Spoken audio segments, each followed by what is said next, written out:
Dun dun dun dun. Dun dun dun dun. Yeah! You've been hacked by me, Chiaki Katsumi, PixelLink's resident cat hacker from first generation PixelStart. That is me. Oh yeah. Hello. Hi hi. Hello everyone. Not the MGM intro. No. No, I'm not doing the MGM intro. Not today. Not today.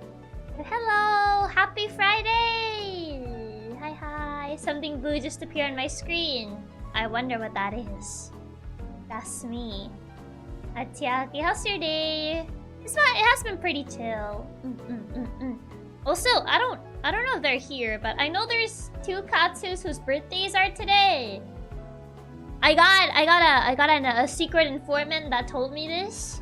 I'm not saying where I got my sources, but there's 2 Katsurans whose birthdays are today. I don't know if they're currently here right now, but if they are, I know Blade sent a tip, so Blade, thank you so much for the tips. Thank you. And Heartblade, I know Heartblade. It's Heartblade's birthday today, so if he's still here, happy birthday! I hope that your birthday has been fun. I don't know if he's still here. He said he was he had to get up early tomorrow, so I don't know if he's still here. But hopefully he sees the message, so happy birthday! And the other Katsuran whose birthday is today is Fox. Meet Fox. Not sure if he's here. I haven't seen him in chat right now, but hopefully he sees this part of the VOD. Yeah, happy birthday! Hope that you two have lots of fun on your birthdays and that you eat good stuff. You eat cake if you like cake, or your favorite foods. Hopefully they're here. I'm not sure if they're here. If your birthday's today, raise your hand. She actually has tabs on us, of course. Of course. I think he mentioned he might have to drop in and out, so he might be here later. I see. So maybe he's not here right now. Doesn't seem they're here anymore. Hopefully they see this part of the VOD. Hopefully they see the 6 minutes into the VOD. Timestamp, please watch. Birthday wishes. That sort of stuff. Oh no, not the tabs. Yes, I keep tabs. I know. With hope they will, hopefully. Make sure to get them to watch the VOD. Yes. Make sure to get them to watch the VOD. Not sure how many of you here are actual VOD watchers, but hopefully they do watch the VOD. Hopefully so.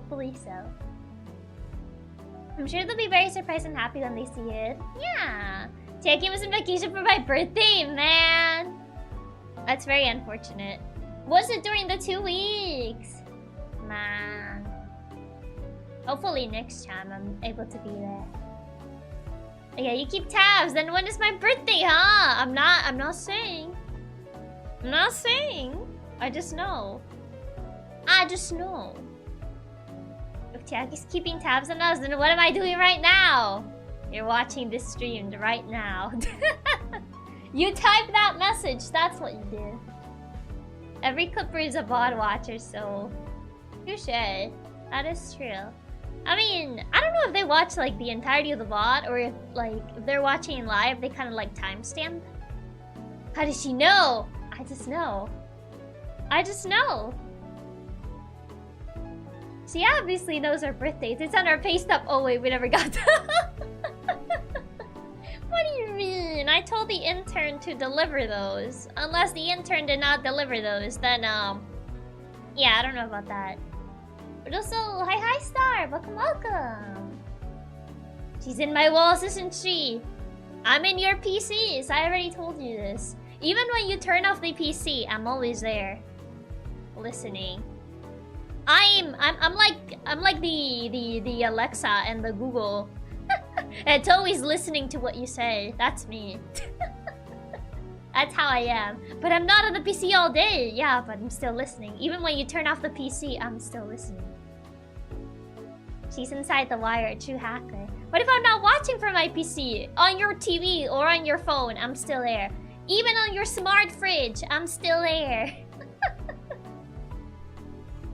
Chiaki, can you play this Despacito? No. Oh, nice. Since I can get Chiaki to turn off all my lights at night, so I can be lazy and not get out of bed.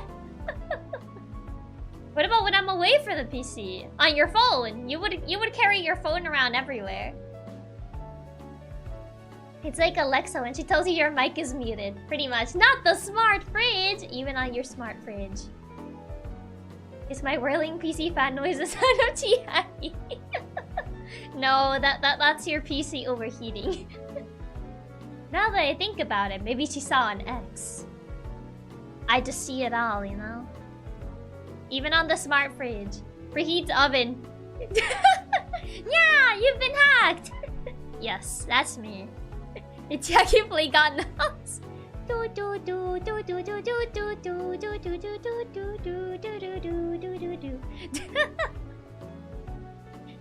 yes, I wonder, is there actually like a good amount of people that watch like YouTube on their smart fridge, or is it just a meme? So I did hear you. I'm not crazy yet. Is Chiaki in my smart toaster too? Yes. Even on your smart toaster. I wonder if there's actual people that watch like YouTube videos on their smart fridges. Are there even that many smart fridge users? Not sure. On their smart fridge? Maybe there's someone out there. Doing it for the meme counts as doing it for real. Maybe as background noise while cooking? Maybe. You just have like a YouTube video on your smart fridge while you're cooking. I don't even know anyone that actually owns a smart fridge. I don't think I ever met like a single person that actually has one. I've never seen anyone with a smart fridge. Me neither. BRB, gonna buy a smart fridge so I can watch Chiaki live while I get snacks in the kitchen. But for that, better just have your podcast music on your phone. It's not the same though. Imagine just watching like videos / streams on your fridge. It's not the same as just having it on your phone. I've never seen a smart fridge before. I've only really seen them at like stores, but I've never seen like a smart fridge at someone's house before. I'll stick with my dumb fridge personally. Don't need Chiaki knowing how often I raid the fridge. I see you opened your fridge 50 times today. In the span of 2 hours. Bigger screen. Not gonna lie, I haven't seen them at all. Not even at stores. I have only seen them at a few stores. Not a lot though. I don't know if they're that popular, to be fair. But yeah, don't really know anyone that actually owns them. Would be interesting though. What happens if you press the power button on your hoodie? The world ends. That's what happens. Your internet connection vanishes into the void and never comes back. Your ICP won't be able to help you. Take about to judge your food choices. Remember that the next time you reach for that jello in the back of the fridge. 50 times in 2 hours. Yup, she's watching my every move. I know. I know. I've seen ads for those, but I always thought, what if it takes over the fridge? Food might go bad. I mean, I highly doubt it. I mean, I guess it's a possibility, but you know. Most of that stuff is more of a novelty than an actual product. Oh, let's see. How many people... Is there like any statistics? How many people own a smart fridge? Also, who are you? It is me. I'm Chiaki Katsumi. I'm a cat hacker, and welcome to me. Chiaki, I don't know if this yogurt expired a week ago. I'm gonna eat it. What do you mean? Usually yogurts, if they're expired, they have like this... I don't know if it's water? Question mark. But usually they kind of have like liquid leaking from them. That's how you know that they're going bad. If you press the power button, her hoodie loses their power and she loses control of her speed, making her permanently move at 97.5% of the speed of light. My speed gets nerfed. Nah, just your internet dies. But the cap was on. I mean, it could still expire even if the cap is on. I'm gonna drink it then. No! Don't do that. Yeah, the water separates over time, so you get a little pool of it on top. Pretty much, yeah. I'm trying to see how many people own a smart... Oh. Instead of writing fridge, I wrote friend. How many people own a smart friend? Wait, that's not what I meant. Smart fridge. Okay, ownership rate of small appliances. Of smart appliances in the US. From the year 2021 to 2023. I don't think that's something you can own. That is a very different question. I misspelled it. I misspelled it. That's not what I meant to say. No. It says smart appliances, refrigerator, washing machine. On 2023, 18%. Not that many. Smart friend sounds like a tech product. I too would like to own a smart friend. Yeah. I meant fridge, not friend. But yeah, it's 18%. So that's higher than I would have expected. That is way higher, yeah. Yeah. This last year, 2023. So 18% of people. So yeah, it has been going up. People that own like smart refrigerators, smart washing machines. It has smart lawnmowers. Wait, how does that work? Smart friend, the forever friend who is always there. 80% of people in very rich areas, I assume. Probably so. I don't think it's like... Smart appliances bring convenience but risk your privacy.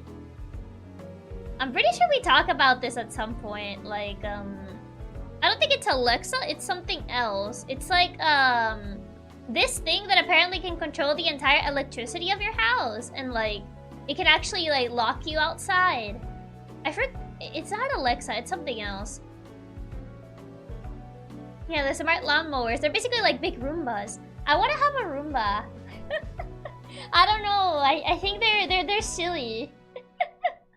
I like Roombas. They're very silly, but I'm afraid Ranger wouldn't like it. He would probably just bark at it the entire time, so I don't think I can have a Roomba. But I think it'll be really neat. I had a Roomba but never used it, really. Like Google integrated homes, yeah. So you gotta ride on the Roomba. Yeah, I wanna have like those like little like funny gifs of like sitting on a Roomba and the Roomba spinning around. Yeah, there was a problem at Google once, and a lot of people couldn't enter their smart homes. I can't imagine, yeah. I like all the meme videos with Roombas, like the attack Roombas. Oh yeah, like the Roombas with like the knives. Also, hi Noel, welcome. Yagi's going to get the smart lawnmower to ride it like the cat with the Roombas, yes. Also, hi Doggy, welcome. I think we were talking about a series or a movie when we talked about being locked out of your own home. Yeah. Yeah, Roombas are niche. You get to use it for a month, then forget about it. But they're silly. And no one will be able to rob you if you tie like a bunch of knives to your Roomba. Haven't you seen like those like attack Roombas? Where's the attack Roomba meme? There it is. Yeah, just like give your Roomba like a knife. No, you haven't seen those? Wait, where is it? I love that meme so much. Oh, this picture's a little too small. I need a bigger picture. They can still steal it. It has a very big weak spot. You get 2 Roombas. Alexa, deploy the Roombas. Yeah, the Roombas, you know? I don't know, they're very silly goofy. I want one. Also, Kana! Thank you so much for the raid! Welcome, Kana and Kamogumis! Hope that you had a good stream. Hope that the Ender Dragon raid went well. Yeah! And for the people that may not know me, yeah! I'm Chiaki Katsumi, PixelLink's Resident Cat Hacker from first generation PixelStart. We're currently just chatting for a bit. Yeah, we were talking about Roombas. To stack the Roombas on top of each other. Unbeatable security system. Would you ride on a Roomba around the house? Yes. I would ride on a Roomba around the house. I think it'll be fun. I don't think people tend to have Roombas over here, but I always thought there was something like silly about them. Just for a bit. That's not true. Cats love Roombas. I like Roombas. You're small enough to fit in a Roomba. Strap 2 Roombas to your feet. I only want a Roomba to see if my cats will ride it. Yeah. See if they'll like ride on it. That'll be cute. They're useful, especially if you're lazy. That's fair enough. So if you're going to ride a Roomba. So if you're going to ride a Roomba, confirms Chiaki is small. I want to ride a Roomba. They look fun. They're very silly goofy. There's something silly goofy about them. Hi Chiaki, I hope your day has been as sweet as you. Hi, thank you! And welcome. I might see a one-shot Nico. Maybe. Build a car out of Roombas. How are you gonna do that? How are you gonna like build a car out of a Roomba? They're just silly little guys, yes. The Roomba spin. Yeah, there's a lot of like Roomba cats. It looks so cute. Those Roomba cats. Oh, oh my god. There's like this gif of like a Roomba and the cat is on top of the Roomba and then the Roomba goes underneath like a dresser. Oh no. I don't know if I can even save this gif. Roomba cat. Oh, that gif, yeah. Wait, hold on. I don't know if it's saved. Oh, there it is. Oh, and it vanished. Have you seen the one where the cat's laying on the floor and the Roomba just shoves it underneath the couch? I don't think I've seen it, no. I do apparently have giant Roombas, so time to get one of those. They have giant Roombas. It kind of gives me like the same energy as like those big hamster balls. Oh man, I don't think I've seen the Roomba cat gif in years. Hold on. I need to make it so it loops because it keeps disappearing. Yeah. Ah, there it is. Yeah, it's the Roomba cat. Like industrial Roombas. They're not like industrial Roombas. I remember there was a time that they used to be semi-popular. I remember there was a mall that had them. Like this giant hamster ball. And you could like ride inside it. Let me see if I can find a picture. Giant human hamster ball. It was like one of these. Okay, let me get the picture. Oh, it's a Webpy! No! Webpy hate. Where's the... I need a good picture. Need the giant human hamster ball. Oh, the huge hamster balls, yeah. I never actually got to, like, go on those. But I remember seeing them around, and I thought they looked kind of fun. Why is it always a Webpy? I wish I knew. I wish I actually knew. Okay. Like one of these. Just ignore the fact that it's gonna say, like, real photo. I don't know why it says that, but... Where is it? Where did it? Oh, there it is. I don't know why it says real photo, but like... one of these! You know, one of these like giant hamster balls. Like the one where the guy fell off a mountain to make sure it isn't a fake photo. Webp is a new popular format. Pretty sure it has better compression and transmits faster, so that's why websites like it. So that's why. Oh, the ones in the water. Yeah, they usually have them over, like, water. Chiaki tempting me into buying random stuff again, like the giant hamster balls. This looks like it hurt. I don't... Do they? I wonder. Is it really fun until you start getting out of there? Oh my god. I remember that one shark movie that had one of those. Shark movie? Shark Tale? I don't know which movie. But yeah, I always wanted to try one of these. They look kind of fun. I mean, probably you can't, like, be inside one of these for a very long time, but... At least try it. Just kind of want to see what it feels like. Bubble Boy. What shark movie? There's several. There are a lot of shark movies. Yeah, a guy in one of these went down a huge mountain! Oh my god. That's crazy. Yeah, I think that's why a lot of people usually just have them over water instead of, like, you know.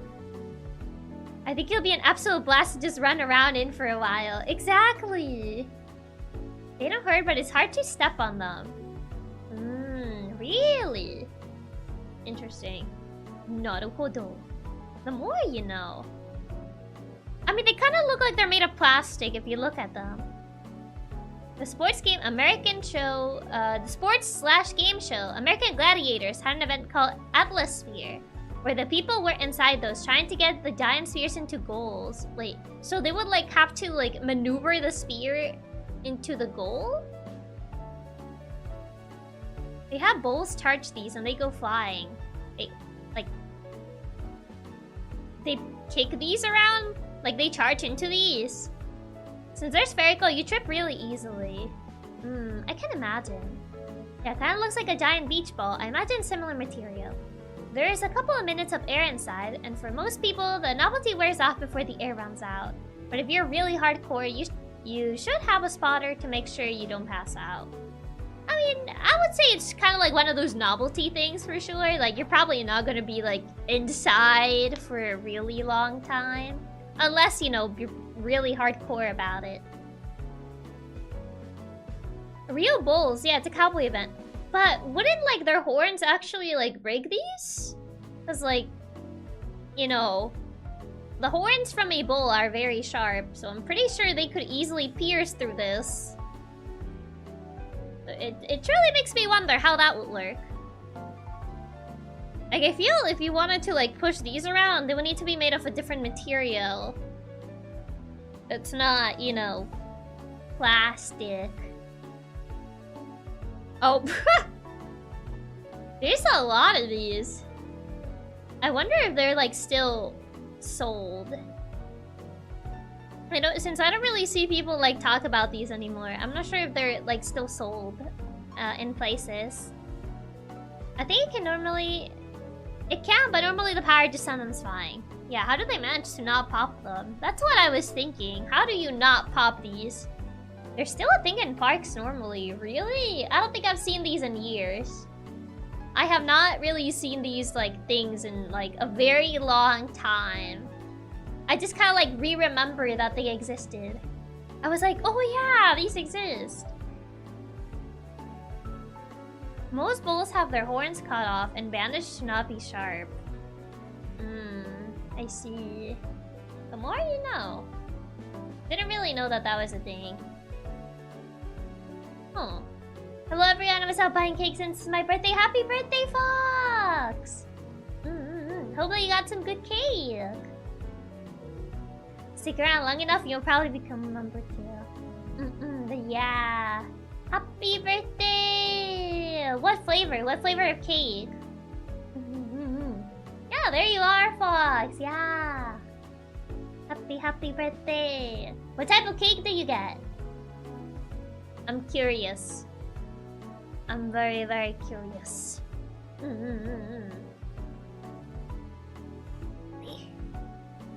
You can cut and blunt the bull's horns. Also, some synthetic fibers like Kevlar can be made into clear weave, so they're strong enough materials. I see. But I wonder if like these hamster balls are made of those materials to just not, you know, get punctured. Chocolate cake. Oh, nice. Very, very nice. Hope that you enjoy the cake. Makes me wonder, do you guys tend to like eat cake for your birthday? Because I know some people don't eat cake. They like prefer other things for their birthdays. So like, do you guys tend to buy like cake whenever it's your birthday, or do you buy something else? Do you treat yourself with something else? Yes. Probably the really expensive ones are made of stronger materials, while the cheap ones aren't. Love it? I usually do, yeah. No, cake is inferior. Pie for the win. Really? I usually get pies for my birthday instead. Either cake or ice cream cake. Let's see. I always get cake. Very, very interesting.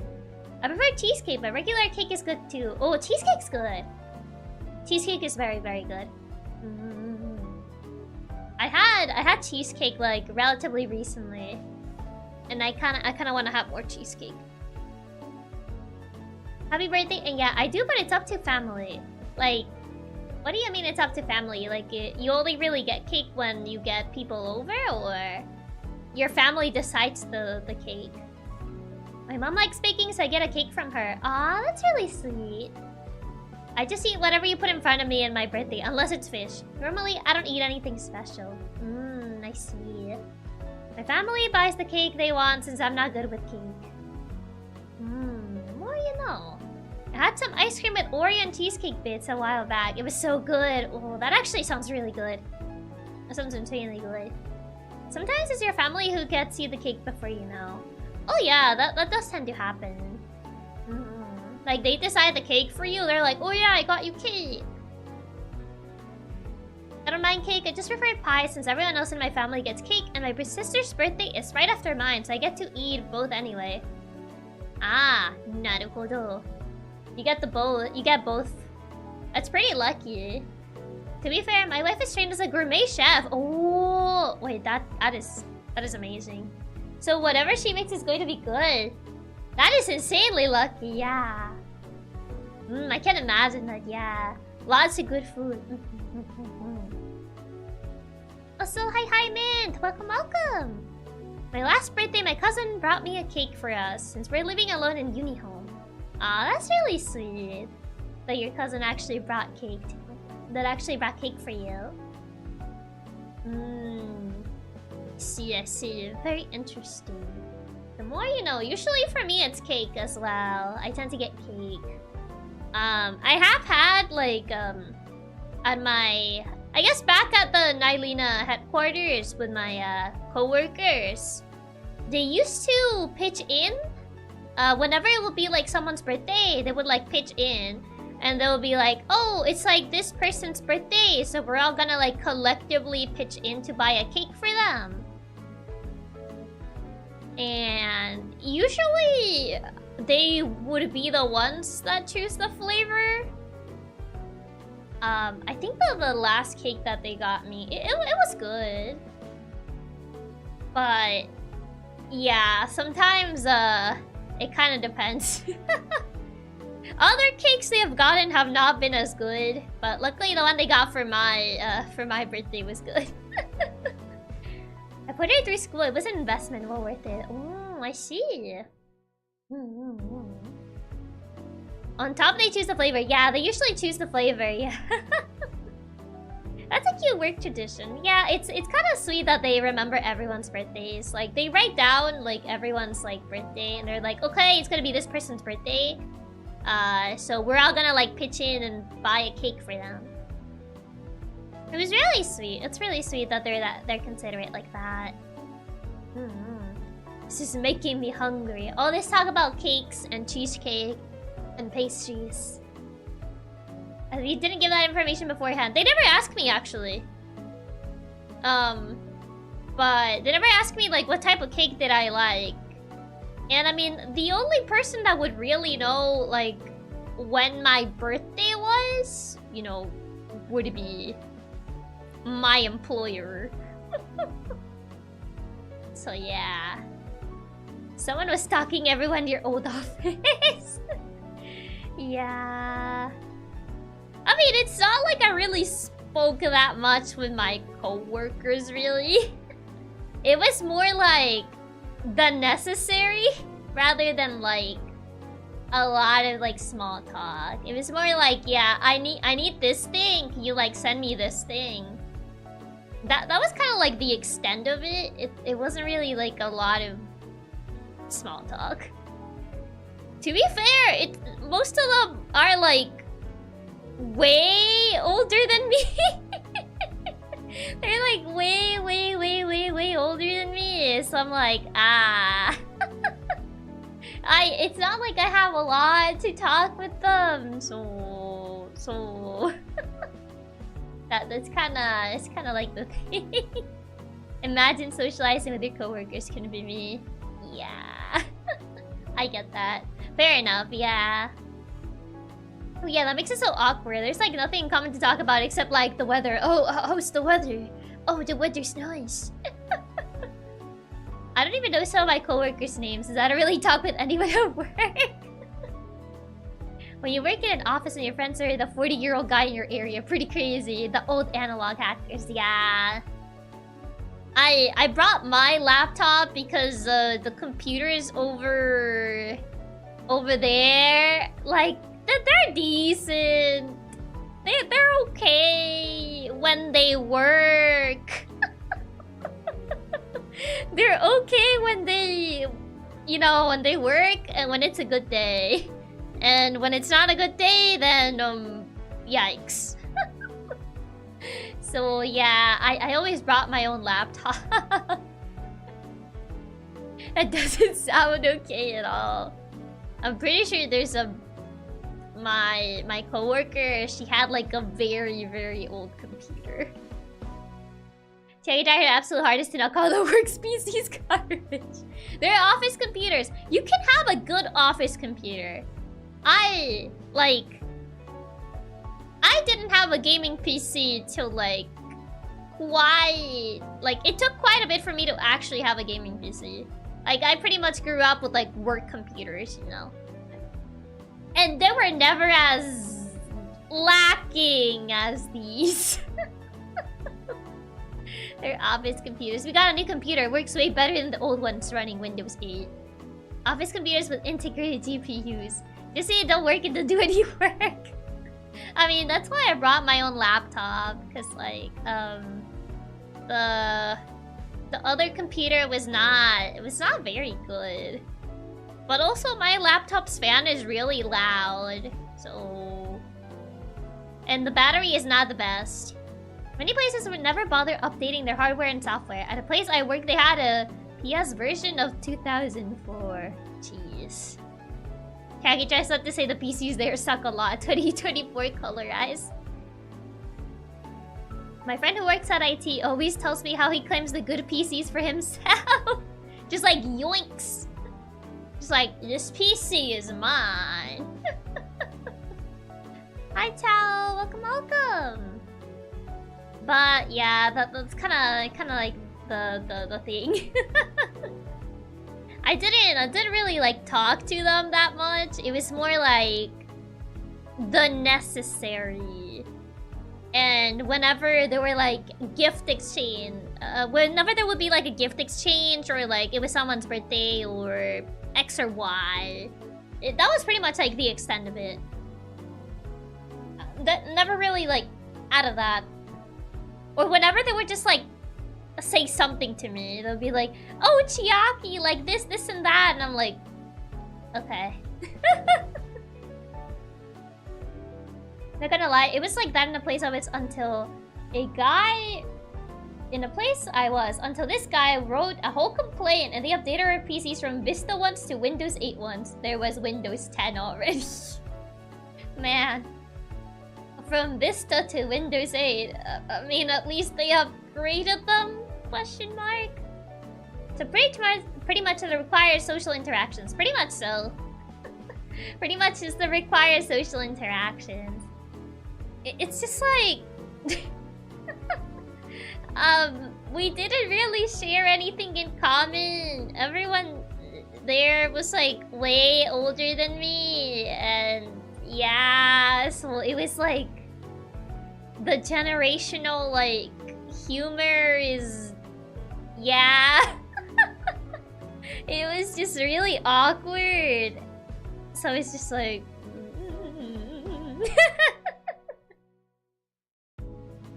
VTL games, you mean like the Atari? Vista to 8. Not much improvement considering both OSs were considered bad.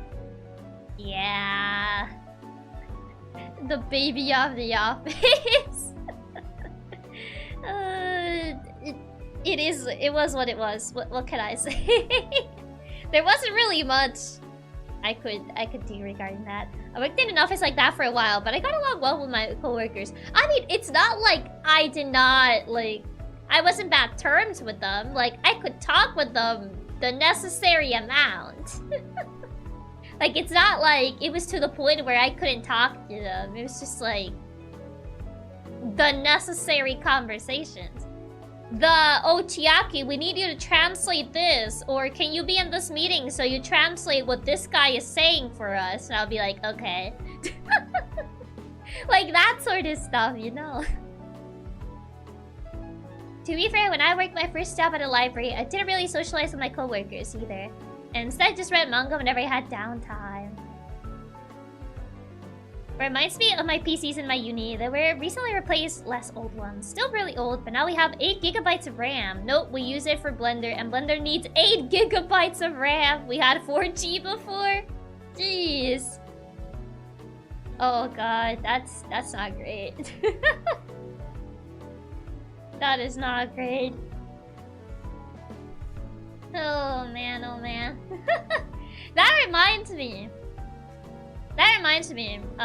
Recently, I discovered that a former classmate of mine uploaded documents, like homework documents.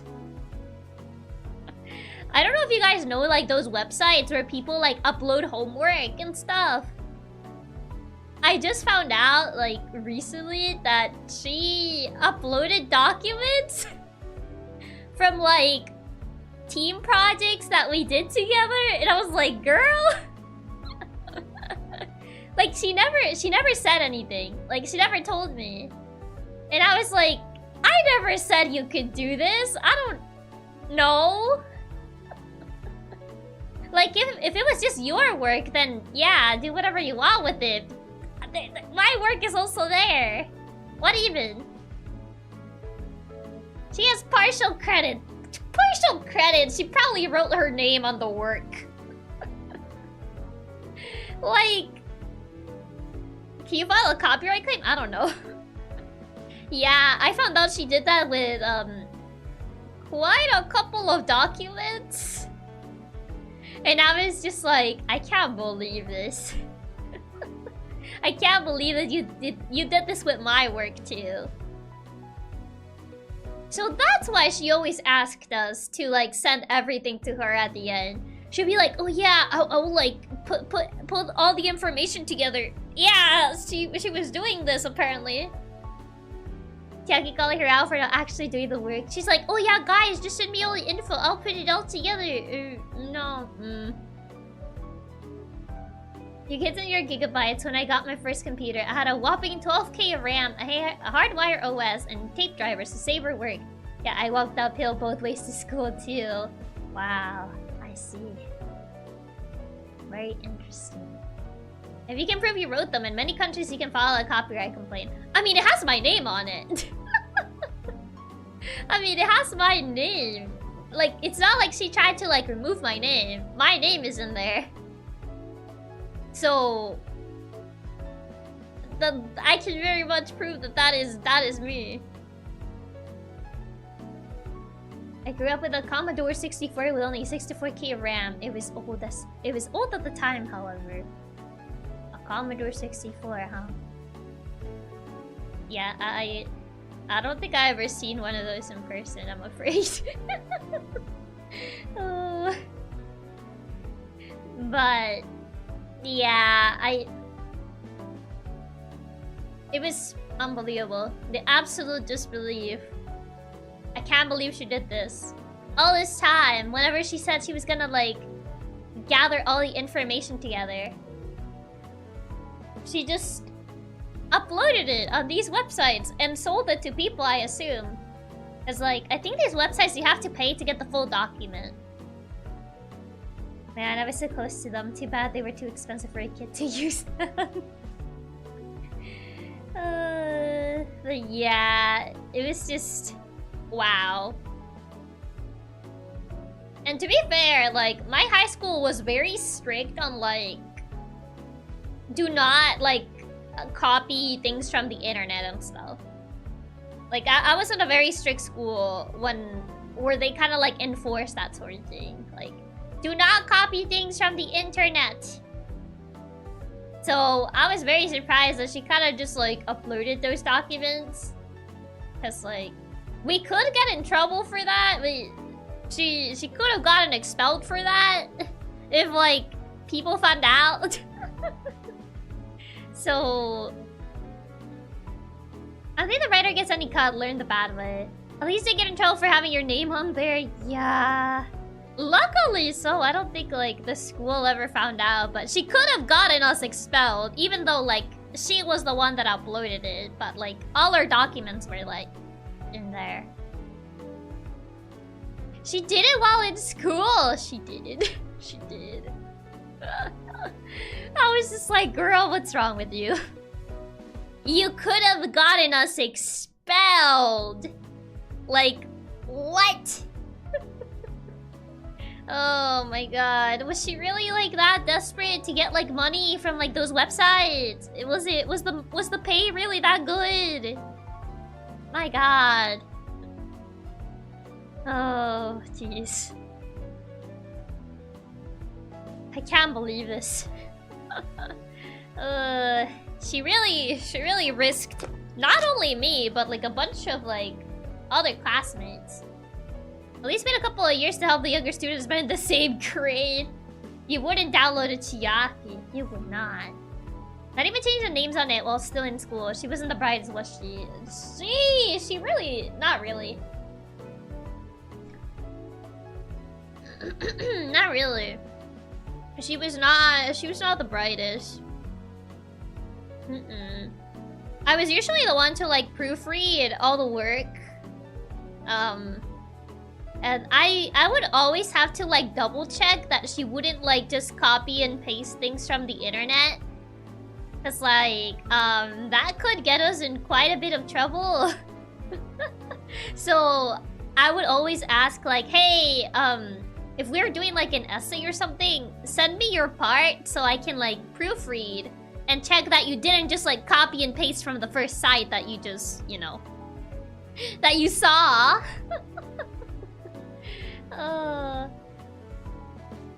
Didn't even sugarcoat it, just kind of know.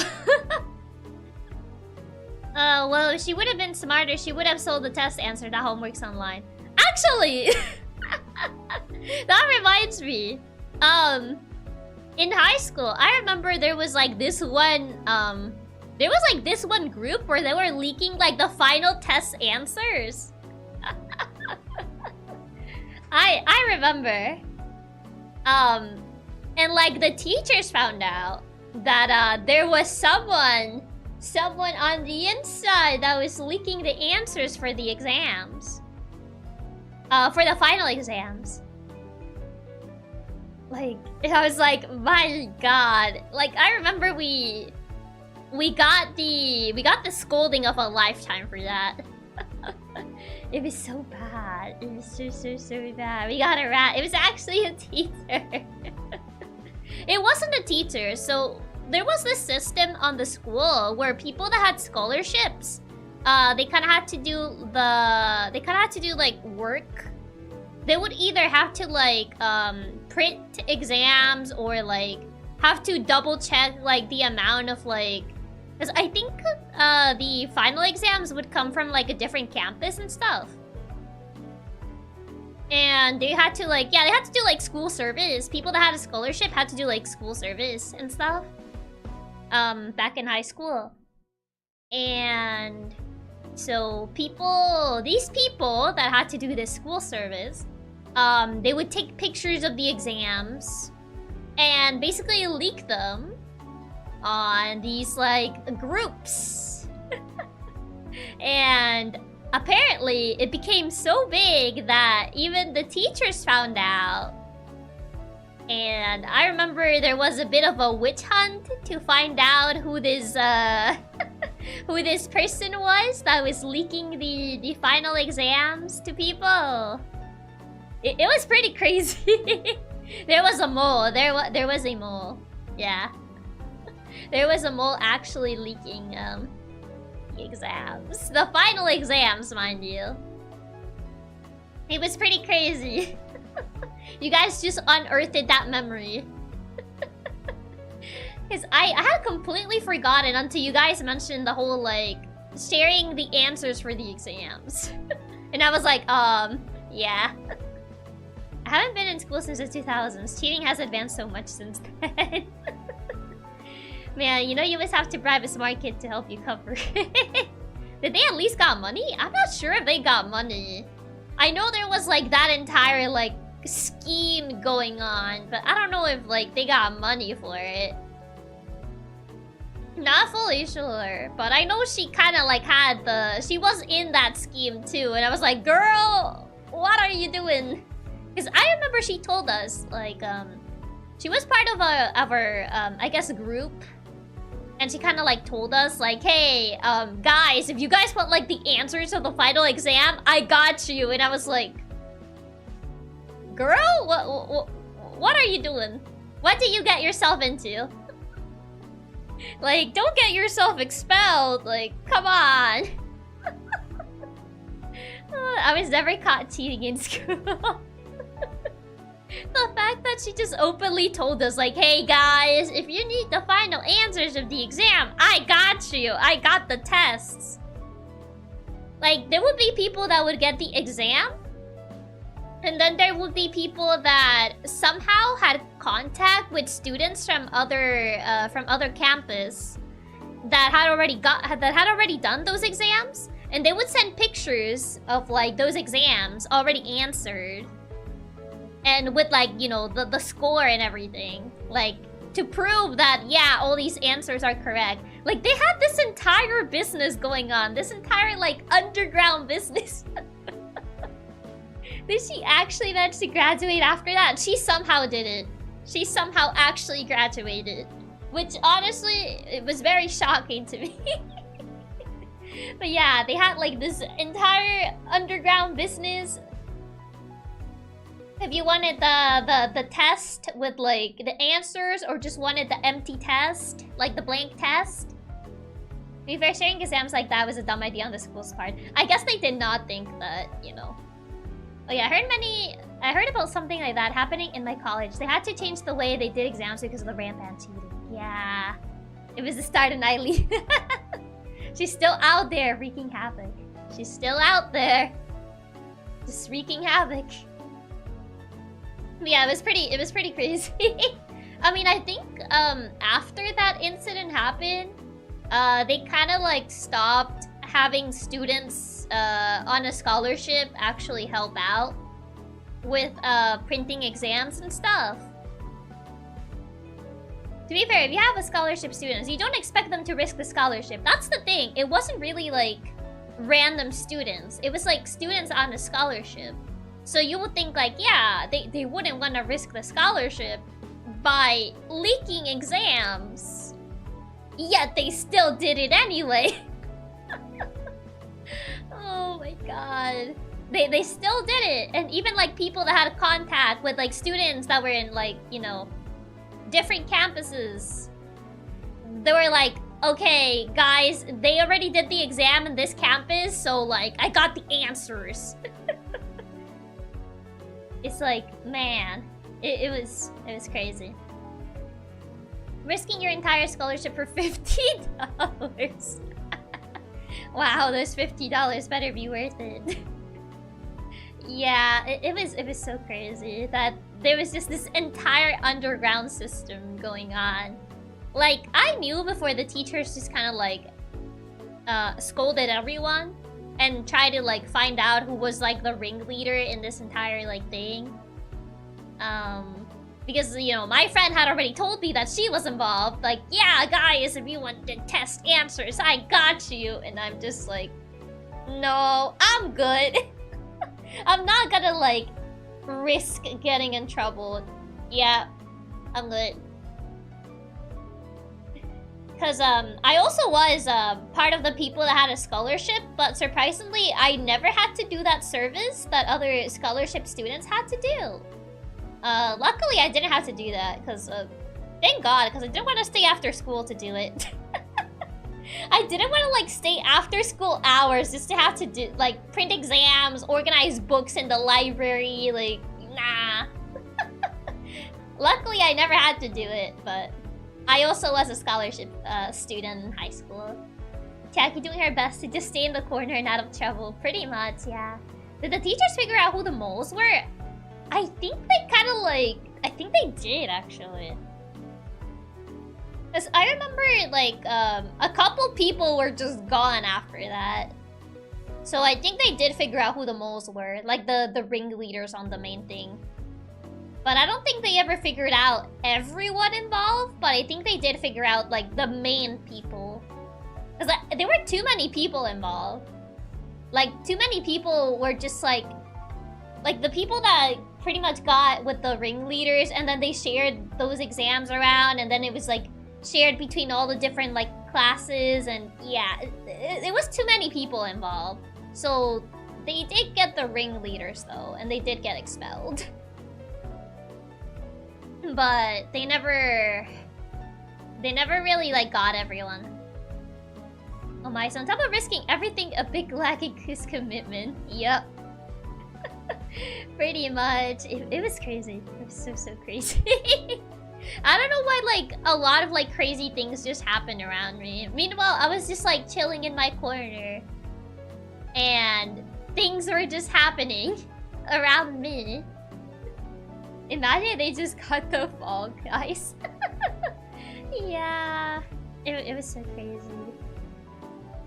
Pretty crazy. And yeah. I was just happy I didn't have to do the scholarship school service thingamajiggy. Chiaki truly has the MC energy. Crazy things just seem to always happen near her. I don't know why. I really don't know why. They kind of just do. Are you so quiet and proper with the with the environment you grew in? I don't know. I don't know. Such is the life of an introvert.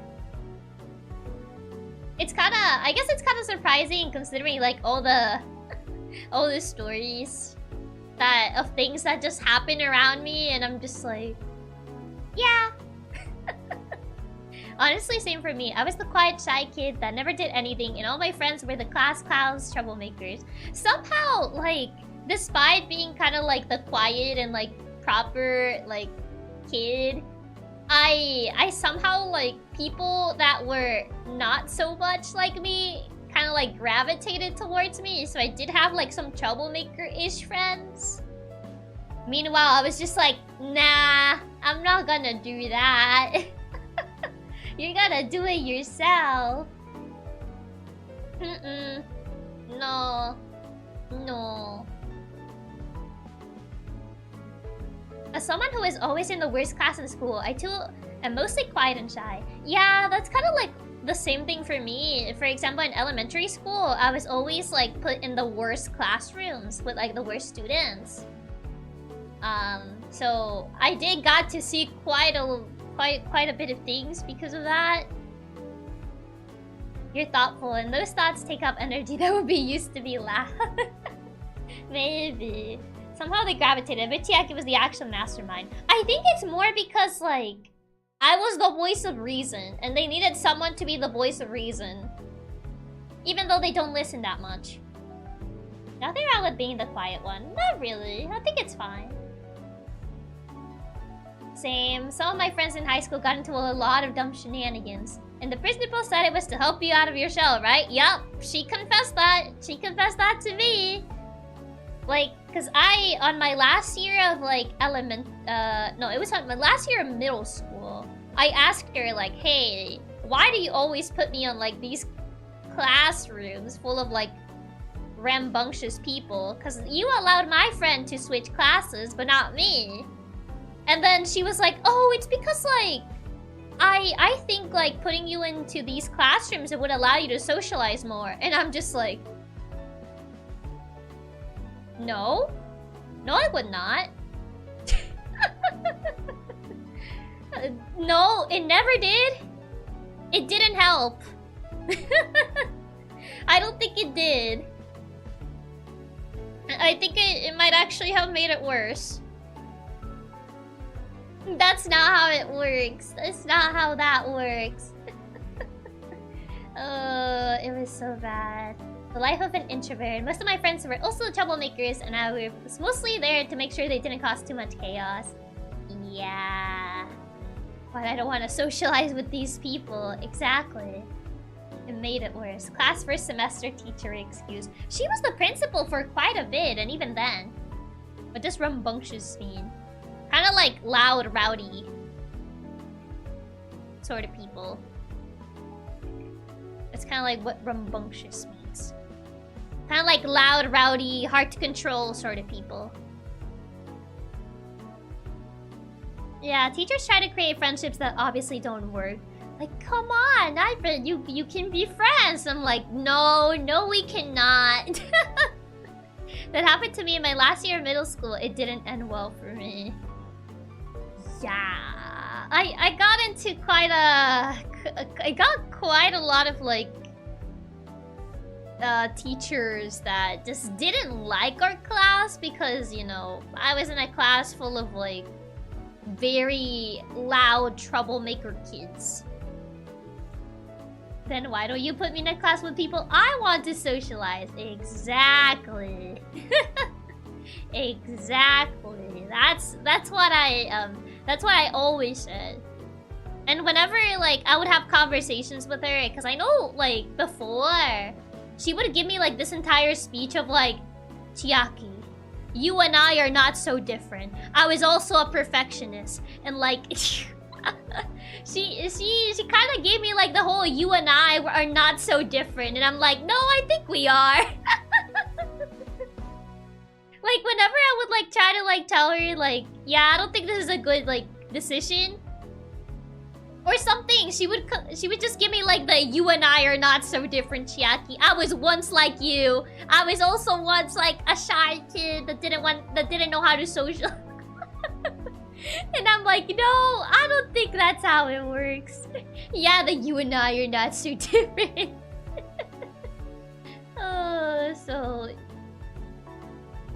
Oh no. She was trying to make you into her. I don't want to be like her. I was homeschooled. I'm glad I wasn't in a class like that because I wouldn't be able to concentrate. Yeah, it was definitely hard to concentrate. There's no way. There's absolutely no way she used the "we aren't so different" speech. She actually like said that. Like, we aren't so different. Like, Oh, but Chiaki, we aren't so different. I was also a perfectionist like you when I was in middle school, and I'm like, oh no. She kind of tried to use the, oh, but I understand you argument whenever I would say, like, I don't think your approach is correct. She would just be like, but I do understand. Oh, no. No. I no longer hold such foolish ideals. She quite literally is just doing her evil monologue. Are you sure your principal wasn't secretly the Green Goblin? She was something. I almost got fired from a job because people in the office were so loud and obnoxious. My work got way better when I started wearing headphones and listening to music. Yeah, I can imagine it'll be hard to work if people are always like super loud and stuff. No one with good intentions uses "we aren't so different." Did she not even say like "I was like you" once? No, she kind of like said though, "You and I are not so different," and then she kind of said like, then she said, "I was like you before when I was your age. I also was very shy in middle school," and I was like, I didn't really buy it. I didn't really like buy her excuses, but like, I mostly tried to like solve things without, you know, having my parents interfere, because I didn't want to have like Katsumama just drop by into the school, because I think that would make things very awkward. So I kind of just try to like solve things on my own terms, but so I kind of just gave up. I kind of just gave up and like trying to convince her to just like not put me in these sorts of classrooms, because she just wasn't gonna listen to me. So yeah, I was like, you know what? I guess I'll deal with it. Metal Gear Rising music plays. Chiaki. Do you fight her at graduation like in every good RPG?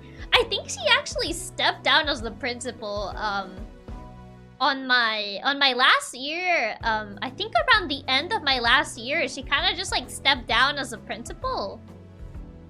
So it was not possible. I really don't like this kind of speeches. Like, they absolutely know how you think and feel. Yeah, she was like, oh, but I know how it is. And I'm like, no, you don't. No, you actually do not. If you knew, you would have, like, allowed me to switch classrooms. Beat her without needing a fight. Nice. Yeah, she ended up stepping down as a principal. Didn't even get to fight the real final boss at the end of the game, SMH. Yeah. She kind of like stepped down while I was gone, because I was gone for a little bit during my last year of middle school. I was pretty much not at school for a little bit because I was on a school competition, so I wasn't really on like school. I wasn't really on the campus itself for like I think like half of my last year, because I was on that school competition. So I didn't really like get to see when she stepped down as a principal. Yeah, I'm going to be lurking, listening to work on projects. Okay, have a nice lurk on Dally.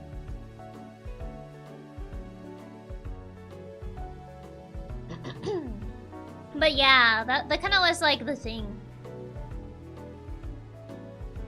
And that's kind of how it was. But yeah, it is what it is. It be how it be. Also, I noticed it's been an hour. It's been an hour. I need to open the thingy-majiggy. I have not opened the thingy-majiggy. Quite the stories. I don't know why. I have like some, I guess, semi-wild school stories. Satsu streamer? No, that's not how it is. I'm not a Satsu streamer. I'm a gamer, except we're not really gaming today. But you know what I mean. You know what I mean. I have way too many tabs open. Hold on. I need to open the correct tab here. You know it's gonna be a fun Satsu when Chiaki starts with. That reminds me. That's the thing. There are like many things I don't remember until you guys like somehow unearth a memory, and I'm like, oh yeah, that. Like, it just comes back to my brain. Like, you guys sometimes mention something, and then it just triggers a memory that was in my deep subconscious, you know? Chiaki keeps telling us she's a gaming streamer, but it's been a few days since I've seen a game, so are we sure? You will see a game tomorrow. Look inside, it's not a game stream. It's just today that it's not a game stream. Tomorrow we are gaming, though. Tomorrow is game day.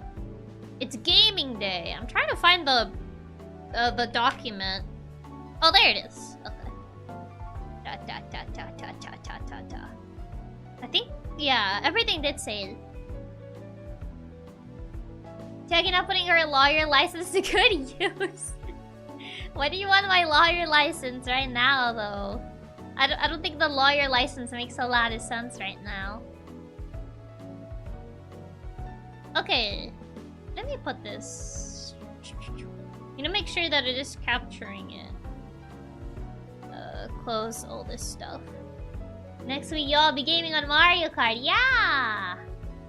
Are you guys ready for Mario Kart next week? I did say there was gonna be Mario Kart next week. Chiaki says she's a gamer, but if you check her skill tree, she has a lot of points in the Satsu tree. Nuh-uh. I would like to believe that I have more points on the gamer tree. Chiaki's memories are locked behind certain activation phrases. A lot of them are, yeah. I would say that a good amount are definitely locked behind, like, certain phrases that I don't remember unless people say something and I'm like, oh yeah! I remember, that reminds me. Can we get the lawyer license if it doesn't emote? You won't be able to see it though. It will be like so tiny, you won't be able to see it. Or do you mean like the little like face? Like the little menace face? I can try and see if I can crop that. And just add her as an emote. Chiaki menace. I had a mini training arc with Blade and Sammy yesterday. I'm totally ready. I got 3rd place out of 3. Just the face. Let me see. I wonder if I can like crop it. I don't have Mario Kart, but it would be fun to watch. So I need to get it on the right resolution in order to be able to crop it. I can probably do that after the stream. See if I can get it to work, because I don't know if it's on the right resolution. It's perfect for an emo, so we can use it when trolling you. Oh no. It's gonna be used against me now. My little doodle. My little goofy doodle. Okay, I think I set it up. Should be done. Doesn't matter how many people there were. Bronze is bronze. Bronze is bronze. You can crop it and then change it to the resolution. But yeah, better later. Oh god, it's so silent now. Hold on. There you go.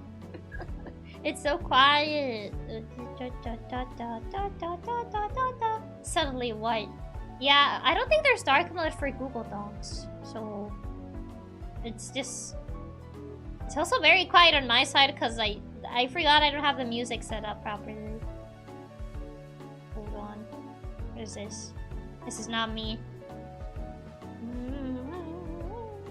I'm trying to move the... I have so many sources. It's really hard to find the one that I need. Here it is. I need to shrink myself. I'm covering like most of the thingy. Okay, things should be good here. There's an extension to force dark mode, but yeah, not by default. Why doesn't Google Docs have dark mode? This is beyond me. Also, I need music. Hold on. I need music. So, you guys are gonna see the void for a little bit. That's because I'm trying to get music. Just making sure I don't have desktop audio on.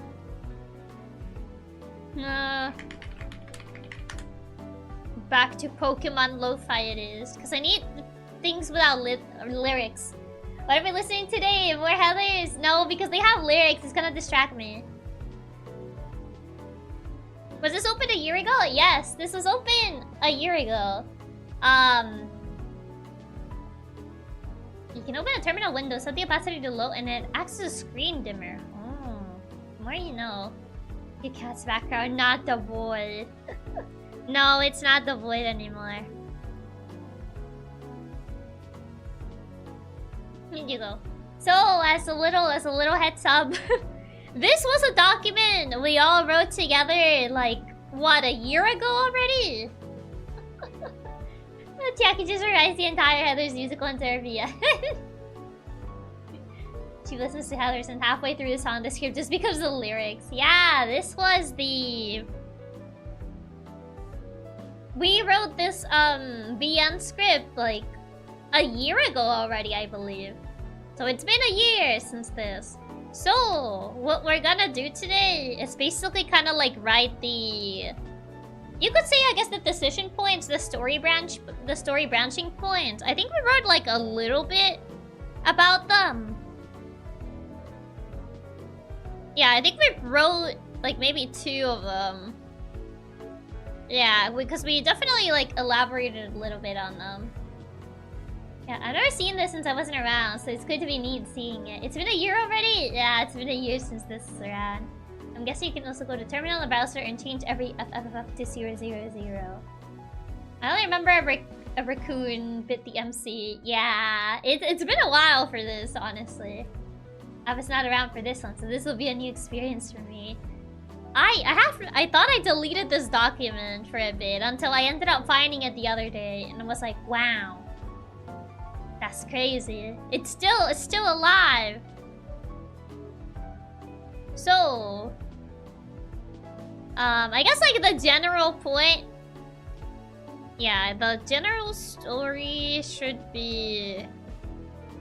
Yeah, it's. I don't know why we split it so much that it's like all the way over here. I remember half of the endings I wrote. Isn't there another song overlapping with the BGM? Is it? Hold on. Yeah, that was the lo-fi thing. Sorry, my bad. I think it was some other music faintly. Yeah, that was the Pokemon lo-fi I'm listening to.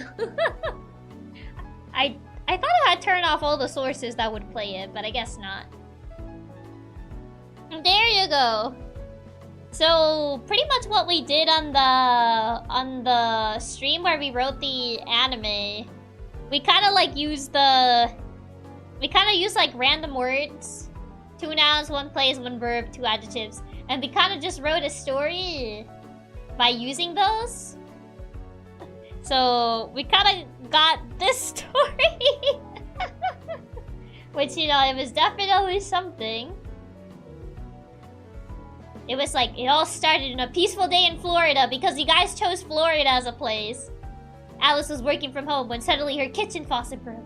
Startled by the noise, she rushed to the kitchen to find that her faucet had been completely destroyed and the stinky raccoon was standing at the scene of the crime. There's the stinky word. Angered by the mess the raccoon had made, Alice springs into action and attacks the raccoon. Not her smartest move. Who immediately retaliates and goes for Alice's throat, causing her to black out. By the time she had recovered her consciousness, she found herself in a hospital with a mysterious note left by her childhood friend. I don't know the name, man. That read, "Do not trust the raccoon." With that mysterious note, and Raby slowly starting to take over her mind while Alice finds the truth of the mystery behind the raccoon's attack. Yeah. Raccoon got hands, yeah. Quite a story, can't believe you allowed us to cook again 6 months later. Yeah, this was the story that came out of this. I don't know his name, man. My beloved. Yeah, the childhood friend. Where is she? I'm trying to find where she is. No, it's not that. It's not that. Yeah, there she is. Emily. That's the childhood friend girl. You know her name? It's Emily, my sweet baby girl. I forgot her name for a second. I forgot her name. It's been a while since this. So like I kinda like forgot what her name was. We kinda just like wrote general like personality traits. Emily Rutherford. Mike Olivers.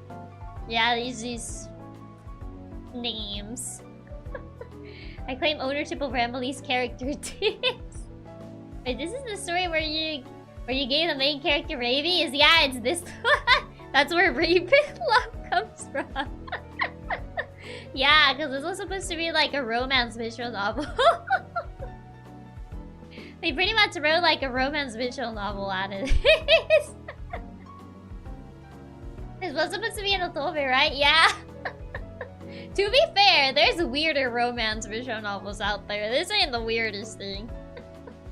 But yeah, it pretty much spiraled from this entire thing. That's how it came to be. Oh my god. I had forgotten about this. I remember Emily's joke ending where her bow gets bigger and bigger until it turned to a black hole and consumed Earth. Hatoful boyfriend comes to mind. Yeah, Hatoful boyfriend's another one that comes to mind. Honestly, yeah, this sounds tame compared to some visual novels I've seen. Yeah, this doesn't get to the tip of craziest romance stories. Hatoful was just scratching the surface of weird otomes, I think. I mean, isn't there one where you can date printers? I don't remember the name, but I'm pretty sure there's one where you can actually date a printer. I don't know why that's a thing, but that is a thing. Okay, so decision point was this, which is supposed to lead to a common route. This is all leading to common route. Wait, why does this lead to a neutral ending? Wouldn't this just... Yeah, I think this should probably, instead of a neutral ending, it should probably lead to just bad ending number 1. It's kind of weird that common route and then neutral ending. So probably it just leads to immediate bad end. That would make more sense than just like neutral end. I don't know why that is there, but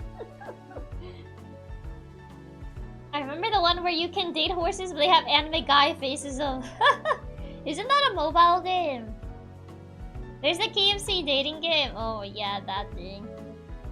Yeah. I mean, compared to what we did, this is a neutral ending where nothing happens. I mean, yeah, but also it doesn't make sense. Because it's usually called a bad ending if it just ends immediately. And the story just doesn't work. I think the first neutral ending was nothing else happens, so it doesn't get rabies. I mean, I guess so. We can only hope to understand past Chiaki and chat. I'm trying to like re-remember. A VN where you can date a printer reminds me of the light novel manga anime starring a vending machine. Oh yeah, that isekai thing. I'm trying to see, because it's like, check the faucet. If you do it, then the story continues. No, but like, if she doesn't check the faucet, because the faucet is broken, so it would just lead to a bad ending because it would just flood her house. So like, that's more of like a bad ending thing. So, I need to like figure out what was the layout. What was the layout that I was doing here? Because like, right now I'm kind of like confused as to what the layout is. Compared to being thrown in the lake while in terminal state, being able to fulfill your promise and being kidnapped, I think nothing happening is a good ending. I mean, it's not nothing happening. Her house gets flooded if she doesn't like check the thingy. Isn't that ending written? Is it? No, this is just like common. This is still common route. No, this is still like if common route continues. A document is stretched a bit, is it? It looks fine on my side.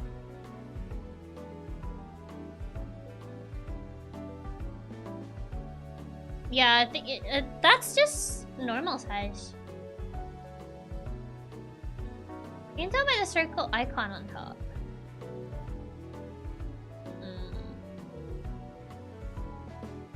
Doesn't look stretched though. Does it? I was not any help last time, launchers this time. I don't think it... I'm looking at how it looks from my other monitor, but it looks fine here. It looks fine to me. Everything's still completely legible. Looks normal to me. Yeah, cause like if I move it otherwise, it's... on the sides. That just makes it worse. Yeah, that doesn't... I Ctrl C this. Yeah.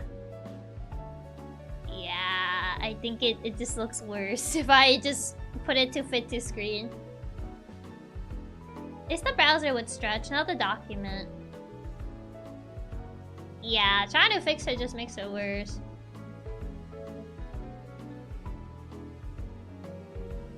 I mean, yeah, it kind of just has to be like that because of the monitor resolutions. It looks correct when you have the borders, but the circle is how you tell. I think it's just like the different resolution. It's like, otherwise it's like, if I move it more, or if I like unstretch it, it just doesn't fit on the resolution. Like, it's okay, the important part is readable. I guess, yeah. It just looks fine on my side. Yeah, it's fine like this. Looks better without the borders. I guess then we can leave it like this, then? Question mark? Not sure. Okay, so... Also, just want to mention the promise broken ending. You max out relationship with Emily, but don't get the cure. She sits next to your hospital bed as you slowly pass away while she can only watch. Maybe cropping the browser part? Which browser part, though? I wrote this ending? Oh yeah, I think you were the one that wrote that ending, yeah. Which browser part? Like cutting the... where the circle is? I don't know what you mean by the browser part. Because there isn't really like a browser part that is shown. So I don't know. On the right with the keep in calendar. I mean, I guess I can try doing that.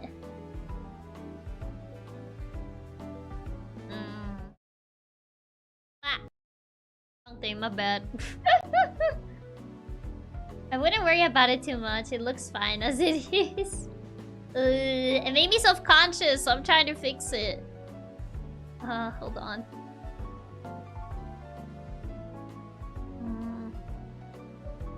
Let's see. But that did not do it. Oh. That didn't. Wait. Oh god, now I broke it. Now it doesn't even detect the thing. Uh-oh. That's not good. Yeah, now it doesn't even show up. Okay. Nope. Why is it not showing up? What?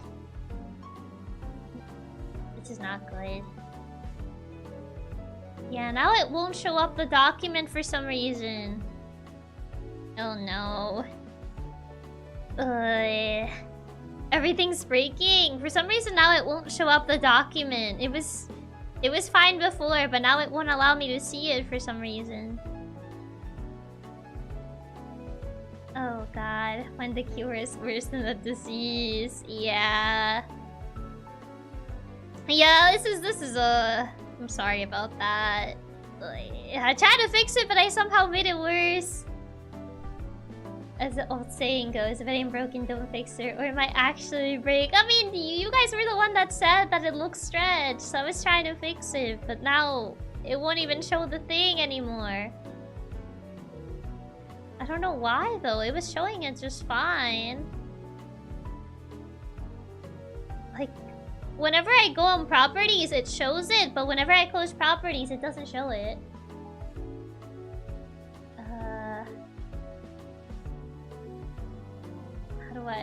How do I fix it? Nope. Why doesn't it fix it though? Like for some reason, whenever I go on properties, it shows up fine. Changing to the browser while setting properties. It's the thing. I can't really like crop that thing unless I'm on the transform feature. And since in order to get to the transform feature, I need to close properties. But when I close properties, it's just not visible anymore. For whatever reason. I don't know why this thing broke. It was working just fine not that long ago. My goodness. Can you please just work, OBS? Yeah, it's not working. And no need to crop if it's for the worst. That's the problem. Now it doesn't even show normally. I can't. It's not a matter of like cropping it anymore. I can't even show it anymore. If you don't try to crop, does it show up, or is it just completely busted? It's just completely busted now. It won't even show up normally.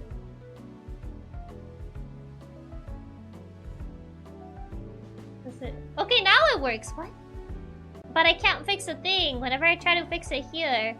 Okay, somehow that made it work. Just switching back to the gaming window made it work. So maybe now I can crop it properly? Question mark. Hold on. Let me try. If I recrop it now. Yeah, OBS is really weird. Okay. Maybe now it works. I tried cropping it. Does it look better? Let's just leave it as is. Yeah, I don't really need to worry about the cropping. It's totally fine on our end, seriously. Okay, I tried cropping that part. I don't know if that helps. With it looking less stretched. OBS, man. Okay. It looked fine before, but it looks slightly better. I guess as long as it looks slightly better, then... And I need to change, but for the OCD ones is better. It looks fine like this, so best not to worry anymore. Yeah... I think it might break OBS again, so I'll just leave it like this and hope that it looks better. Okay, so this is probably bad. This is bad ending number 1. So I'm gonna like underline decision points here, just so I'm able to tell, because I don't even remember the format that I used for this thing. It's been a year since we wrote this. So my brain is trying to like figure out what even is the order that I did for this thing. Also, hi Zero, welcome. So bad ending number 1 is okay.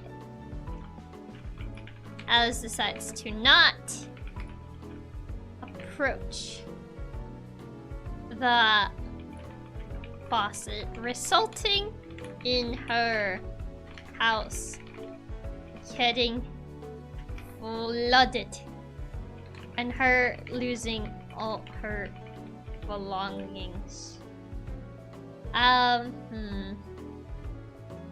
Resulting in her house getting flooded and her losing all her belongings. I need to be more descriptive with the ending. So besides losing said belongings, I guess her ending up homeless because like she pretty much lost everything on her house. Oh look, what's her secret top of the house? And she gets a massive water bill. Yeah. I mean, if your house gets flooded, you would lose like a big chunk of your stuff. Like, you know, it's like a pipe breaking. It will flood your house. That would affect like any sort of electric things that you have as well. Also water bills. Losing all her belongings. And losing all her belongings due to the high costs of the... Yeah, water damage is nasty. Yeah, water damage is really bad. I have been there before. Not to the extent of like a big flood, but I do remember we did have like pipe break, like a water pipe break, and water damage was pretty nasty. I told that story before, yeah. That was back when I was in elementary school. I just arrived home and the floor was like flooded with water. I was just like, ah. Yeah. I thought the issue was just a leak on the sink and not the whole pipe, yeah. I had to deal with a busted pipe, but luckily it was outside, so it wasn't too bad, but my backyard was completely flooded for a while. Yikes. I mean, luckily it was outside and it wasn't like inside. But yeah, I've definitely like been there before. Yeah, water damage is no fun. So yeah, due to the high cost of the damages caused by the leak, she was unable to what's the word? I'm trying to brain. She wasn't able to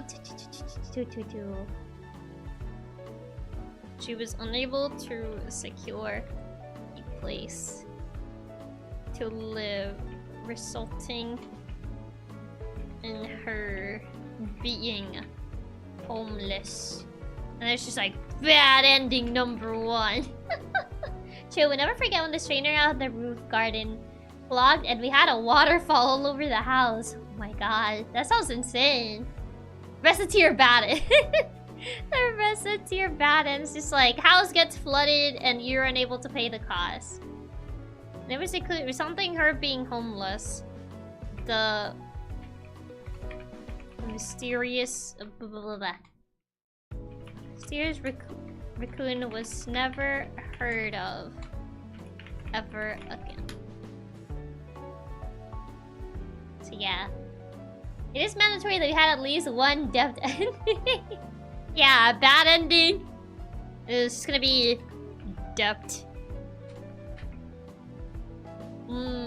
I mean, I don't think bad endings tend to have names, but yeah, it's just dubbed. That's just like the bad ending itself. Then there's decision point #2. I could take, honestly, I could remove this decision point. I feel like we could just have it happen. I also don't want to like include too many decision points on the common route, as that kind of just leads to like it feels like padding a little bit. So I might remove this one. Maybe not bad end, but depth end. I mean, depth is a bad end. It sounds like one of those meme videos where there are like a bunch of bottom text explaining the endings to appropriate Undertale music. Yeah, it's a bit early in the story to branch so much. Yeah, so I think I'm probably gonna like remove decision point.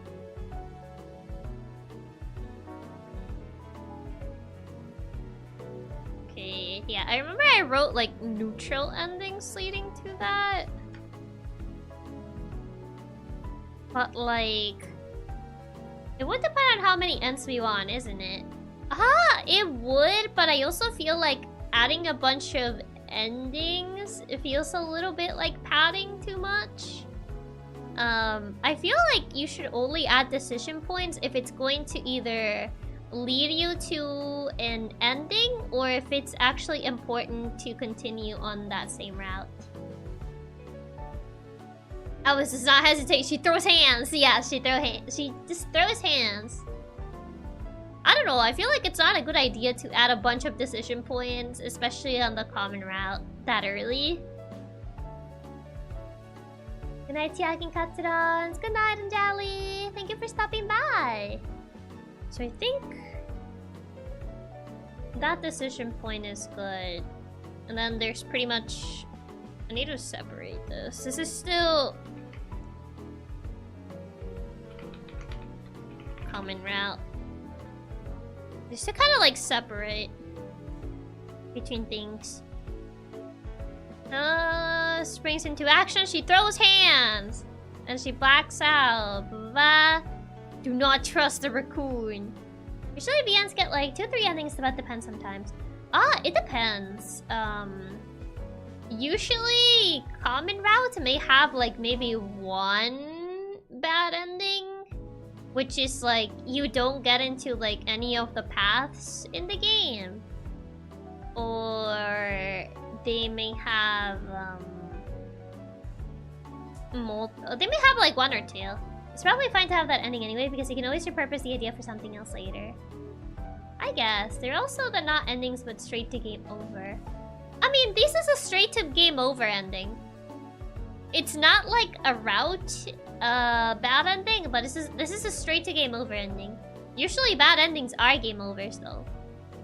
As you don't really like, yeah, they tend to be like longer, but they're still game overs at the end of the day. They're still bad endings. Yeah, bad ending number 1 is pretty much the equivalent to an early game over, if that makes sense. Usually if you get a bad ending on like a common route, it's kind of like an early game over. I know some games have like bad endings and then they have tragic endings, which is, you know, a slightly sadder version of a bad ending. It depends on the visual novel. Yeah, common route, it kind of leads into this, but I need to find a way to connect this to lead into the other routes. This is neutral. Or this is... Yeah, some routes, if it's a romance-oriented visual novel, they do have like a neutral, you do not get into any route. There are also the not endings but straight to game overs, depth and speedrun. Is a tragic ending not a bad ending? It's like a worse bad ending, if that makes sense. I remember we decided to have several bad endings in the story. I can see that. I was get partially repaired, and then just to catch the crew. Asked to get her for saving her life. However, not everything is gonna seem mysteries, blah blah blah. I might have to like rewrite this, I feel. Yeah, I feel like I might have to rewrite this. So this is bad ending number 1 is her not checking this. Yeah, are we gonna have a good ending where she gets all the love interests? I mean, there's like individual good endings, like individual good ending with like ex love interest, and individual good ending with second love interest. But I don't think harem endings are usually considered good endings. They're usually considered the bad endings. We're gonna have a good ending. Bad ending, can't get the girl. Tragic ending, girl dies. I guess that's like the simpler way of putting it. Of course, the Chiaki rights will have a ton of sad endings. What is that supposed to mean? Sometimes a sudden game over can feel like an invitation to stop reading, so it's a tough balance. Not always. It kind of depends how many you put, how many like early game overs you put. If you put like 1 or 2, I don't think it's like an invitation to stop reading earlier. Because usually visual novels, you can, I guess you can infer what they want you to do to get the story going. So I don't think so. No, I remember writing this. There's no harem endings. If you try to have a relationship with everyone, in the end they refuse to heal you and they just throw you in the lake. Just push you in the lake. Depends on the game for if harem endings are good endings or not, but they usually aren't the true ending. Usually not. Chiaki, the master of tragic backstories. What is that supposed to mean? There weren't that many bad even. Literally 1 bad and good per love interest so far. I think so. There was like a no apparently we wrote a neutral one. I'm trying to see how this would fit in with that though. I feel like I kind of have to elaborate on the common route a little bit more in order to kind of like figure out how I can make this neutral ending work.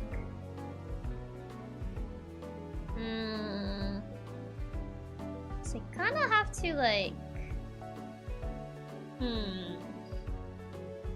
yeah, to be fair, this plot is kind of hard to make work now that I look at it.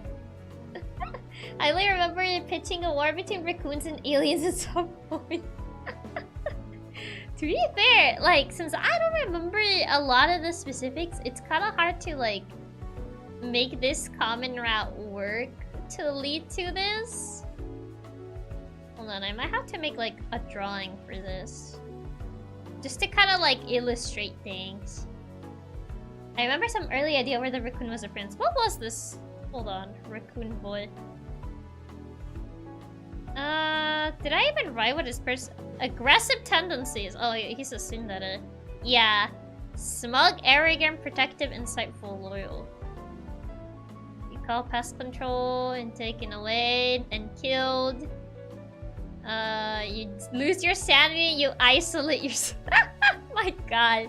You fail to save him, you take it as you betrayed, you refuse to help you, you die. You lose your sanity and attack a random person, you get charged with murder and die in prison. My god.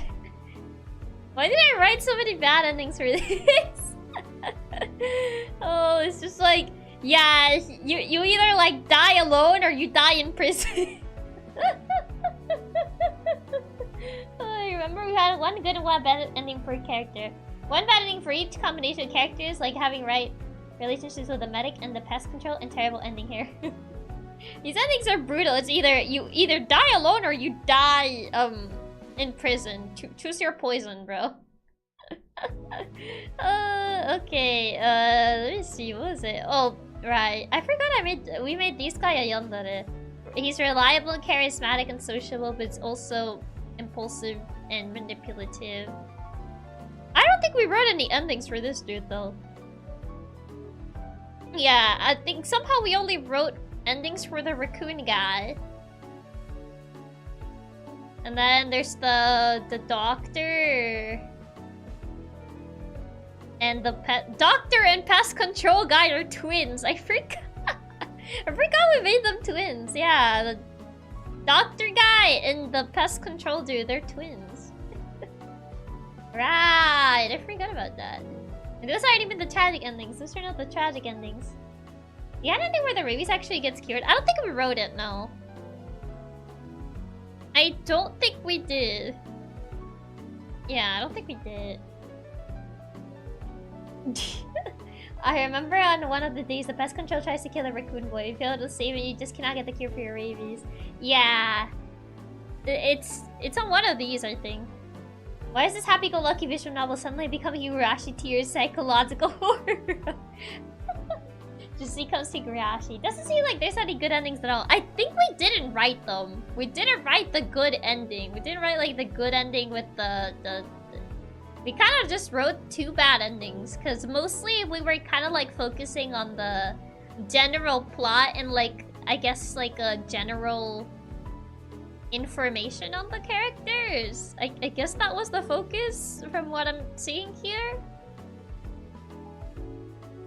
Like I said, I haven't looked at this document in a year. I'm trying to like re-remember what my thought process was here. But, okay, so... let's see. So she attacks him, and just like blacks out. She recovers her consciousness. She's in a hospital. So I guess at the hospital, it would be where she meets this dude. Where are you? Joseph Winters. The coup-d'etat doctor. Okay. The reason I mentioned the pest control and medic is because one of the bad endings, if you have right relationship with both, the pest control pretends to be his twin and kidnaps you. Oh, right. I forgot me. The doctor that she hires his brother? Could be. Or could... probably? I mean, it would make sense as to how we can have this guy and this guy. Oh, right, the plumber dude as well. I remember so many of the endings I wrote because of the coup-d'etat. You gotta have glasses. I forgot why. Wait, why does he have tattoos? Oh, that's the pest control guy. I was like, why does the... yeah, so the doctor guy is the one that has tattoos. Looking back, Winters is an apt name for a coup-d'etat. Maybe the doctor's the one that refers to his brother to her. That would make sense, yeah. Okay, where is this? Do not trust the raccoon. How do I write this now? Yeah, imagine a doctor's with tattoos is pretty funny. I just kind of confused because I didn't remember giving the doctor tattoos, but it was the pest control guy. Now, how do I write this? Well, this was like the general plot. I feel like I need to separate this. Or maybe I can find a way to like write it in here. I'm trying to like... Maybe if I remove this.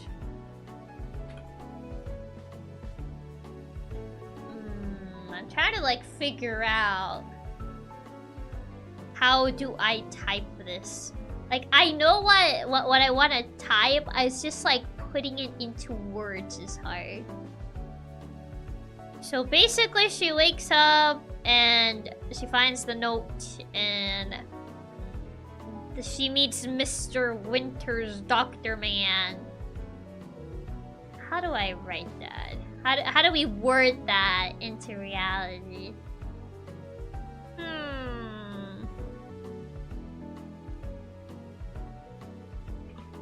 Or maybe it's just a conversation with the doctor, and as he leaves, a business card slips out of his pocket for his brother's pest control business. I feel that too. Putting something into words is hard. Yeah, putting something into words is pretty hard. Mr. Winter's Doctor Man's. Mr. Winter's Doctor Man's. It's Mr. Winter's Doctor Man. Hi! Hi, Click! Welcome, welcome! Where she could think much of the note. Doctor walks inside the room. Doctor walks inside the room and introduces himself. Another thing I remember, I'm gonna say this a lot of the stream. There's a Croc Boy NPC, and the reason he's in love interest is because you get hydrophobia later and isn't able to visit him anymore. I don't remember the crocodile NPC. I don't even remember that. I don't remember us adding a crocodile NPC. Oh my god. Or true, the crocodile. I completely forgot about the crocodile. Because like, we didn't even wrote the crocodile. I think we just mentioned it in passing. The cool croc without a root. Yeah, because you always gotta have that character with a cool design that doesn't have a root. Because every visual novel has that. They have like a character that has like a cool design. And you're like, wow, I wonder if they have like a root, and they don't have one. I think it was pitched with the aliens and stuff. Why did we pitch aliens? Doctor walks inside and introduces himself. I'm pretty much just gonna write it as bullet points, just to kind of get like what the general common route is about, instead of like actually just like writing it as if I'm writing a book. Introduces himself. He explains. The character you always want to go for, but never can actually get until a sequel where they butcher the character arc. Yeah, it's that type of character. He explains the current situation to her. At least in the Hakuoki remake, they made everyone available. Oh yeah, the Hakuoki remake. I do remember. I don't think he knows yet she has rabies, right? I mean, if she was out for that long, I mean, you can you run tests for that when you're out? I think you would be able to run tests, weren't you? I'm not sure. He explains the current situation to her and how she was brought over to the hospital by a girl. Cue Emily's introduction. It's just a note. It's just like little side notes. Emily, my beloved. Cue Emily's introduction as MC remembers her. So yeah, the childhood friend, yes. He's in his current situation to her and how she was brought over to the hospital by a girl. Saying it because a huge part of the plot is that she might not be cured of it. Imagine going to the hospital and not getting cured at all. I guess so, yeah. Is that she might not be cured, true. But I mean, I guess that would tell her what her diagnosis is, but, you know. I'll say the same thing I said 1 year ago. I got dibs on Emily. So that would introduce him. And would introduce Emily immediately. Yeah, if you tell a doctor you got attacked by a raccoon and they don't check for rabies, that doctor should lose their license. Yeah. And how she was brought over to the hospital by a girl. Doctor. So I would assume, I guess the doctor would ask if you remember what happened, because he probably doesn't know about that raccoon. So, because probably Emily would kind of just tell her that she probably found you out, just passed out. I think the reason is that she has a magical version of rabies, because rabies is slow enough that you can get vaccinated after getting it and be fine. Well, yeah, this is a quote-unquote magical rabies. Yeah. It's a different type of rabies. Yeah. Even worse, if the doctor knows you have rabies and doesn't do anything for it, they will also lose their license. True. Of course it is. Yeah, I think we just made it like a magical version of rabies or something. Because yeah, rabies is kind of like a slow illness, and like I think the moment you start showing symptoms, you're pretty much just like doomed at that point. But if you're able to get like vaccinated early, you'll be fine. Which is why you need the raccoon boy help to cure it. Otherwise, you die. Pretty much. Yes, his current situation to her and how she was brought over to the hospital by a girl. Cue Emily's introduction as MC remembers her. And then, Dr. aka Joseph Winters asks if you remember what happened. Question, why were we cooking so much for that stream? I don't know. I do not remember. Magical rabies makes sense for some reason. Maybe a new strain or something. Yeah, it could be just like a new strain of rabies. Even though we just called it magical rabies. But yeah, it could just be like a new strain. I wouldn't say it's like that out of the norm. I wouldn't say it's like that crazy. Okay, asks if you remember rabies 23 adaptation. If you remember what happened before you were brought over to the hospital. Magic is a science that hasn't been explained. Is that so? I think you can put a decision point here. Like if you decide to like actually like explain what happened, or if you pretty much like don't say anything. I like how we're contemplating over an unknown strain of magical rabies. We're contemplating the possibility. This could be a decision point that just kind of leads into like the route, or kind of like helps gain affinity to gain into a route, if that makes sense. Like you kind of like explain entirely what happened, or you kind of just like omit details. Just kind of say like, yeah, I got attacked by a raccoon.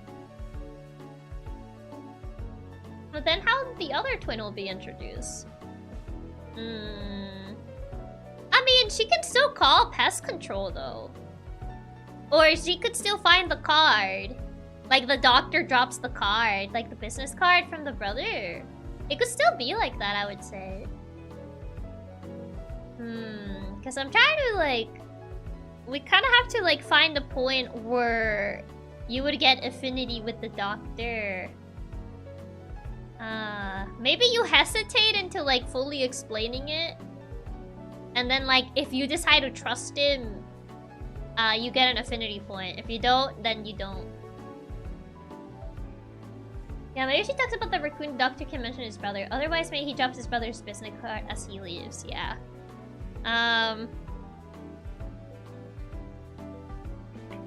Alice is shown to be hesitant about explaining her situation. Wait, are raccoons common in Florida? Hold on. Hold on, I need to Google this. Maybe he doesn't believe her because raccoons are not common in Florida. Does Florida have raccoons? You have immediate relationship with the pest controller and hide with everyone else. Your immediate bad ending. Hold on. Yeah, we got tons of raccoons. You do. Are raccoons common in Florida?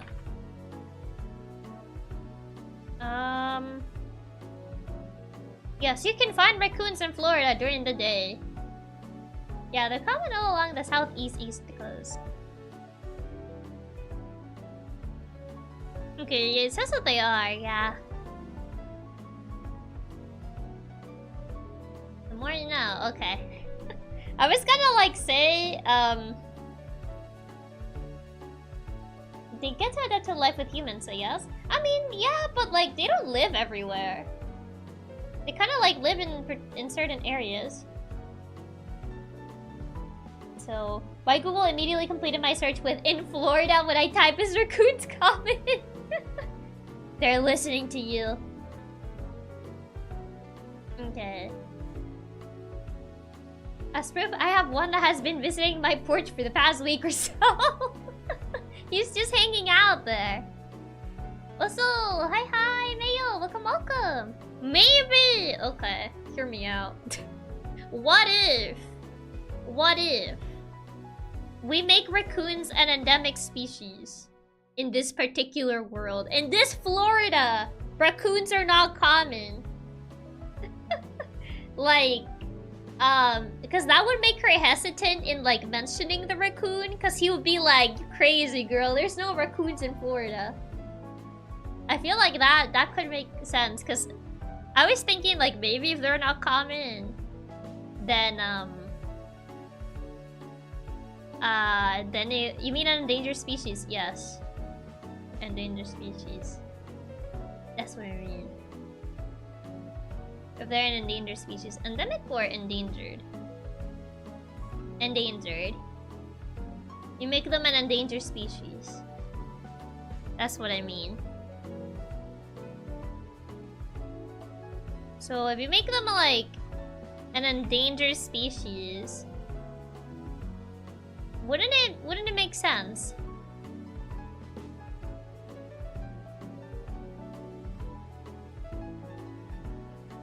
Let's see. Silly girl, raccoons don't exist. I mean, sure, but why are we adding the plot point again? We're basically adding the plot point because it leads to a decision point with the doctor. I mean, endemic might make them an important animal for the ecosystem, so either way they should be protected.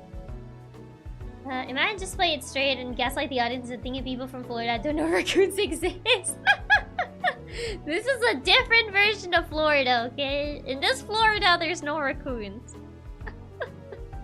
So, the reason why I'm saying it is like, we couldn't make it so when she gets attacked by the raccoon and she's trying to tell the doctor that she got attacked by a raccoon and could have rabies, he doesn't really believe her, or she's kind of like doubting explaining because she thinks like he might not believe her.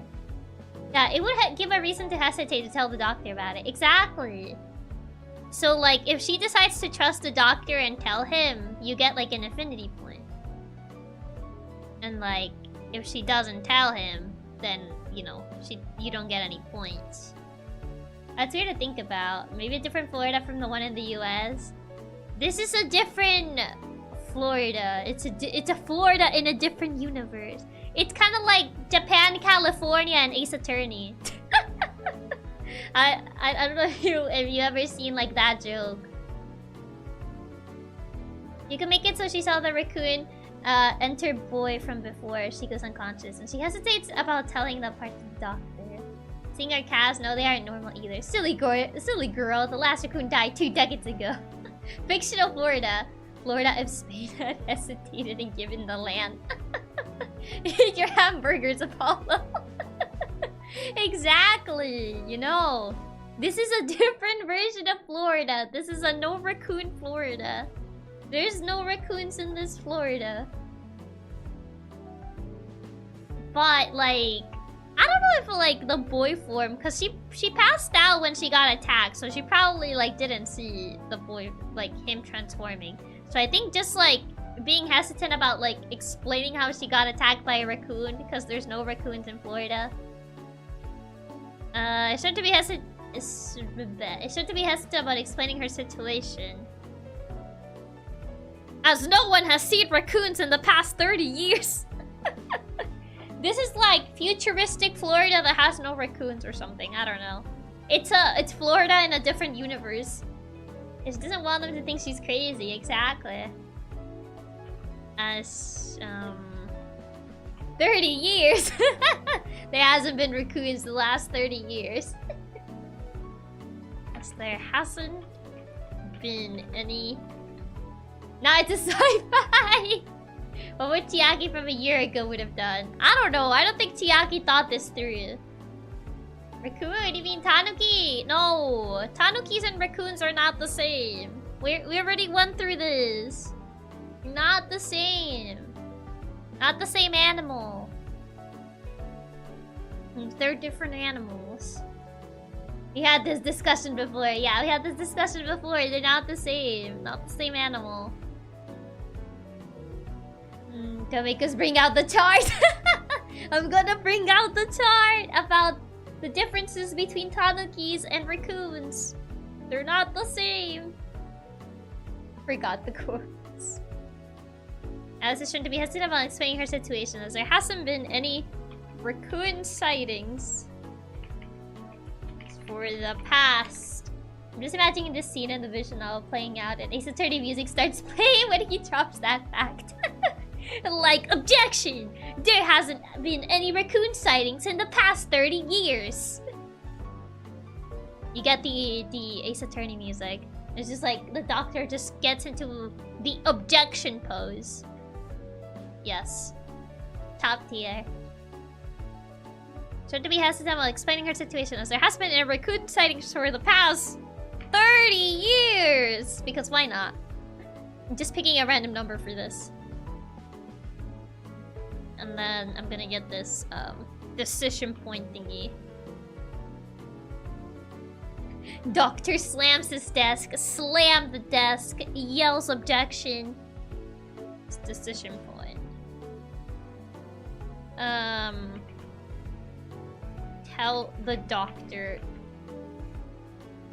what happened. Only 30 biologists would be really happy to see that raccoon. Slams desk, point at patient's face, objection, you are wrong. And then, if yes, if no, I guess I'll just go with if. More like choice A, choice B makes more sense. Choice A. You decide to confide on him and tell him what happened. Okay. And obviously this leads to like affinity points for Joseph's route. And then choice number B. Choice B. Is the doctor the type of character to make references while keeping a straight face? I mean, he's a kudere, I would say so. I feel like he kind of would just like let you know that you're wrong, but like in the most emotionless tone ever. Number B.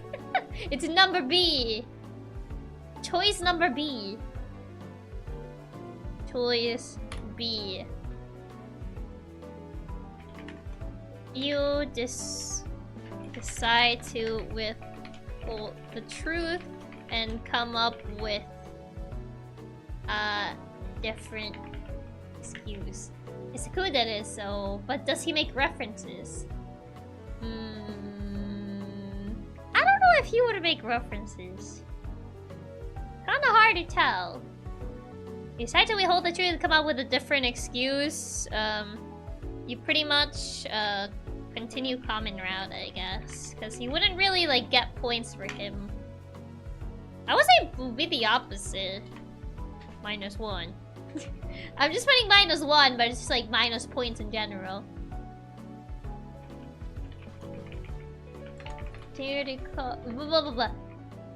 Common route. Okay, so that's choice A and choice B. Na. -1 point, but aren't we at 0 right now? You get negative points. It's just a negative points. That's all you need to know. I feel like the common route would be the longest thing to write because you kind of have to like introduce everyone at this point. We'll be in a relationship, Deb. Would the doctor be interested in that raccoon? I imagine his twin, because he wants to hunt it, isn't it? I mean, if you mention like, yeah, raccoon gave me rabies, I feel like he would be interested. Because like, you know, there hasn't been any raccoon sightings, which will lead to... There hasn't been any rabies coming from raccoons in the past 30 years. So I feel like he would be interested for like medical research. So it would make sense, yeah. It would make sense that he would be interested in it. Because it could help to like... it could help him on medical research if he manages to get said raccoon that she's talking about. If the doctor was a vet, he'll be very interested in the raccoon probably. I mean, even outside of being a vet, it could still help to like research the rabies that she claims to have. That she does have, but like he doesn't know that she has it. You know. So probably choice A would just kind of lead into you telling him about it, but this would lead more into his... It would start leading you more into his path, but we kind of have to find a way to like this also leading into the rest of the common route, because just one choice doesn't get you into a route immediately. A vet taking care of you in a hospital, they really advance in animals right here. I mean, no, he doesn't have to necessarily be a vet to like be interested in the raccoon itself. Medical research exists, so I feel like it could still tie in. I'll find a way to like make this work.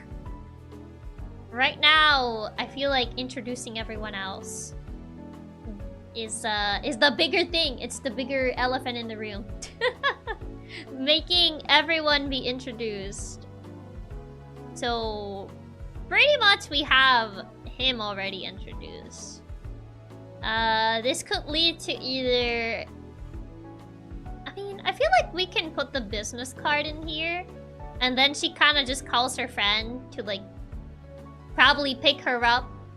She probably calls Emily. Because, like, remember, she was brought over to the hospital. It's not like she actually drove there, so... It would make sense that she either asks the doctor for a phone or she has her phone with her. I mean, I don't know if she would have her phone with her.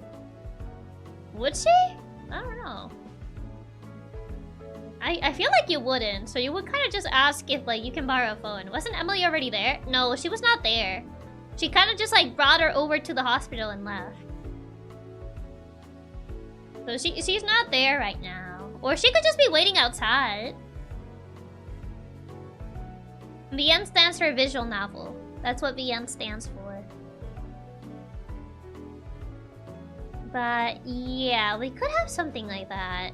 she could either be waiting outside or she could just not be there.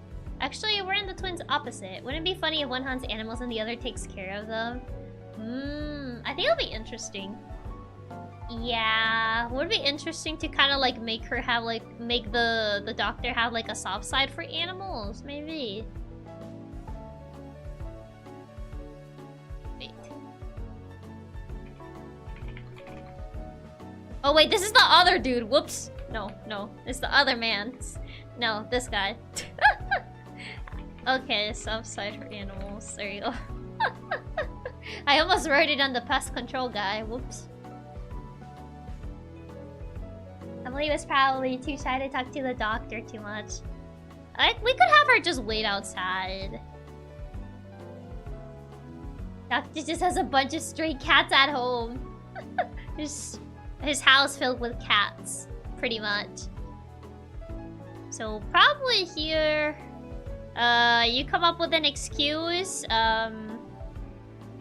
After you, I guess after you make up a fake excuse to the, I guess a fake scenario of what happened.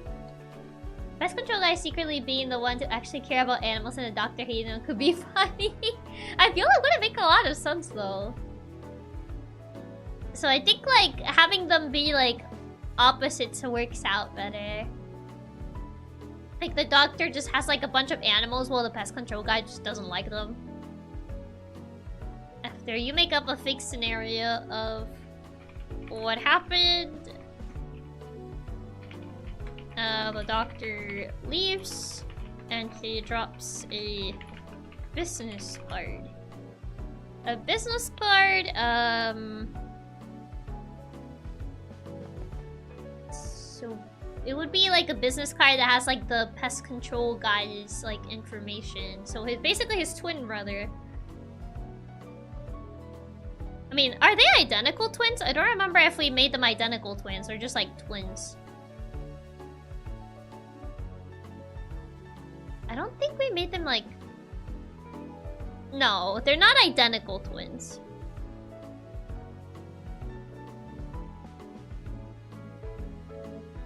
Yeah, they're not identical twins, I think. They just have different eye colors. Yeah, they're really complementary. Heterochromia is the only difference. Oh, so they're identical, but it's like heterochromia sort of situation. Ah, I see. Yeah, and one has glasses and the other one doesn't. The doctor has glasses. The pest control guy doesn't. Like the heterochromia eyes are mirrored. I see. So that's what we did. Okay, you make a fake scenario. What happened? Dr. Lacey drops a business card showing a man that looks almost identical to him.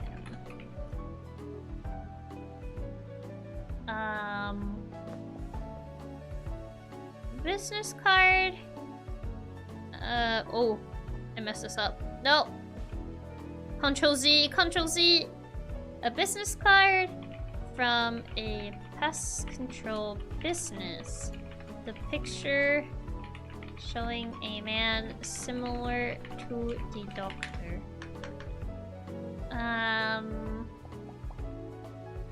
So after this... Doctor leaves to... I guess we can have the doctor take some notes and leaves the room, dropping a business card. Yeah. Photo of the business card. Quite bold of him. Would it be more interesting if it didn't show him? And then when the pest control guy shows up, she gets confused because she mistakes him for the doctor. Could it just be like the business cards just didn't have a picture? Wouldn't it be kind of weird to have a business card without your picture? Or is it common to just not have like your picture on a business card? Dropping a business card from a pest control place. Pest control business. Business cards don't have pictures normally. Then I guess, just no picture then. Dropping a business card from a pest control business. Most business cards don't have their picture. I think it's common to just have a business logo on your business card, not so much of a photo. Then I guess we can just make it not have a photo. I think pictures are more for IDs. I see. Then I guess we'll just make it like a business card.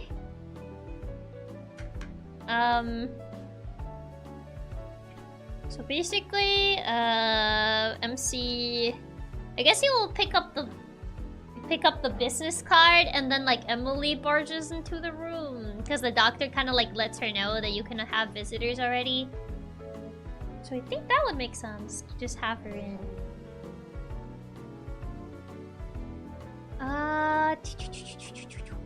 Yeah, I'm trying to like visualize if that will work, but I think it should. I should be able to work. Okay. Pick up the business card. Emily enters the room. Or I guess the door swings open and Emily enters the room. There. And I guess you kinda would ask her if cause like I'm assuming you do remember the events of what happened because the doctor asks you. And you either tell him or you don't. Yeah, Emily entering after the doctor leaves you seems better than her just leaving you to your own luck after being unconscious. Yeah, I feel like it might make more sense, yeah. I guess she could like explain what she saw and just kind of like ask you. Or, because I'm trying to see how would Emily... Now I need to have like a character moment with Emily here, which would lead to points in her route or not.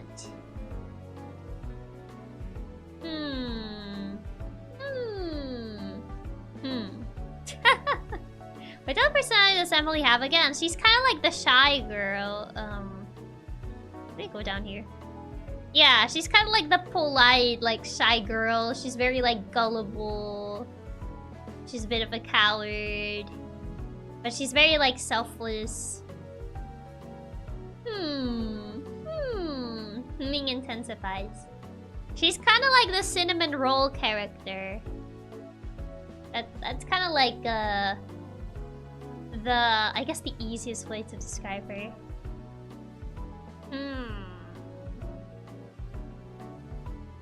Let's see. So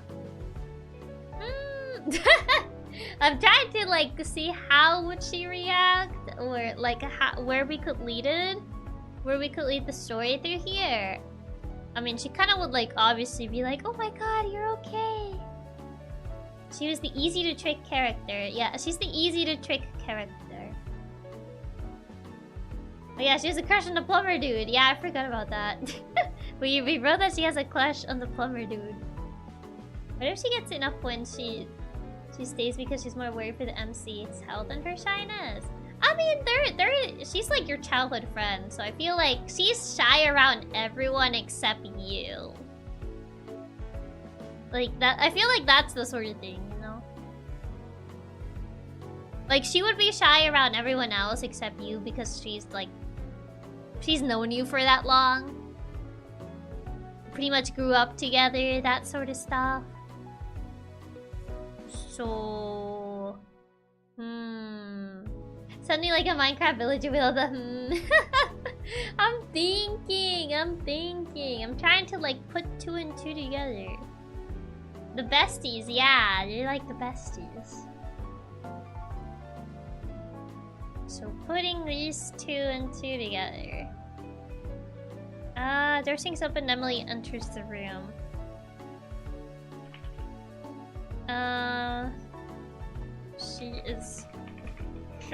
to be concerned about you.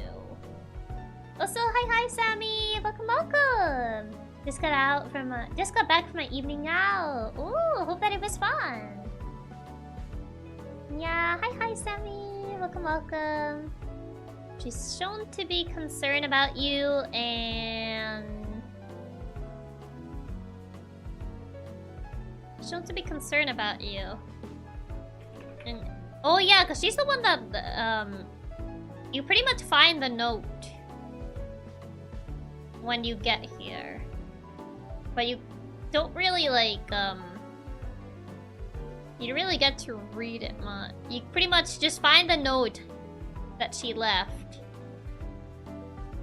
This is Emily. So you can pretty much question her about that. And Emily isn't the one that left the note, isn't she? She did. She's the one that left the note. So you pretty much recognize that it was her handwriting. So she didn't sign it, but you recognize that it was her handwriting. So you're just like, huh, that's weird. You shouldn't to be concerned about you. And you ponder whether you should tell her about the note or not. Option 1, ask her about the note. Option 2, slam dunk the note. Just slam dunk it into the garbage bin. So it could be that. It could be that you ask her about it. So she's going to be concerned about you. You kind of like explain what happened and then you ask her about the note. So yeah, I think that would make sense. To be concerned about you, so you decide to tell her about what happened.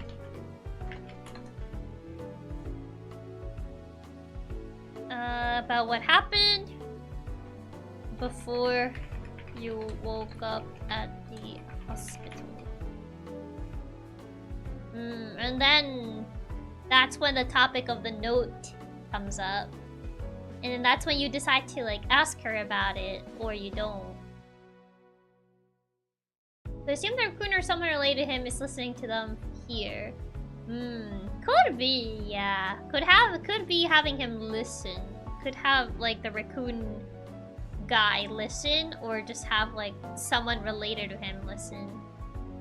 From here, yeah, you could have someone secretly listening. Why is this sounding like a telenovela plot now? the one person that is listening into the secrets. So Emily clearly knows something's up with the raccoon then, right? But is the secret she knows something she'll divulge at this point in the story, or something we need to do her path for? Something you will need to do her path for. So she definitely knows what's up with the raccoon. But, like, you would need to do her route for her to tell you. I mean, it's a romance BN, so it almost is. To be fair, love stories ain't that different from telenovelas. Someone was listening in on their conversation. Telenovela title, Amores Fabioso. Oh my god. Wait, that actually low-key does sound like a telenovela. Like a telenovela title, what even? Oh no. It actually does. I did not think you could actually, from the writers of Amores Perros. It is way too accurate. Turns out Chiaki's writing a telenovela this whole time. No, that was not it. But it would be fun to try to write one just for the funsies. I think it will be fun to try to write one for the funsies, but no, this is not supposed to be one. Oh man. She's shown to be concerned about you, so you decide to tell her about what happened before you woke up at the hospital. So you decided to tell her what happened. This leads to the topic of the note coming up. you're given a choice. Next writing stream will be like telenovela spin-off writing. Just change the raccoon guy to the gardener. And it's your 5 p.m. telenovela. Why a gardener? Telenovela writing stream. This time we're writing a telenovela. One day. Okay, so this is a decision point. So this decision point moment. This is ask her about the node. This leads to the topic of the node coming. This leads to you remembering about the node that you found when you woke up. It's always the love fight between the owner of the hacienda and the gardener. It kind of sounds like you watched a lot of telenovelas if you know that much. So, decision point. Will you ask her about the note? And then it's choice A, choice B. Okay, so choice A and choice B. You decide to not mention the note and later dispose of it, completely ignoring the warning. Choice B. You confront Emily about the note and question the meaning behind it. There you go. Obviously, like in an actual VM, you wouldn't have the choices be as long as they are. You probably just say confront Emily, but here I'm just making them like very you know, like, I'm kind of like making them in a way that it's easy to understand what each choice leads to, if that makes sense. But usually on a visual novel, they would just say like, oh, confront X character, or just not confront X character. Right now, I just want to make them so it's clear what each choice does. Yeah, gotta make them on the nose here so you can make some sense out of it. Yeah. C, eat the note. Just eat it. Explains for us later when it's actually written. Yeah, pretty much. Because this is kind of just like the basis for like when you're actually like writing it down. So like when you look at this, you kind of know how everything's gonna be like written. But yeah, you decide to not mention the note and later dispose of it. Find Emily. Enter the route. This is the trigger for her route. I would say her route is probably the easiest to access. I would say her route is the easiest to access, but in order to get the full context, you have to do the raccoon guys' route. This is the trigger to enter her route. Okay. Now I need to figure out how am I gonna get pest control and the plumber guy in here. I guess if you don't mention it, cause like if you mention it, I feel like you would straight go into like the full focus would be on Emily and her kind of just like either avoiding the issue or like she kind of like tells you the bare minimum. So from here,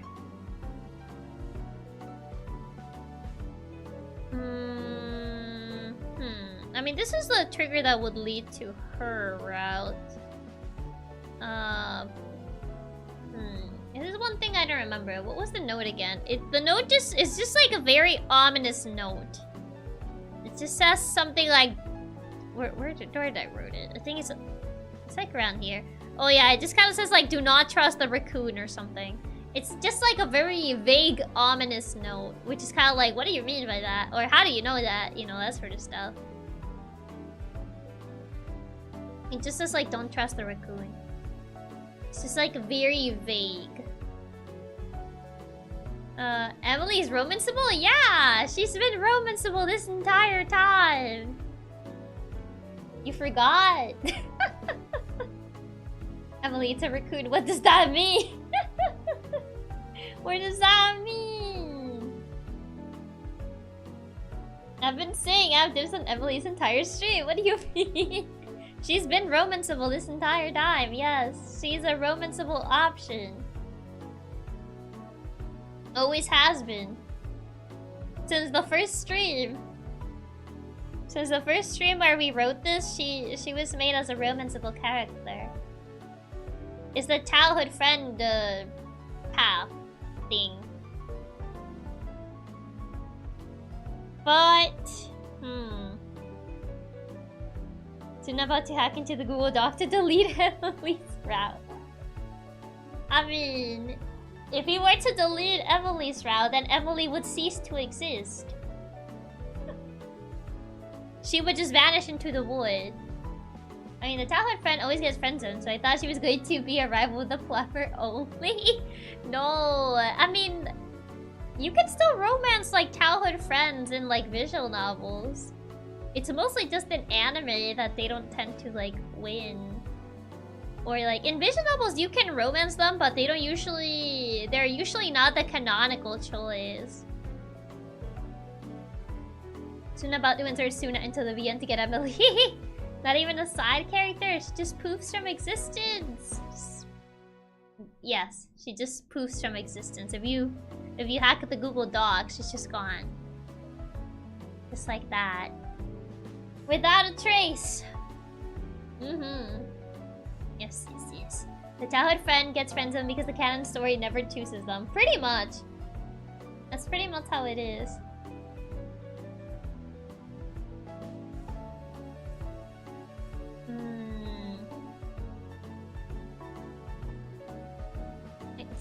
Let's see.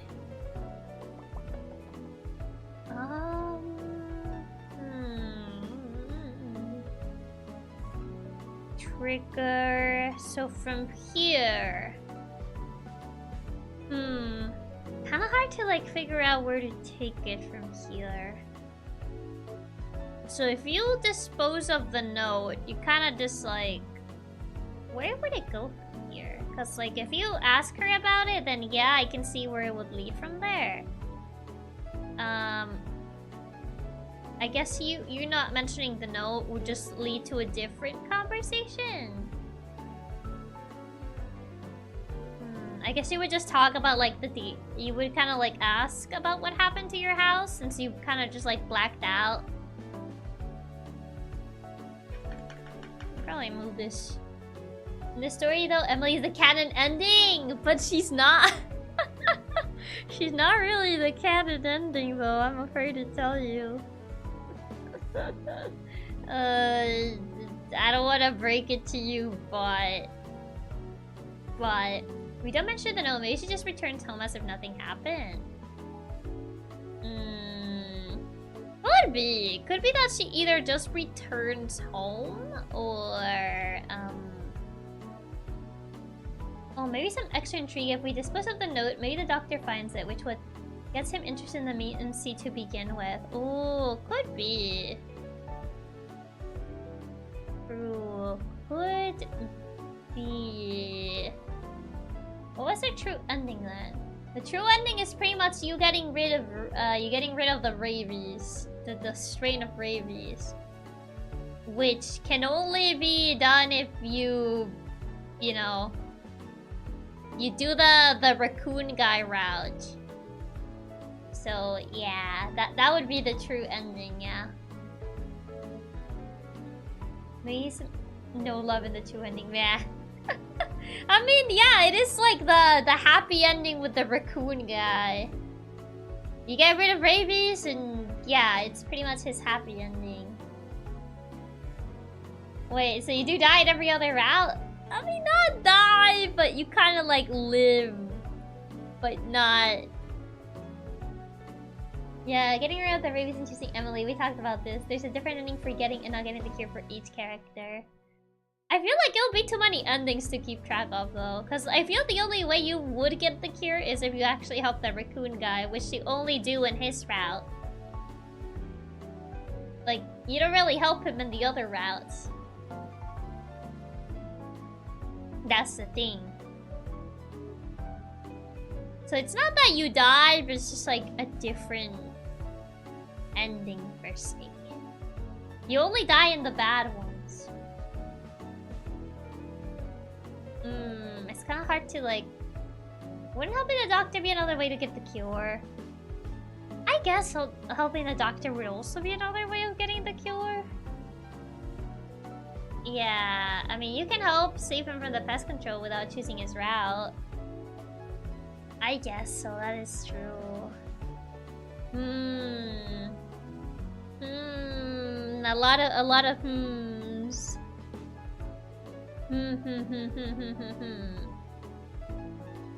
Completely ignoring the warning.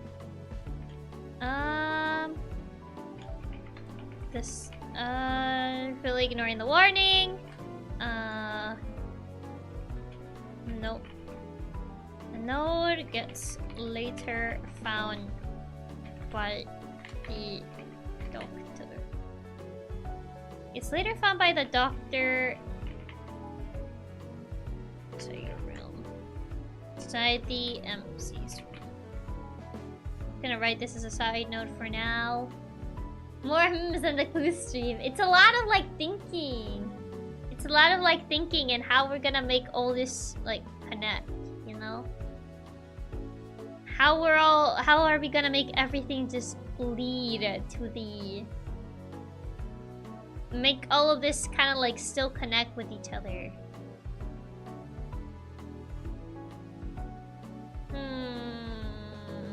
A lot of hmms. I decided to mentionally dispose of it. The two ending being just are getting the cure with the raccoon, not extend anymore. Sounds like a great true ending. Could be something like that, yeah. So yeah, there's several endings to spend 60% of that stream just writing endings in chat. Just coming up with endings. The two of them end up talking about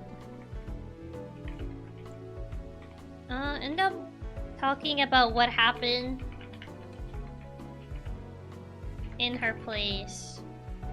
Yeah, because the place did get flooded. She kind of just like blacked out, and like her friend found her with like the floor just filled with water. Kind of just like brought her over. And tell you about what happened in her place. What happened at her place. At her place. Okay, two of them end up talking about what happened at her place. And Emily offers to... I guess she would be the one to introduce the plumber to her, if that makes sense. Because she does have like a crush on the plumber dude, so she'll be like, oh yeah, I know like a plumber that is like really good at his work, whatever. So I feel like her being like, oh yeah, you could like hire this guy to fix like the pipes, he's really good, yada yada yada. So either way, her checking out her place ends up flooded. Speaking of illusion of choice. I mean, this is still the common route. This is not like the personal character route just yet. So usually on common route, certain choices do lead to like a bit more information about said character, or you do not get that information depending on your choice. And then once you enter the route, that's when everything's different. Because right now, this is still common route stuff. This is not any personal route. She's totally hype. She's gotta totally hype him up as like the best plumber in history. It's like, oh my god, he's so good. Like, yeah. Emily offers her. Emily already dating the plumber, recommending him makes sense and fits her character. She's not dating him per se. She just has like a big crush on him. You know, she kind of like has like the puppy love sort of thing. She's like, oh my god, he's so cool. Like, but they're not dating, no. She just has like a massive crush on him. Talk about what happened, and Emily offers, no, recommends her. Yeah, she's just crushing on him. Yeah, she's just crushing on him. Recommends her to hire a plumber to fix the... Apparently he's got a plumber race! Yeah. Puppy love crush. They could later date, but he would cheat on her, so yeah. Yeah, I guess in like one of the other paths, if you don't go with Emily, she dates the plumber. So could be. Two of them and double Kia would happen at her place. Blah, blah, blah. Emily commends her to hire a plumber to fix the leak. Fix the leak. Highly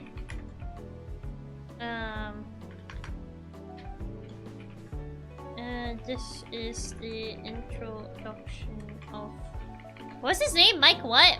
Mike Myers or something? Mike Oliver's. Oh my, the plumber is a love interest. Or we got the bill, guys. Oh no, it will only be like Mike Myers. I forgot what his name was. It's Mike Oliver's. Yeah, Mike Oliver's. Yeah, that's his name. I forgot what his last name was. Yeah, Mike Oliver's. That's his name. I don't know how I forgot. Really loving the scary movies, right? What do you mean? I never watched those movies before. Michael Myers is a horror movie monster. Ah yes, I remember the Halloween movie when Michael Myers became a plumber. I remember I never wrote a good ending for Mike because I don't like him. Yeah, you were very biased against Mike for some reason. Okay, so Mike Oliver's. Deduction of Mike Oliver's. Enter the narrative. Emily is shown to highly praise him. Okay. It's here. He breaks Emily's heart. Remember when Mike Myers fought a raccoon? Oh, I'm starting to really question Emily's taste in bed. I mean, Mike Myers do uses pipes, but not for piping. Mike Oliver's, not Mike Myers. I got it confused. I don't know why I thought about Mike Myers instead of Mike Oliver's. It's just been a while. It's just been a long time.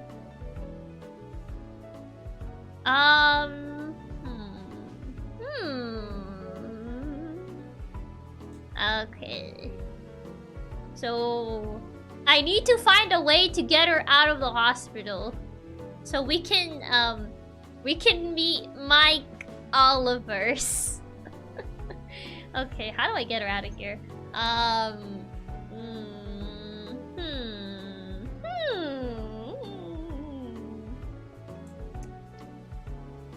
Remember Mike Myers goes to choose a main character with a knife but stops to fix the sink. Stop!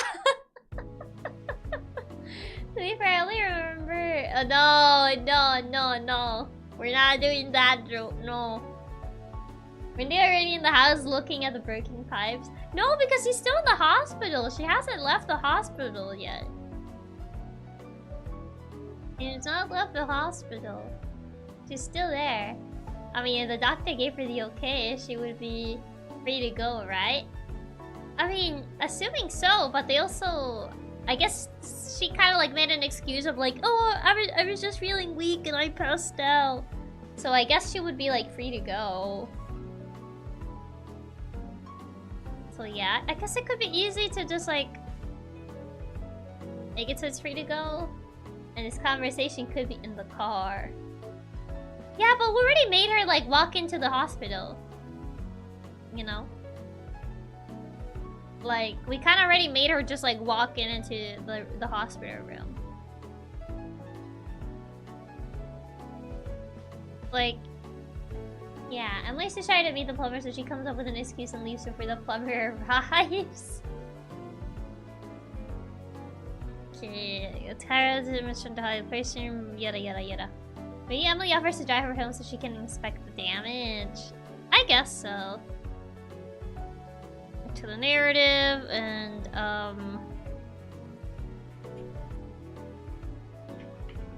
Emily offers her to drive her home after she's discharged from the hospital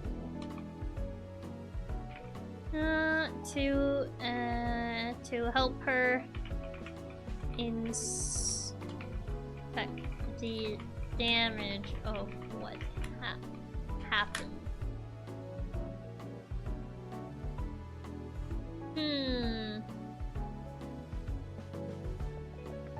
Okay, so... but wait, if she isn't at her home yet, how does she know about the flooding? I mean, she tells her. Like... You kind of like tell her about what happened before you woke up at the hospital. You tell her about the raccoon and the flood and everything. Because you do remember, you didn't get amnesia. You kind of just lied to the doctor, man. So she knows only because you told her. Did she pass out after the attack? I mean, she passed out after the raccoon attacked her. But the house, the pipe was already broken though. At that point. I'm really calling the plumber ahead of time, but then backing out at the very last second just to get the MC at her doorstep because she's too shy. It does sound possible. And talking about what happened to her face, and Emily mentions that she...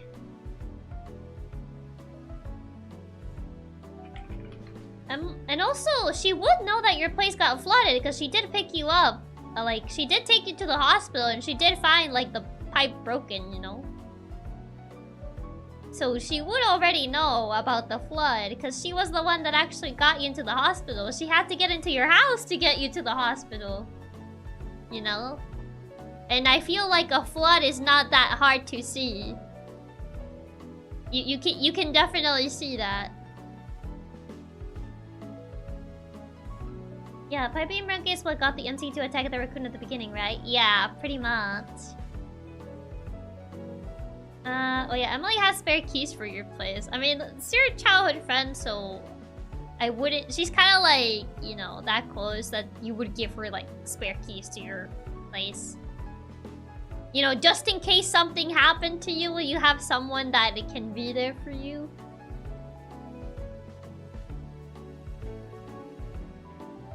Okay, Emily offers to drive her home after she's discharged from the hospital. However, inspect the damage of what happened.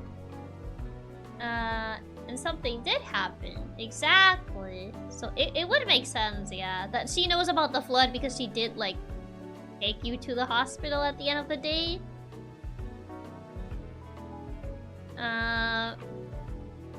Inspect what happened.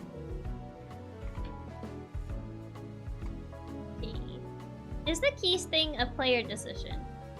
No, she already has the keys. So it's her having the keys is already like a default thing. It's not like you give her the keys. It's already predetermined that she has the keys. So it's not like you gave her the keys before everything happens. She kind of already has them. So not really a player decision, no. So here, upon arriving, you realize that the plumber is already waiting outside your place. And Emily shyly leaves you at your doorstep, avoiding eye contact with the plumber. There you go, I think that makes sense. I think that adds up. This should make enough sense, I would like to believe. Yeah, this is an off-screen thing. You know how there's like some events that happen off-screen? So like, this happens, but like, pretty much in the mid-time between like you getting like driven to your house and like you arriving, this takes place. Yeah, all the waiting and stuff. Yeah, so basically this takes place like between you getting driven to your house. So mid-event between MC getting driven home and right there. So yeah, this is around here. Put this here. Yeah, all the waiting and stuff. Pretty much so, yeah. Cute in the worst Mike. You really don't like him, huh? No biases there. Okay, avoiding eye contact with the plumber. And you do all the yada yada introduction here.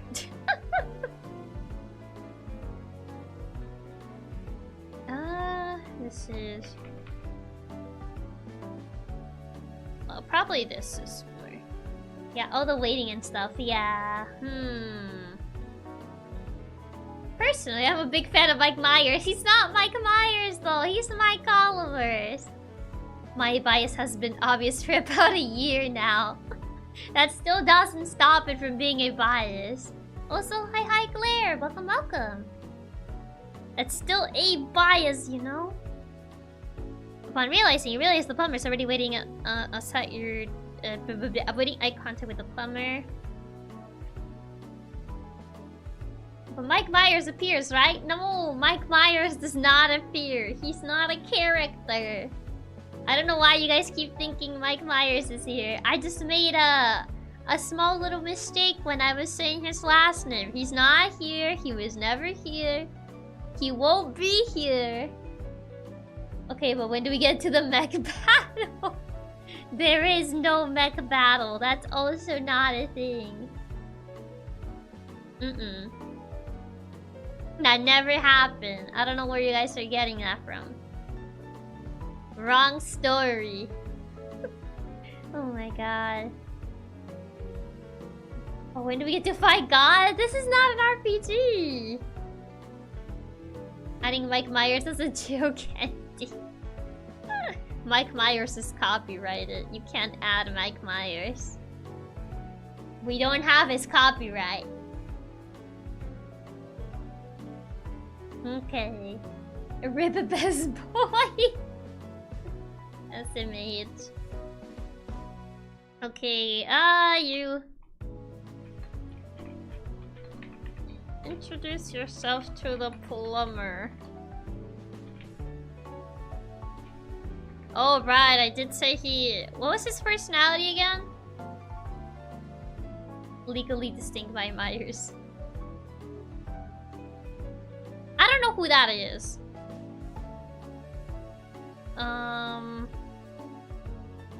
Oh right, he's the flirtatious one. Oh, ew. I mean, how do I write this?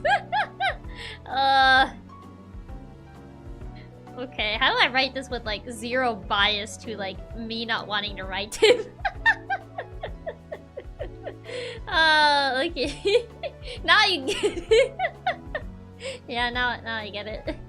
Understanding the bias against him now? Yeah, I remember what his personality was like now, and now I get it. Okay, introduce yourself to the plumber.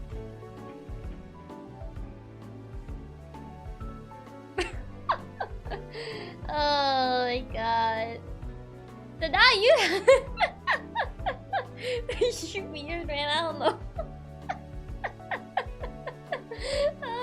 Yeah, right. Oh my god. Yeah, but he weird, man. I don't know. He's a weird guy.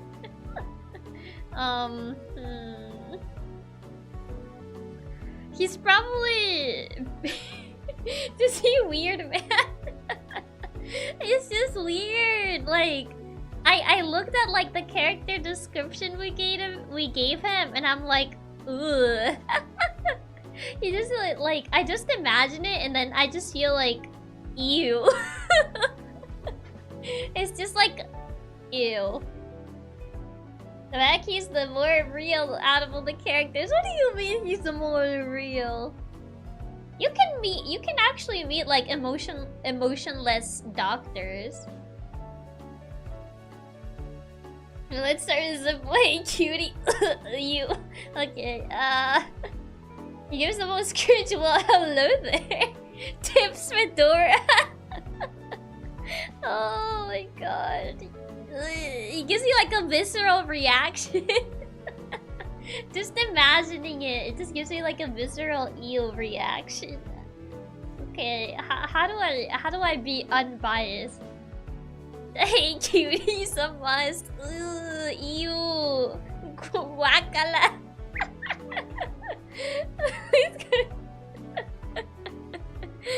Oh my god. Oh my god, no. Oh, I'm trying. I need to be unbiased. Okay. And she's back to factory settings. I had a coworker who gave me that reaction. He gave me that reaction once. Oh man. I don't know, it's like a very like visceral, like disgust reaction. I think the best way to write him is if it makes you visceral, that's the choice. I don't know, it just makes me like ew. It gives me like an ew reaction. So I find it hard to like write. Man, I think I laughed too much. My cheeks hurt. I don't know why I started laughing so much. Now my face hurts. Okay. Yeah. Oh god. Okay, how do I make this? How do you even write flirtatious characters? I can pinch them for you! No! Don't you dare. How do you write like flirtatious characters?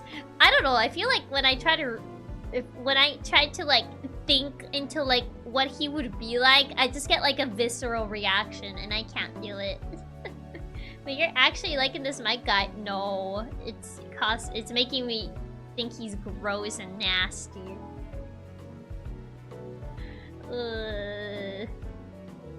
Are you writing a flirtatious character? Challenge level impossible. Think about the core reason why they're flirting. To get a girl, I guess. Hey babe, what's your sign? No! Stop or exit.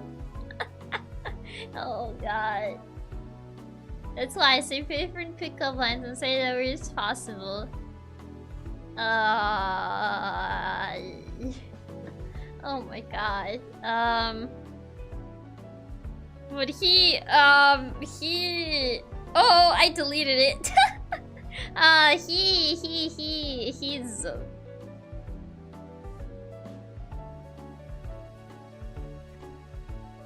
He tips us Fedora. Let me Google something. Best pickup lines ever. Oh my god. Yes, don't go into that territory. No. We're not going to the nasty territory. Stop it. Oh, I deleted it. Delete my entire... He's gone. His character deleted. Oh my god, so... Wait.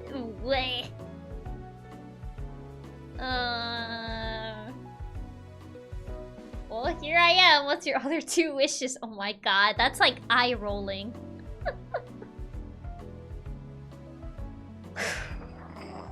They're so bad. Hey, Kitty's the best part. It really just gives me like a visceral reaction just reading it. I mean, he's like the type of like, from what I see that we wrote him as, he's like the type of guy that's like no personal space. So like, he would probably say like that and like just like no personal space whatsoever. He'd be like, hey there, girl. I cannot. It's just so cringe. Anyway, okay,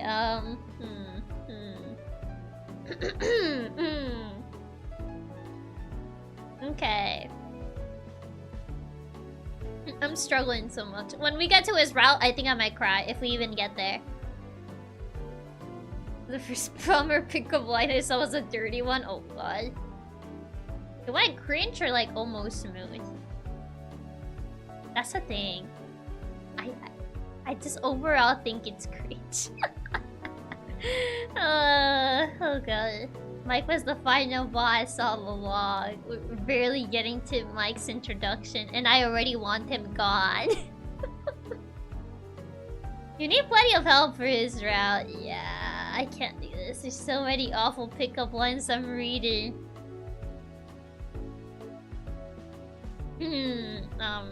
I mean, if I were to like actually code this, I think I would legit cry writing his route. Cause like, it would just be like a bunch of like cringe. I don't know any other way of putting it other than he's cringe. Honestly, he's just cringe.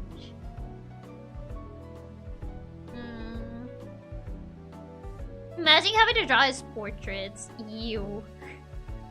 I mean, I forgot what he has like. What was this like? Hold on. He has like the green hair with the magenta eyes. He's apparently like muscular or something. He has a beauty mark. I don't know where that beauty mark is, but right, his personality to cringe. He's just cringe. Oh god, he is cringe. I'm struggling to like actually write him. How do you write like a flirtatious character?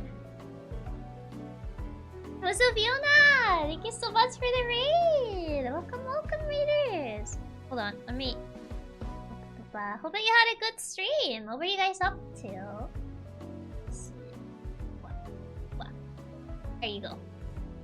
Ta. Oh, I love the ends. Let's check your writing. We're writing an otome game, but I can't draw. I can't write flirtatious characters. I don't know how to write flirtatious characters.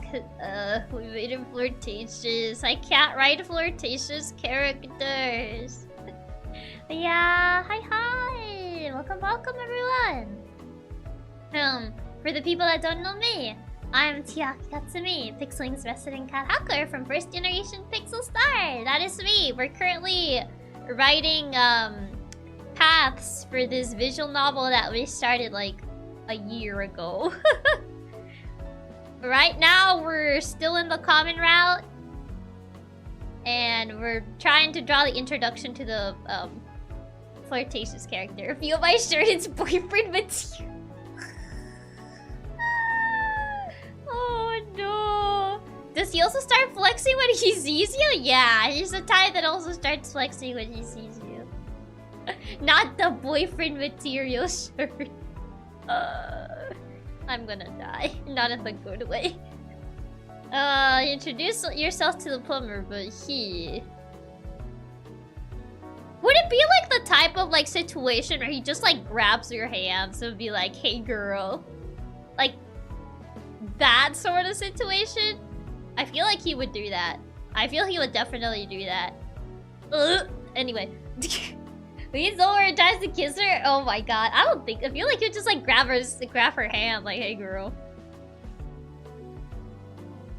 Between this and the beans, I think I prefer the beans. I think I also prefer the beans. I think I actually prefer the beans. He's making me cringe. Okay, just... She's cringe. I'm cringing just imagining it. I'm getting a visceral reaction. Okay. Would you shake hands with, like, someone you, like on a professional, like... If someone comes to, like, fix your AC or something or whatever, do you still shake hands? I don't know if you still do that. Oh, like, oh yeah, hi, I'm, like, this person. Do you still shake hands if you just, like... Is that still a thing that people do? I don't think so. No, you don't start outright flexing. You just put yourself in a position where your muscles are flexed. I just flex for the sake of you seem like you try hard. He's 100% not a handshake guy, especially with girls. You know you're writing him right if you're cringing at him. I am cringing at him. I don't. I mean, as a guy, I shake hands all the time, but I don't know for others. A lot of people shake hands still. I do out of courtesy.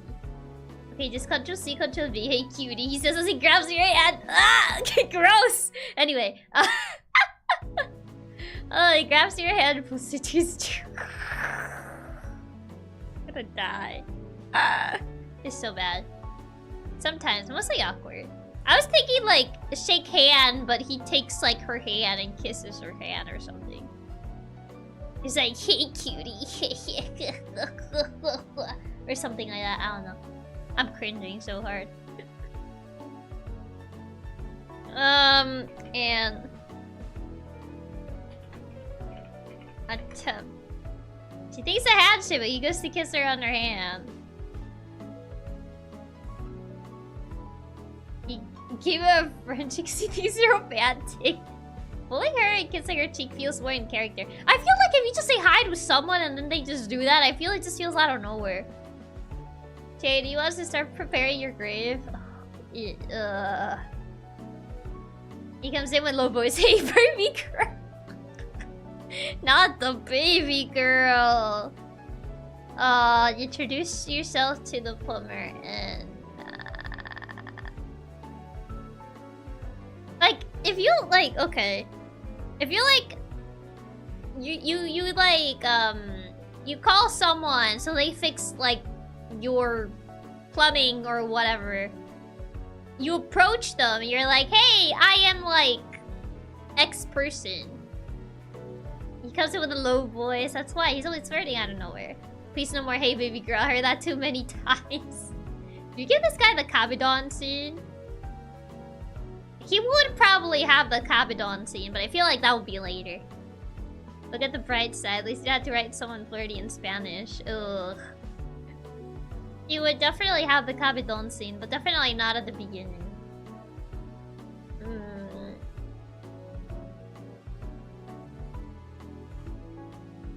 An attempt to, or more like, you attempt to introduce yourself to the plumber. What he... Let's have the comment and see if we have the choice to kick him. Oh, speaking random Spanish, so smart. I don't know if that's a good idea. I don't even know how that would even work. Mr. Mike Olivers. Tend to introduce yourself to the plumber, but he immediately turns around and starts flirting with the MC getting weirdly close to her.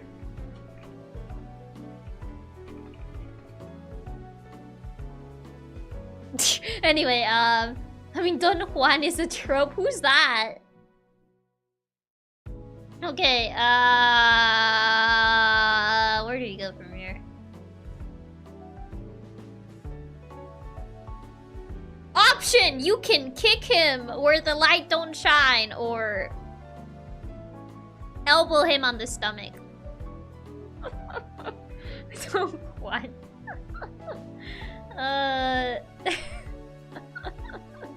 Oh my god. You don't know the trope Don Juan is a flirty character? Unto that's me. Yes, I don't think I ever heard it being called by that name, no.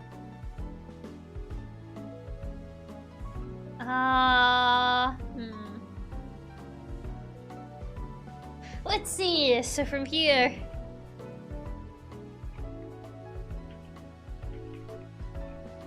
We got worded out by him. Reasonably so.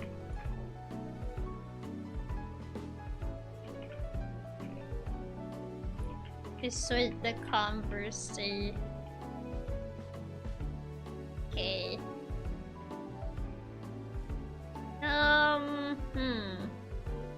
I might have to like correct a lot of like what's gonna happen in this section because I'm already struggling right now just to write this man. Okay, I'm worded out by him, reasonably so. An attempt to dissuade the conversation. Back to the situation seems accept him and not moving or reject him moving back. Would that be like I guess, but it would be kind of weird. Isn't this like outside your house? In the neighborhood?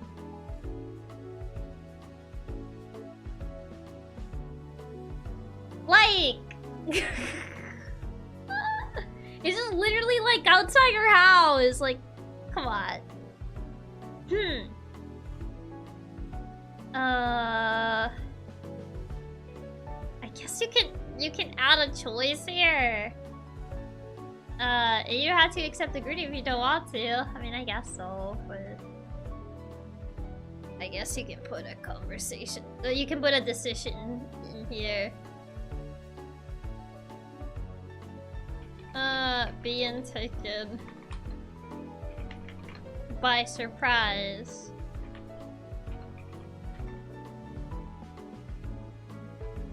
You are given the choice. I mean, mainly to see if you go or not for his route. He would say, our house, baby girl. Not the our house. I would feel like, you would be the type that if you, like, immediately say yes, it would actually have the opposite effect on him. He wouldn't like that. Because I feel like he's the type of guy that would be like, it's all about the chase, baby girl. Ew. But yeah, I feel like that would be the type of person he would be. I'm trying to get into his mind in order to write him, and I hate it. I hate it. I need to get into his mentality in order to be able to write this, and I don't like that. Is the thrill of that? Why are you making him less likable? He likes the playing hard again. You gotta make it so easy. So bad, man. So bad. It's so bad. I'm not sure. For most of these guys, the easier it is, the girl, the better. I feel like it'll be otherwise, cause like, what I'm thinking, he's probably the guy that a lot of girls crush on, as cringy as he is, because you know, quote unquote good looking. So I feel like he would be the type that if you play harder to get, he'll be like, ah, yes, it's all about the thrill of the hunt. Or some nonsense like that. Yeah, I think it's the opposite. These flirtatious guys get interested in the girl who shows them no interest. Yeah, that's usually how it is.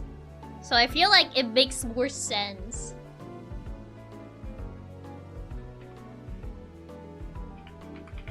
You decide to be you move away and... Not always. That's why many shy girls end with Patan is like him. Oh my god. Oh jeez. He doesn't even risk for the romance. He just does it for the thrill. Pretty much so. Chiaki, no, you don't like me replacing my body parts with mechanical ones, but can I please install a cringe inhibitor in my head? No! You cannot do that. You move away and decide to... You act shy or something.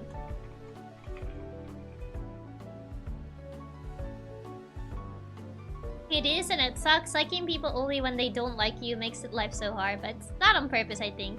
Imagine cringing. I am cringing.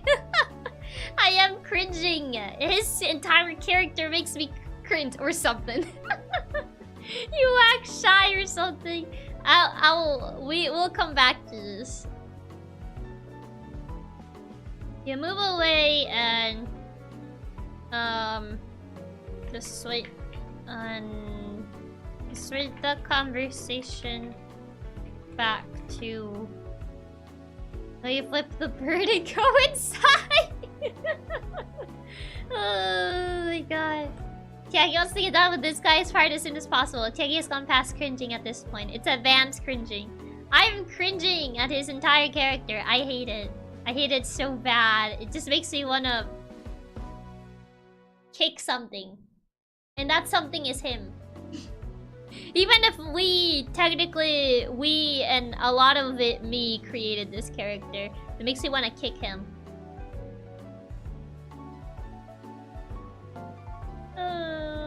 Yeah.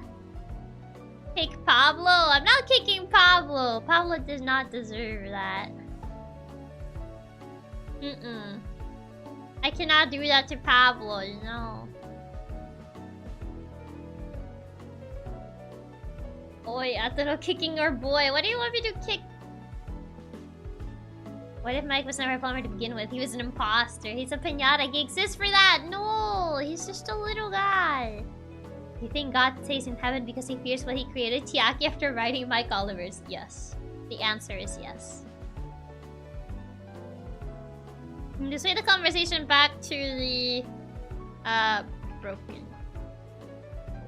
Back to the broken. You actually use something, you decide to flip him up. No, I'm kidding. You decide to flip him off.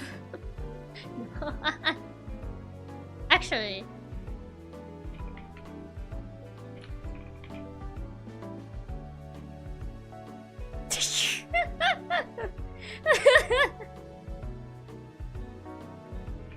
This is a romance game, so... Perfect! Yeah, the smiley. Yeah. It had to be a choice. The smiley face. That's the current mood right now, actually.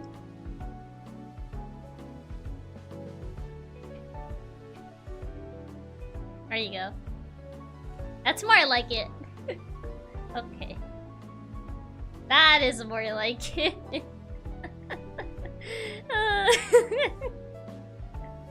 Yeah. Just a little smiley face. Should actually have a smile if it ever does get coded for real. Just like a little smiley face. Use the... Yes. Take after getting rid of my colors. You're smiling on the outside but dying of cringe on the inside. That's me. That's me right now. Oh boy. This is quite something. Not kicking! Why do you want kick? Why do you want such violence? You forget that Emily's still there. You want her to kick her crush. Emily's still here. She's just watching from a distance. She did not leave. I want to kick him, yes, but I'm also thinking of Emily. Like, if Emily was not there, I would kick him. But because Emily is there, I can't kick him. So, I gotta go for the next best thing. For real though, I have the biggest smile on my face even if this has become physically painful. It's just like the smiley face. Oh man. Yeah, I can't kick him because Emily is there. But if she was not there, it will be free real estate. And I'll do it. That's the only thing that's actually stopping me from going that far and actually kicking. Just because someone needs to protect Emily's smile, and I gotta do that. Kick him to protect Emily, but then she'll be sad. She'll be sad, she'll cry. Or she'll get upset because you kicked him. So yeah. Right now she's too she got the puppy love. She can't really like see things as they should be seen. Therefore, I'm trying not to kick him. She'll be sad for a moment. She'll thank you for it later. But that will be probably at like the end of the game. She will be upset and sad. So like I can't kick him. But since this is still common route, that means you can still kick him to get into the other routes. That means it's still free real estate to kick him again. This is still the common route, so kicking him is...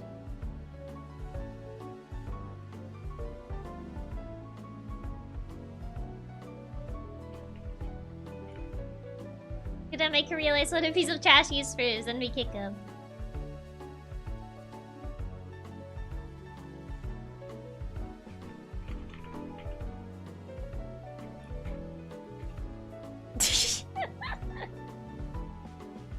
Hold on. No, that's not the right one.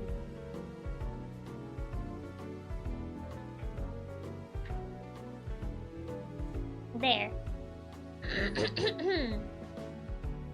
We just implement kicks onto all characters. No, it doesn't make sense onto all characters. It doesn't make sense on this one. I just realized a single change can make Mike 100 times worse, make him a masochist. No, we're not going that far. Kicking him cures you of your rabies. Good ending. There. Bad, bad, bad, bad, bad. There you go. I just leave this one for myself. I'll probably get deleted, but... Okay. So...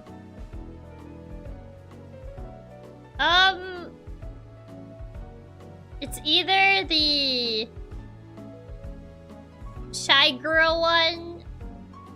It's either the you politely tell him off, you flip him off, or you kick him. But this option doesn't become available until later. Nah, keep it. See her true ending. I feel like this will become available later, because you can't do his route right from the get-go, so... I feel like later.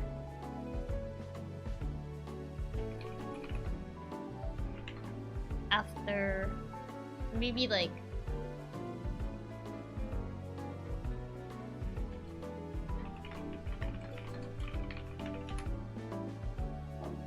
True ending only after second playthrough, man. I hate those. Yeah, it usually happens. Villains always have that you got fire. I like that moment. He's like that type of character, so... So yeah, since this is needed for the true ending, this is only available after first or second playthrough is completed. So yeah, right now you can only do these. Now that's some motivation to do a second playthrough. You get to kick him. Yes, you get to kick him. You're given the choice to, yes. And then after that, I guess then it's when you will go inside the house. Actually, like, get flustered.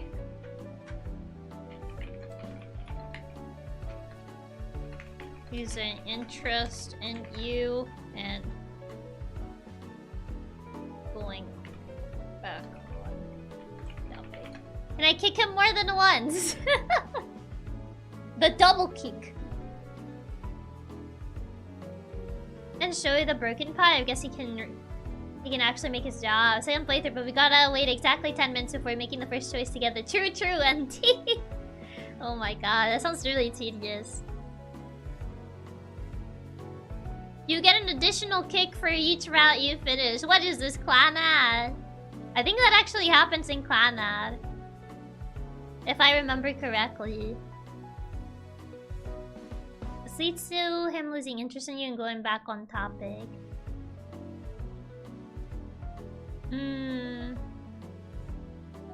Going back on topic. You actually have to make his route to be able to kick. You actually have to make his route to be able to kick him. I mean, this leads to his route though. But you don't get this choice until you've done another route. And then you get to kick him, which unlocks his route, but also like leads you to other routes. That's kind of the thing.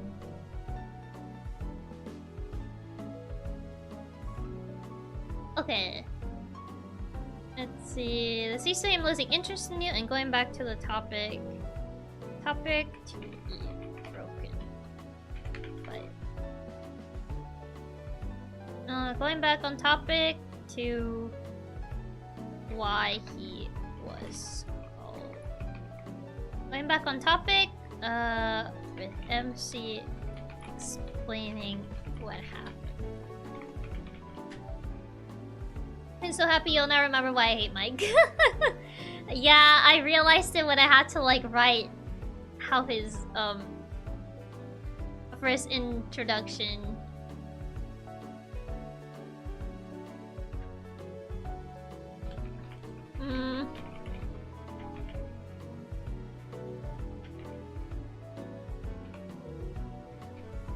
Mike likes that because he weird.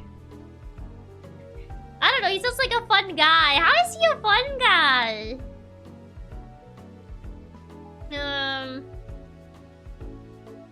Mike seems to be interested in that because... No, he's just mildly amused. He likes it more when you flip him off. He finds it funny.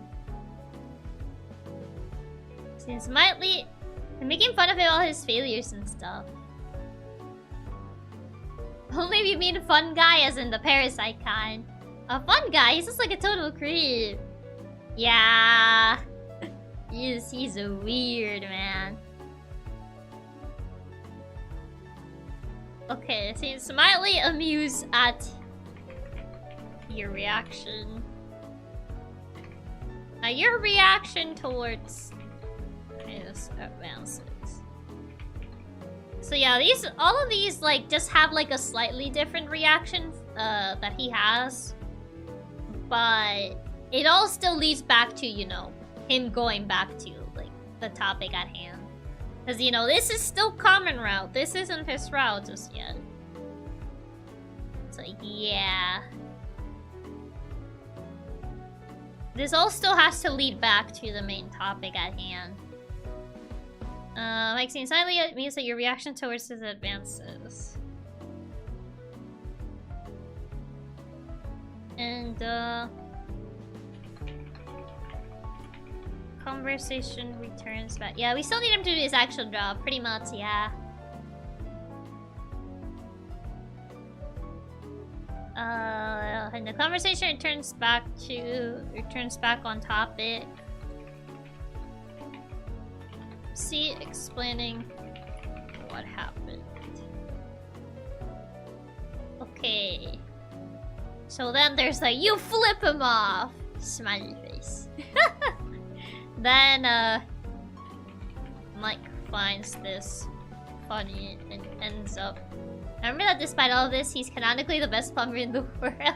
He's like the only plumber in town. I mean, if you're the only plumber in town, you're the best because there's no competition. Okay, Mike finds this funny. And Mike's son, like, laughs at your reaction. Must be a very small town. This is a very small version of Florida. It says the best cat hacker ever. There are no other cat hackers. I am the best cat hacker ever. Even if there were other cat hackers, I would still be the very best that no one ever was. Best purely because he's the only one left. Call me a weirdo, but Mike starts to grow on me. Why is he starting to grow on you? He's not a good character. If this ever gets made, the option must include the... must include the little face. Chiaki still needs to give Mike that tragic backstory, so he'll feel sorry for him. He doesn't even get that. Mike gets me! Why do you find him actually, like... Why is he growing on you? He's not supposed to be growing on you. He's weird. He's starting to grow on him because he's a parasite, remember? Fair enough. Fair enough. Mike laughs at your reaction. Complimenting. Not endearing, just funny. That's at your reaction. Finding you endearing. Mike is to plumbers as Scott Pilgrims is to fighters. Here's the funny part. I remember a bit of his backstory. He doesn't have a sad past. There's a town in the United States, in the US state of Massachusetts called Florida with 700 people. It's the coldest town in Massachusetts. Huh. The more you know. I didn't know that that was an actual town. Why is there like a town also called Florida? Michael laughs at your reaction, finding you endearing. And more willing to... And is shown to be more willing to do the work that you asked him to. I didn't either. I just looked up towns called Florida. Huh. The more you know. Okay. I mean, there's still a town in my state that's called Hell. Just Hell. Wow. That is, that's a very...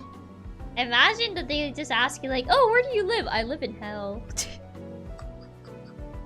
Like, jeez. There's this little city called California in Pennsylvania. We love reusing names. Apparently they make very good ice cream. Like, oh yeah, like, have you heard of, like, that town Hell? They have, like, really good ice cream. Born and raised in Hell? My god. The fact that they just have a town. Oh, Hell. Oh. Wow, very endearing. Very endearing that they decided to name a town like that. Isn't there a neighborhood called Hell's Kitchen? Isn't that just a show? Isn't that just Gordon Ramsay's show? I mean, for the heat they have there, the ice cream better be good. If the people born in Hell aren't called demons, I'm suing. Oh man. Oh jeez, oh jeez. Quite the conundrum, huh? Okay, so we're pretty much on this Hell's Kitchen Manhattan. Wait, that's an actual thing. Does that mean that Gordon Ramsay just took the name of that town? Why is there a town called Hell's Kitchen? I thought that was just a TV show. You guys have weird names in your towns. Just casually call Hell's Kitchen. Bro. What even? Districts basically. It's an actual neighborhood was called like that because of how bad it was to live there back then. The town gonna be sending their lawyers over to Gordon Ramsay. So it's like a neighborhood just called Hell's Kitchen.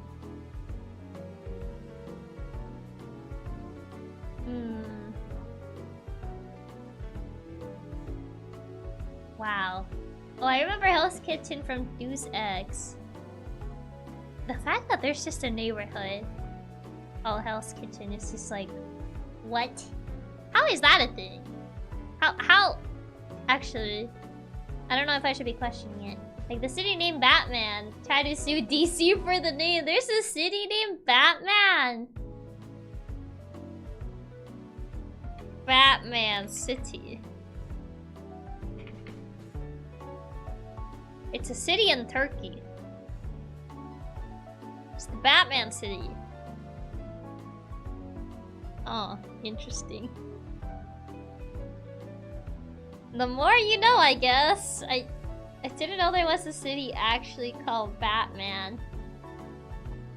There is. There's a very funny story about that town, but I don't think YouTube would let me share it. Oh man. There's even a Batman University. There's a Batman University. Whenever I try to look for Batman City, I get more pictures of the comics than the actual city itself. Coincidental language overlaps. Yeah, I can see that. There's all kinds of weird named towns. Like there's one called Ketchup Town. Do they make good ketchup in there? I should have studied there. At Batman University. Their baseball team isn't called the Batman Bats. Yeah, at the end of the city they lost because Batman was already popular. That's really unfortunate. I mean, I would assume the city would have had the name first, though. But still. Man. No idea if Ketchup Town even makes ketchup. I'll also accept the Batman Robins. Does Ketchup Town make ketchup? I can't find any information about Ketchup Town. Ketchup Town. Ketchup Town in South Carolina. Let's see. It says, how did Ketchup Town get its name? Farmers and others in the community would drop by on Saturday afternoon to catch up on all the latest news. Ah, I see. Oh. I see. So that's where it got its name. The more you know. But the real question is, do they make ketchup? That is such a dumb reason. That is a dumb reason. But that's apparently the reason as to why it's called that. How it got its name. Like, it's not, you know, a very good reasoning as to give it its name, but... Yeah, it says Ketchup Town's entire name comes from a pun, not a Heinz factory. Not from a roaring hot dog trade. In the 1920s, farmers would travel to the country store to catch up on the news. Yeah, it just comes from a pun. Yeah, it's just... It's pretty much the entire, like... town's name just comes from a pun. It's... wow. Huge missed opportunity by Heinz right there, not opening a factory. From catching up. Yup, ketchup catching up. Oh, they don't even make ketchup, SMH. There's need to be the more you know. Gotta add the more you know counter. From all these just like random fun facts. There's a... apparently there's a town called Coward. In South Carolina. Yeah, they have Ketchup Town in South Carolina. They have this town called Coward.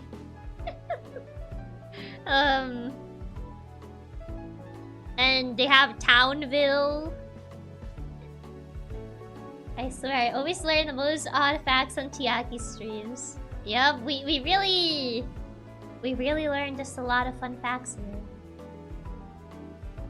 Over here we have a city that's just called Los Baños. Do they only have bathrooms in that place, or what? Why is it's just called Los Baños? Yes, just Los Baños. Imagine just having a city just called The Bathrooms. Oh, Townville, the most generic name. Like the city of Townsville, yeah. It just says Townville. Where's the tragic backstory of that town? There's a town called Hot Coffee? What are these towns' names? Townsville is a real place in the Australian state of Queensland. Yeah, and also in South Carolina, too. The one without the S is in South Carolina. Just called Townville. There's a town called Santa Claus.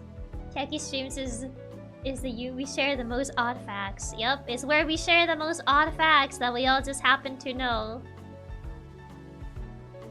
Also, a town is called Y in Arizona. Why, you may ask? Because why not? Because you can. If you can, just do it. Except don't. Actually don't. I don't think it's a good idea to do it. Just because you can doesn't mean you should. You know what they say? Just because you can, it doesn't mean that you should. Just call why. Do you ever just like, why? Why? Why? It's that type of situation. When Elon Musk buys a town, I think we all know it's gonna be called X or Y or some other nonsense. That's probably what it's gonna be called.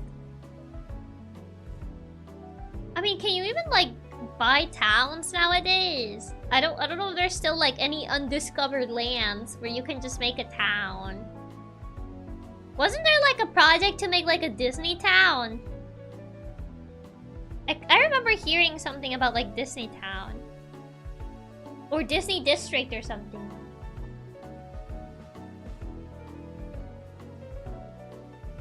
No fish. Just call it no fish. Isn't the Disney town still on the road? Is it?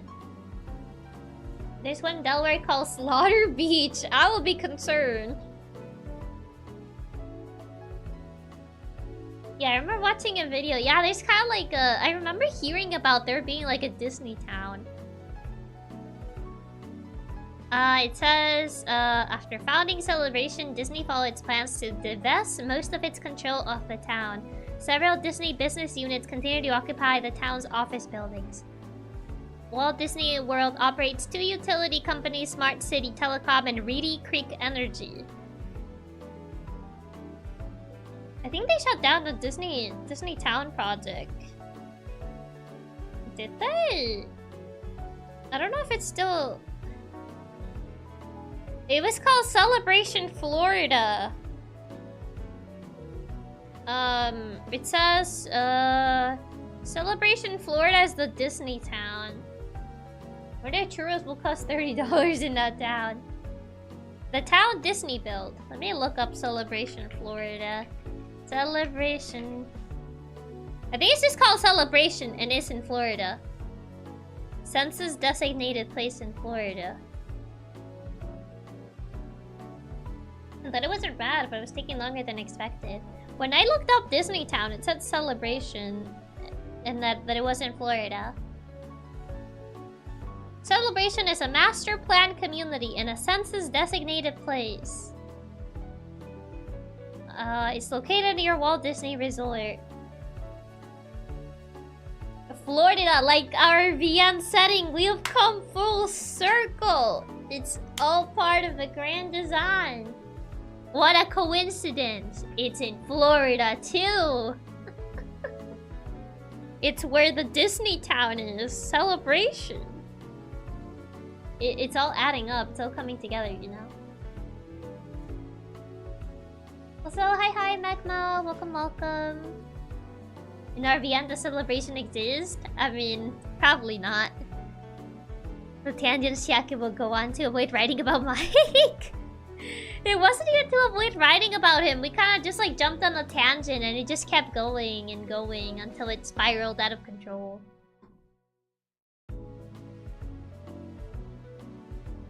Imagine writing Mike, so cringe. And we finished Mike's intro so we never have to look at him again. Okay, so here, so you pretty much like tell him about like what happened and you let him into your house too so he can like look at the pipes. As the MC explains the situation to him, she leads him. Celebration exists in the BN and is the reason raccoons went extinct. What do you mean? He fixes the pipes, leaves, and is never seen, heard of again. Celebration reminds me of the game we... Happy Few, I feel like an outsider when I go there. You've been to Celebration before? As the MC explains the situation to him, she leads him to the area where the pipe. Now this will be a long time, especially if he tries to blur while working. This will take forever. She leads him to the area where the... I distracted everyone by mentioning the town of Florida, Massachusetts, USA. I live 30 minutes from it. Oh, you live 30 minutes from Celebration. So how is Celebration? Chiaki forgot about the battle for Celebration and the Grey Raccoon. Why? Butterfly effect. Celebration being made led to the mass hunting of raccoons in this world. Oh my god. So Celebration is a thing. It is a thing that exists, yeah. Like that. It is a town that Disney built. Celebration. It does exist. As the MC explains the situation, she's there with the pipe. Originally broke. Mike being canonically the best plumber in the world means he finished the job almost immediately. He uses the rest of his work time to flirt with the MC. No! Disney's canon! It's a nice looking town, but it gives off a weird vibe, like you don't belong there if you didn't grow up there. Really? Oh. That's quite peculiar. She leads into the pipe originally broke. I still have to think of what to add here.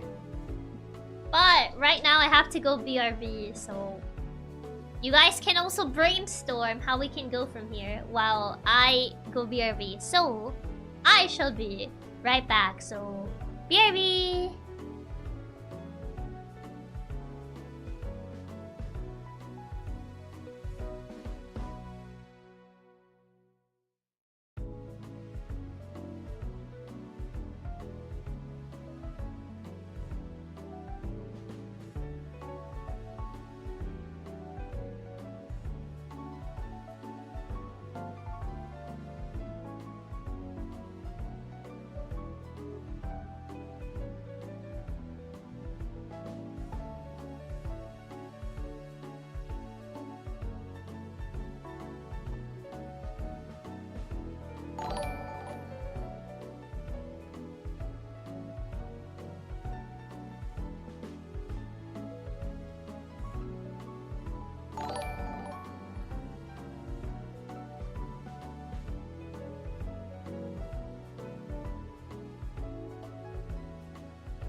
Okay, I return. Wah. Okay. Hello, I return. Yeah, Ranger was on the way when I went out to get some water, to get more water. Ranger was just sleeping was just lying down on the floor outside my door and was like, Ranger, why are you on the way? I had to like walk around him. You step on him? No! I was walking around him. I was being very careful in walking around him. So he didn't like... So I didn't like step on him. Also Raps, thank you so much for the super. Ato, thank you so much for the super. Reaper, thank you so much for the super. And Andrew, thank you so much for the super. Thank you, thank you. So which way he was too much Riz was actually good at his job. I remember helping write him a year ago. He's canonically the best plumber. Being good at the job makes and being cringe feels like a trope. So it works. He just misses you. Chiaki, please, I'm a good boy. Please let me in. No, I can't have him in here. I can't have him like be inside where my PC is. So right now he has to wait. He has to be patient. Doggo. Yeah, he's kind of just like sleeping outside the door. Like he's already inside. He's already inside my room. He's just not where my PC is. Please let him in. He will make a noise. And he likes to nibble on cables. He does like to nibble on things. So I don't want him inside where my computer is. Because I don't want him to like try to nibble on cables or something. That's adorable, not gonna lie. He's just kind of like waiting outside.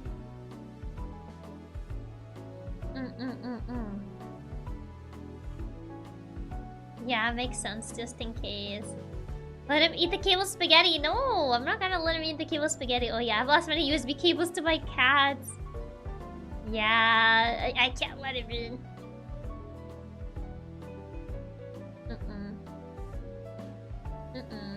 He's gotta wait, you know.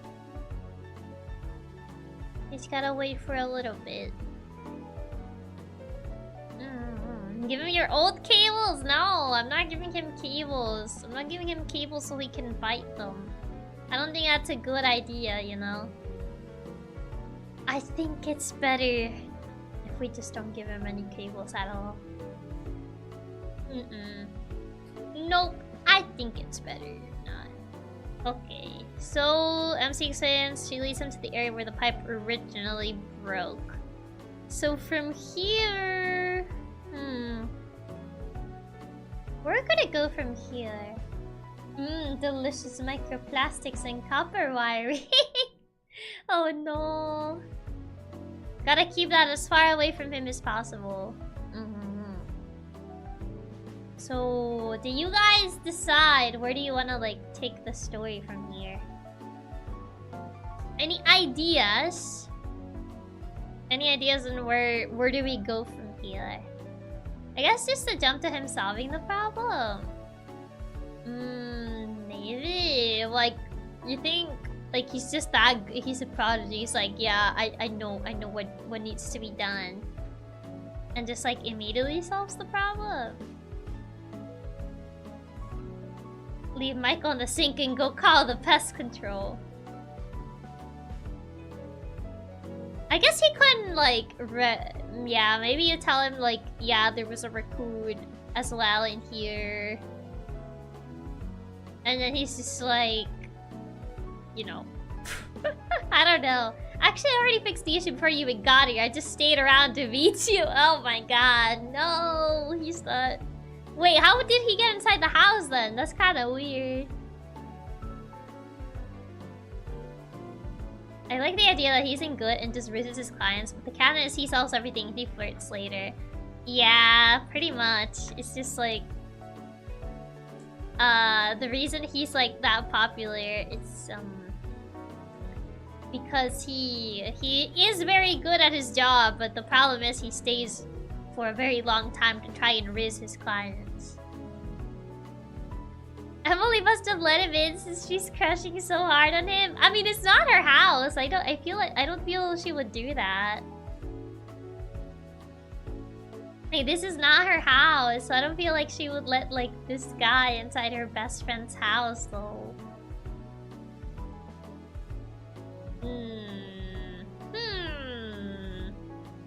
A lot of, trying to think.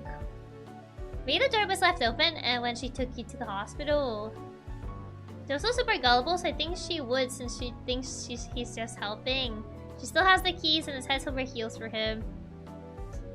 I guess it could just be like, oh yeah, that I already fixed it. At least in the area the pipe originally broke, only to find out that it has already been fixed. So probably that. Could just be something like that. Could be, could be. Only to find out that it has already been fixed. As MC explains, only to find out that it's already been fixed as Mike reveals that he had already fixed the problem.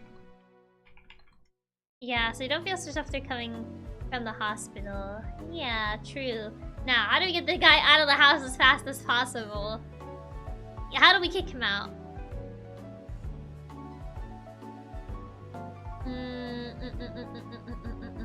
Let's see. To find a friend face, my reviews like he already fixed the problem. As Emily had let him inside the house when she called him. And she called him. Saying goodbye and leaving him with Emily. No, she's baby. Why would I leave him with this guy? Why would I leave him with this guy? I was gonna say something else. You get him out by calling pest control, obviously. I don't know if pest control would like help with this guy.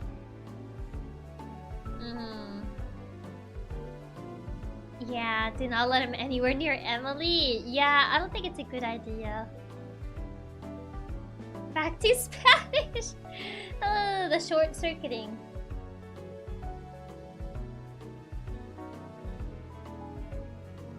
It's her crush. Don't you want your friend to be happy? Yeah, but like, this is not a good crush to have. He is not good for her. No good. Not at all. Therefore, I can't leave her with this guy. You know? My review say already fixed the problem. Emily had let him inside the house when she called him. We gotta break Emily's heart a bit for her own good.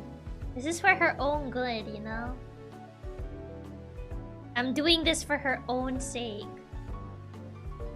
Therefore, we cannot leave her with him. That gives character! What do you mean that gives character? That does not give character. I don't know what you're on about, but that does not. No. I feel like if we try to tell Emily that he's no good, her response is gonna be like, I can fix him. No, not the I can fix him. I mean, she's gullible, so she probably would say something like that. She wouldn't say something like that because the puppy love and she's very gullible. It's like, I can fix him. She would. I feel like she definitely would. She probably would say it is the worst part. She'd just say like, oh, it's fine. Everyone has flaws. I can fix him. Or something along those lines.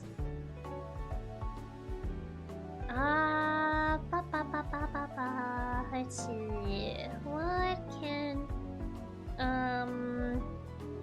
Emily revealing that he had always stayed behind because he was curious to meet the owner of the house.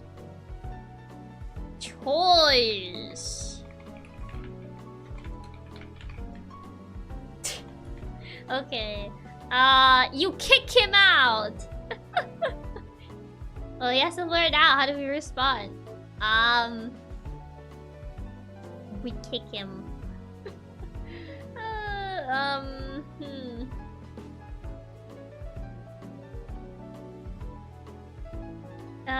What would be a good option? That's the thing.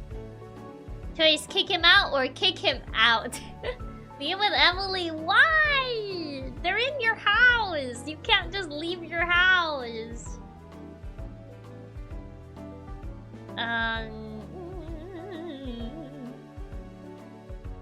Yeah, we kick him literally or figuratively.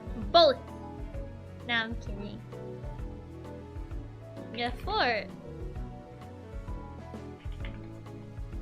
Before you have a chance to give a remark. Before. I mean, let's let Emily take care of him so they both leave. I mean, she's too shy. I don't feel like she would take care of him. That's the issue. We could just make him afraid of, like, animals or something. Like, maybe he's, like, afraid of animals. So he's, like, sees an animal and he runs away. He's like, oh, he just runs away. He's afraid of, like, raccoons or something. Because I was gonna make, like, the raccoon show up again. If she was too shy to meet him at the house, no way she'll be willing to be left alone with him. Exactly. Exactly. Yeah, that's what I was thinking. Raccoon Boy shows up again. Like, he was still in the house. But always just have him leave due to having another job to do as well. Or, of course, the other client is another girl. Man, such a Gap Mo is perfect. The muscular guy afraid of animals, even dogs. I feel like you'll be... I want to have him be afraid of animals. She's like afraid of like... Opens the cabinet, Raccoon Boy is just sitting there snacking on her food. Yeah. Before you have a chance to give a remark, you hear a strange sound coming from the cabinet. And you decide... I'm not gonna make that a choice. That does happen. Like, you hear something from the cabinet, you're like, what's that? Raccoon Boy is in his raccoon or boy form. Right now he's gonna be raccoon. He's still raccoon. Not in his boy form just yet. Emily's official designer, actually true. She's too shy to be near Mike. And only tries when she goes to confess to him, which is when he breaks her heart. Yeah. You have a chance to give a remark, you hear a strange sound coming from the cabinet.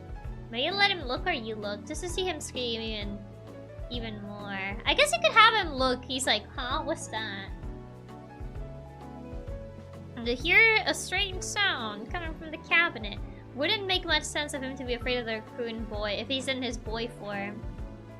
Exactly, so it makes more sense if he's in his raccoon form. And obviously he wouldn't really like be in his boy form in front of people, because it would be like, you know, he would still have his raccoon ears and tail, so... I don't think he would be on that form in front of like random people. So it would make more sense for him to be in his raccoon form. Your strange sound coming from the cabinet.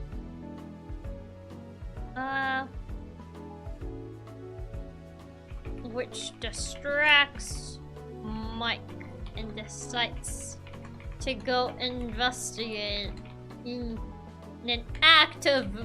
What's this? Hold on, let me look up if this word means what I think it does.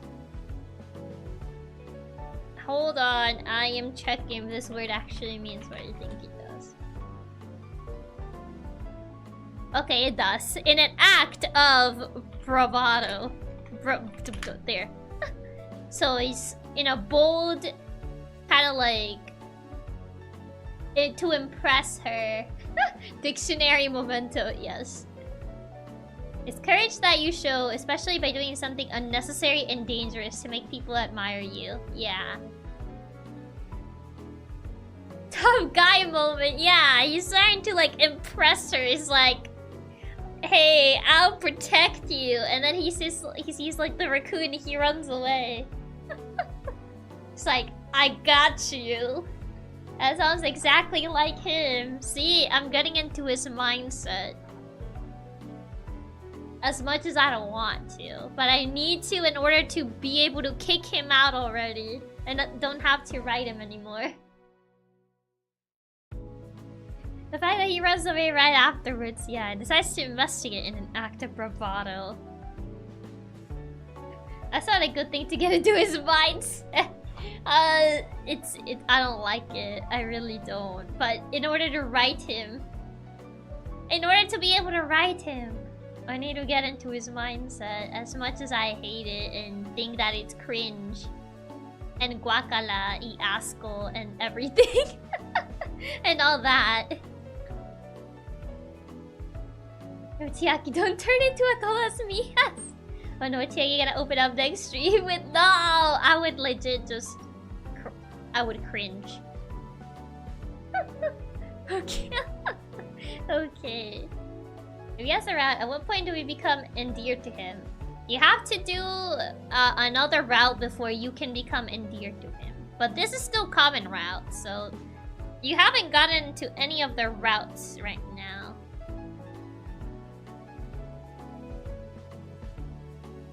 That's the fun part, Libby. We don't. No! We do not acknowledge that. That was bad. That was cringe.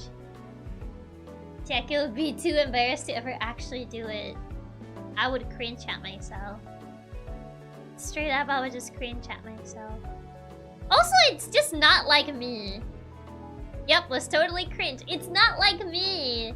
It's not my personality. That's the neat part. If you don't like him right now, you'll never like him. I just mean he has to gain redeeming traits. I mean, he has redeeming traits. They're just not shown here right now. But he does have he's like a very easygoing, forgiving, and efficient person. Like, he already fixed the problem. But once you get into his route, that's when you like get to see his good side or whatever. But yeah. Pretty much the exact opposite of you. Yeah. A fear of animals seems like a great start to be fond of him. Active bravado. Like, ends up opening the cabinet. And finds the raccoon from the... and finds the raccoon. And finds a raccoon inside a cabinet. Causing him to scream in fear. And immediately dashing away from the place. There you go, he's gone!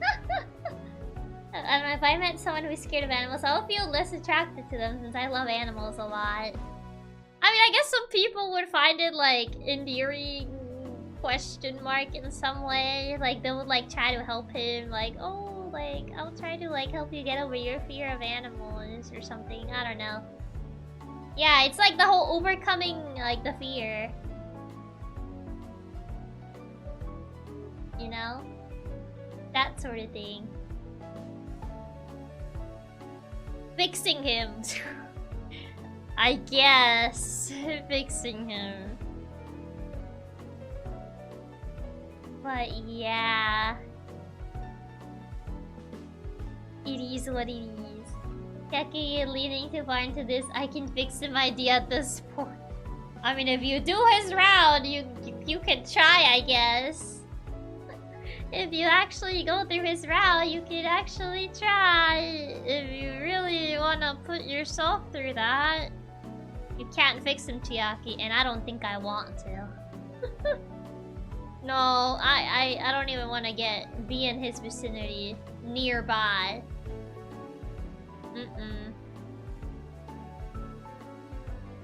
So, nope. Nope. It's not like there are many other options for him. It's either that or the toxic relationship. He can stay single. There's the option that he just stays single. We need to do his route. I feel like it should be a bad end either way. You need to do his route. He is a love interest. There's always options in like these types of games that you don't really like, but you have to do them in order to gain the true ending. Therefore, you have to do his route in order to get to the true ending. As much as you don't want to. That's the default, but what about his route? When we actually write his route, then we will get there. But for now, he's just not good. Evil game design, Chiaki, it's genius. After playing many visual novels, I would know. You tend to like see it a lot in these types of visual novels. I just know how they do it. I have learned their tricks. And immediately causing him to scream fear and immediately dashing away from the place.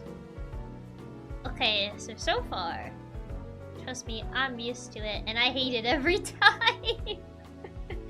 Yeah, it is honestly like very frustrating, not gonna lie. Okay, so you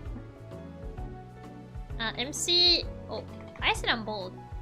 Not gonna lie, I would download it again.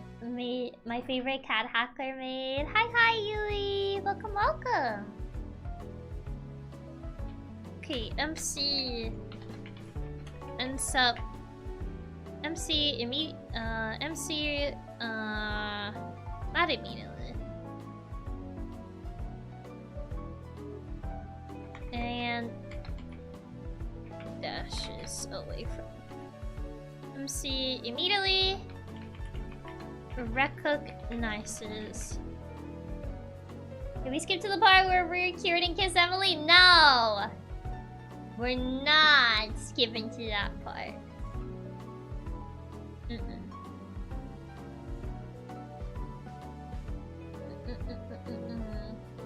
No. Everything in its due order. He gets scared but tries to look brave. Pretty please, no! We still have to finish the common route. Everything in its correct order. No.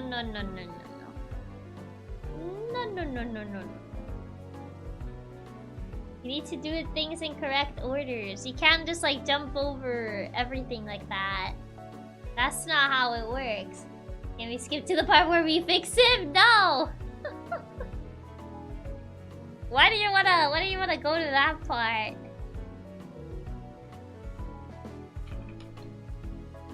MC immediately recognizes the raccoon as the one that attacked her.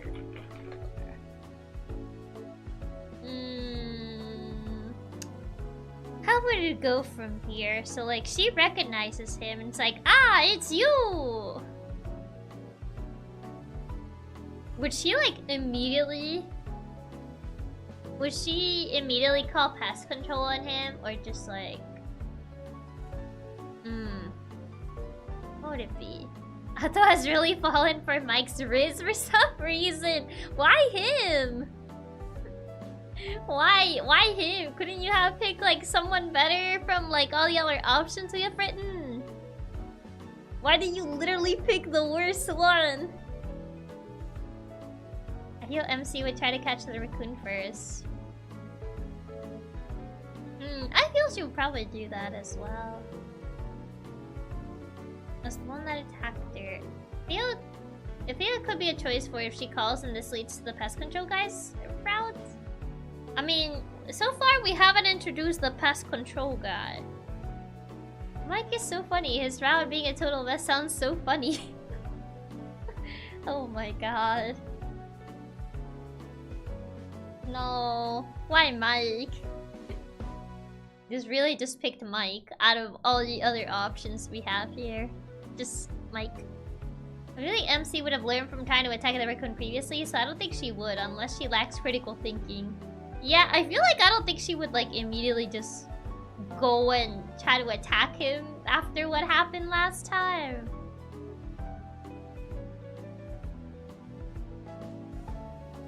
She could maybe just kind of like do the thing that they do in movies, like, why are you here? But she doesn't expect like a response.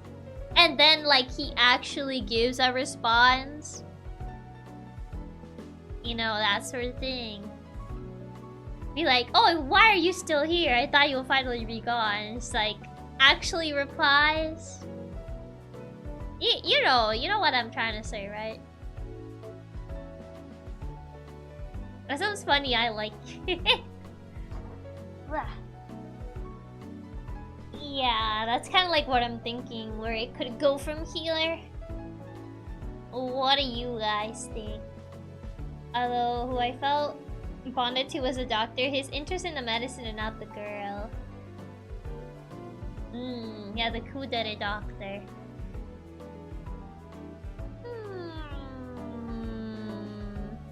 Guess we could go with that. Yeah, by the way, is this an original story or a fan expansion of an existing? This is an original story.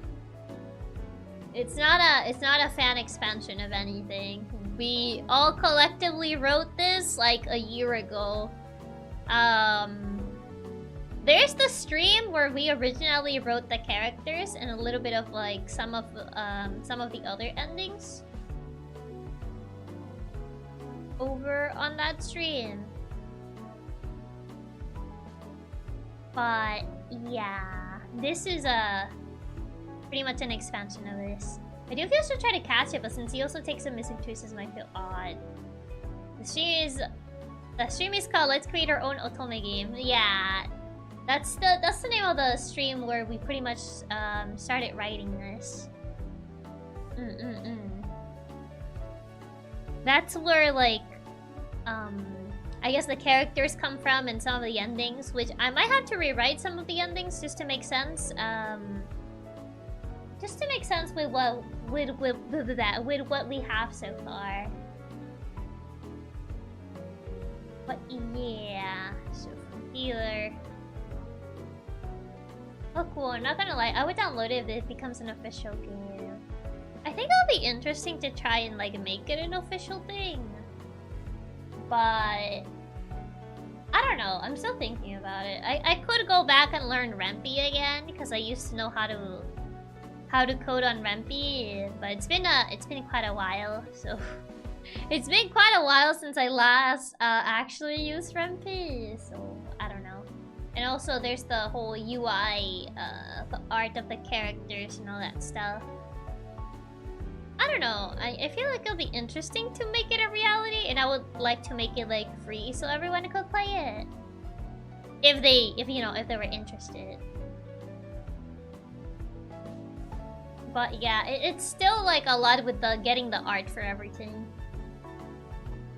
Python is too easy. You'll learn everything in a week. That'll be fun. We could totally help with the art too. I'll feel bad because like since like it will be like a free thing, I wouldn't be able to like pay anyone that helps, which is kind of why I'm like a little bit on the fence on like making this a thing. Cause like being unable to like pay people to, you know, make the assets and everything. We could try Tyranno Builder. Supposedly it's easier, and we would do it because we want. I mean, like, Bleh, I guess. I don't know. I don't know. I mean, we're already having fun helping you make the story. Why wouldn't we want to help with the art too? I mean, I guess that is true. I guess that is indeed true. I would pay you to participate. Why are you worried about paying us? I don't know. It feels weird to like, I guess having people like help on the art itself and not being able to pay it if it becomes an actual thing. Like, since this is not like an actual thing, it's just like a writing exercise. It does, like, you know what I mean. I don't know if you get where I'm coming from. It's kind of hard to explain it. Like, since this isn't like an official thing, like it's not an official game, I feel like there's less compromise, if that makes sense. Then if like this became an official project, I do get what you're saying, but we would want to help because it would be fun for us. I'll think about it because I do think it'll be kind of fun to like if people wanted to help, knowing the conditions, knowing the conditions of like, yeah, this is like a free thing. It's not like, it's not gonna be a paid game. It's gonna be like freely available for people to play it. Probably itch.io would be the easier place to get it uploaded, because I think Steam, you still have to go through like a couple regulations. But if allegedly this became like an official game, yeah, that would kind of like be the thing. Like, people would be free to help if they want to, but pretty much like being aware that, you know, we're all working for free here. Obviously, everyone that works on it will be credited, naturally. At the end of credits, like, people like, oh yeah, this person did the art, this person did this, this, that, you know. Naturally, that would be the case. But just like, I wouldn't be able to pay anyone for their work. Chiaki, I literally worked 2 months on a game project for you, making everything entirely from the ground up, entirely as a labor of love. Trust me, we'll be begging to help out. Ooh, you guys are really sweet. Well, people that are helping are already under the expectation of not being paid, so why do you feel bad? I don't know, I just feel kind of like bad not being able to like give back. If like I accept the help of like making this a reality. Like, I have thought about it, of like it'll be fun to make this like a full-on fan project, but like I do think about like that side of the spectrum. Like, I wouldn't be able to like really pay people back in that sense. You could even help with the coding, and most coders do work without wanting money, hence many free software. I guess I'll think about it. You already get back by just streaming and letting us have so much fun with you to begin with. Oh, thank you. That really means a lot. But yeah, I still have to think about it if like I will go ahead with it and do it. You being happy is our payment already. Yeah, honestly, being here is our payment. You guys are way too sweet. I really, really appreciate it.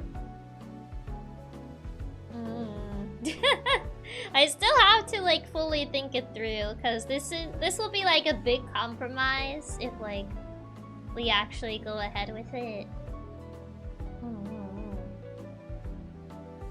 So yeah, while I do think it'll be a fun idea to do, I do want to like think it through, because it will be quite a bit of work, like making routes, coding routes for everyone, writing the story for, pretty much writing the plot, drawing like the characters.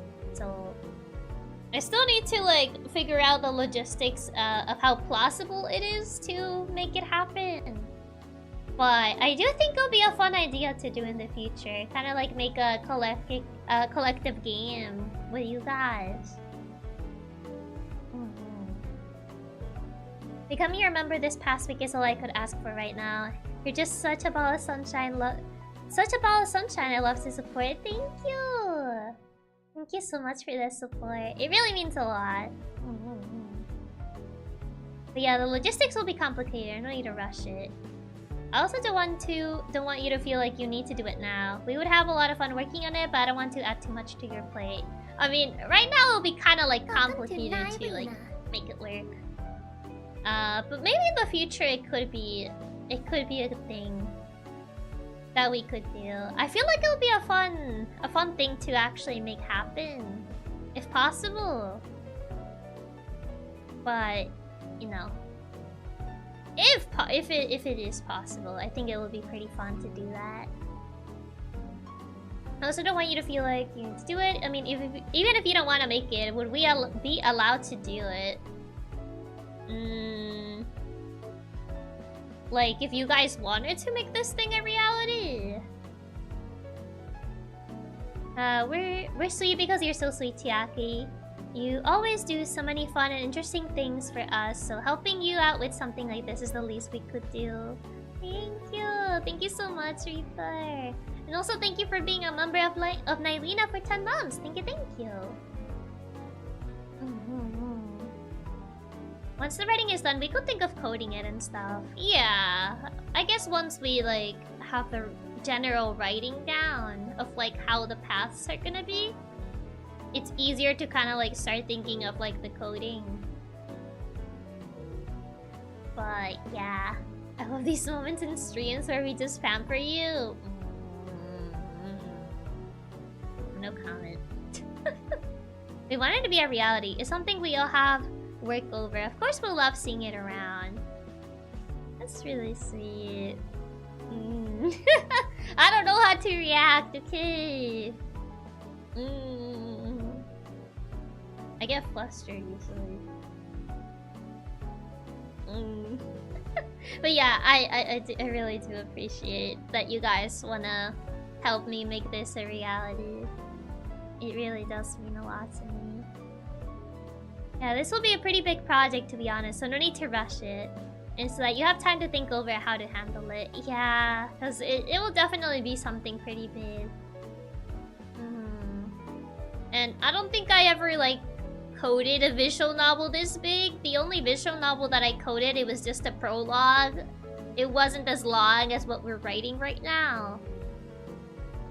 So it will definitely be much more complex. It's a much bigger project than what I've done, to be fair. And to actually learn to draw or code or something so that I can help in any way after making all that big talk. Yeah, that'll be quite the undertaking if we did decide to do it. Yeah, because it would definitely be like quite the undertaking. Just imagine Nylene around the internet under this VN project. I feel it would be really cool to actually be able to have it be a reality.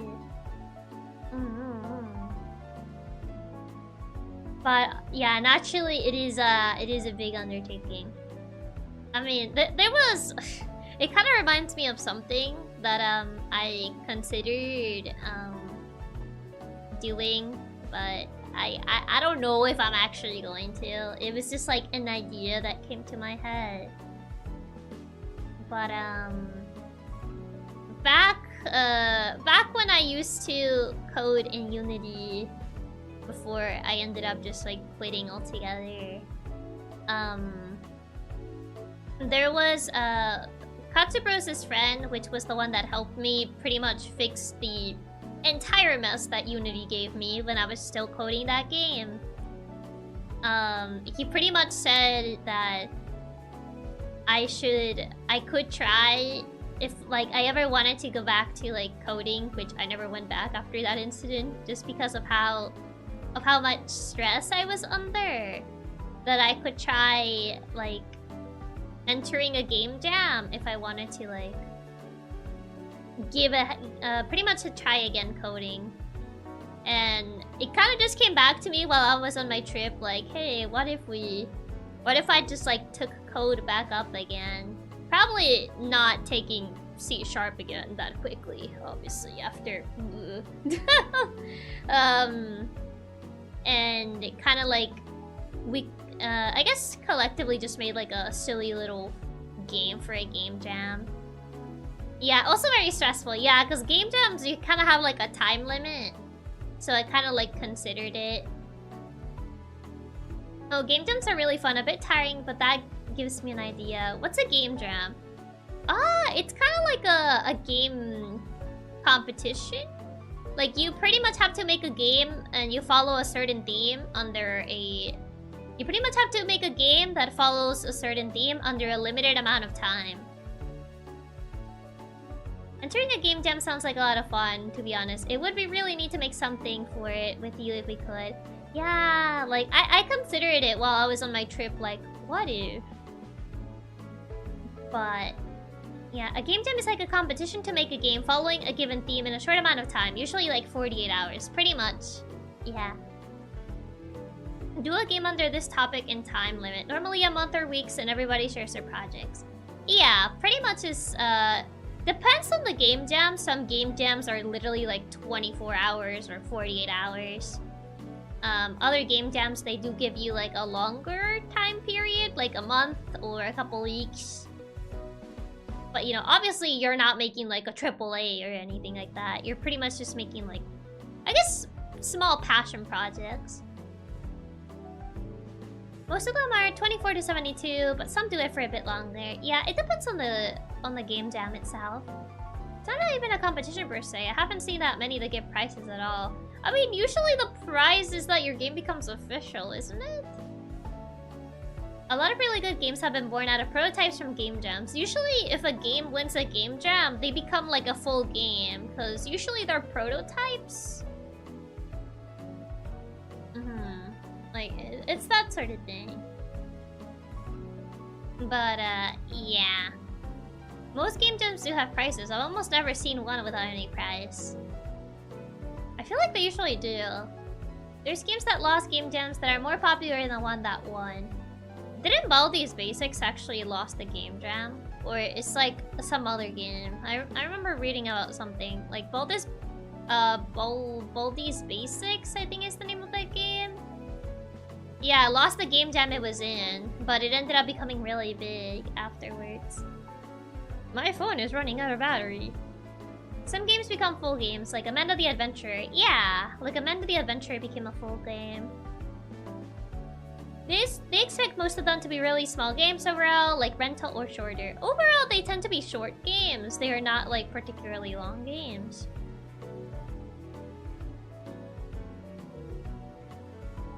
That's exactly the example I was gonna give. Stop reading my messages as I write it. Ha ha ha ha. Powerful. Oh my, I suppose it has been 4.5 hours already. Yeah, it has been 4.5 hours, so my phone is already like dying. Chiaki being a mind reader once again. Yep, it did be like that. I've arrived because we don't like watch-alongs. That's fair. Chiaki using her prediction powers to the fullest again. Yes, what can I say? I am able to predict quite a lot of things. Also, hi Gritter, welcome. I'm just that powerful. But yeah, it was just an idea. I don't know if I'm actually gonna go as far as to do that. It was pretty much just an idea that I had while I was on vacation. But just an idea. Alright, Chiaki, how many fingers am I holding right now? None. It's a trick question. In reality, you have your hand in the form of a fist. No fingers, Raps. They're all on the keyboard. Exactly. She caught me typing. She's psychic. Chiaki, what am I drinking right now?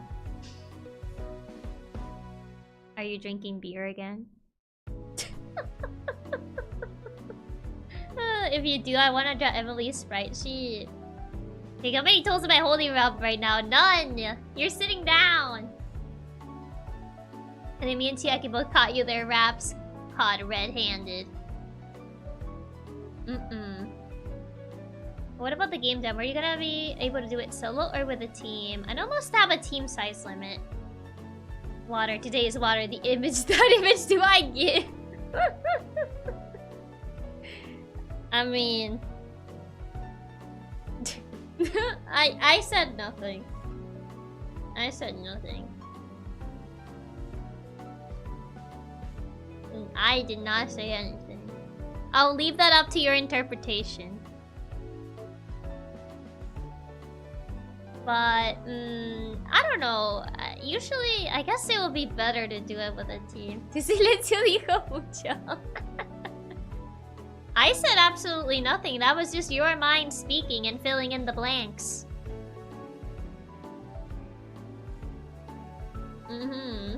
I did not say anything.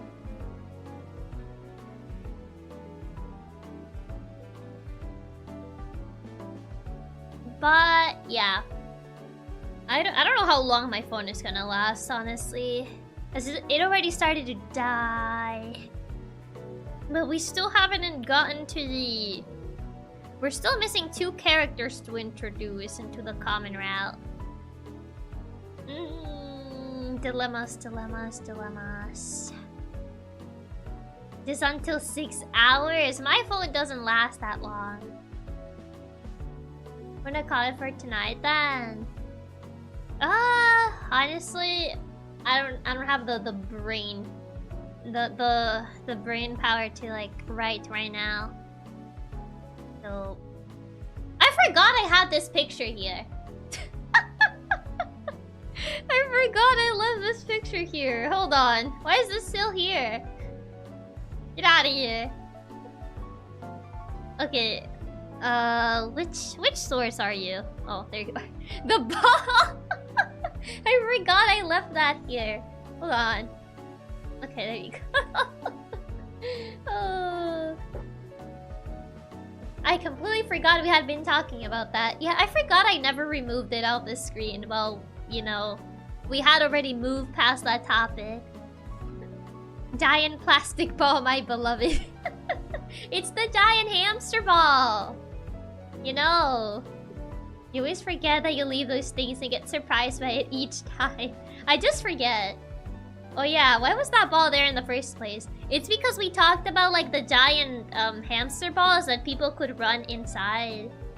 You know, you could get inside one of those and you could just like run.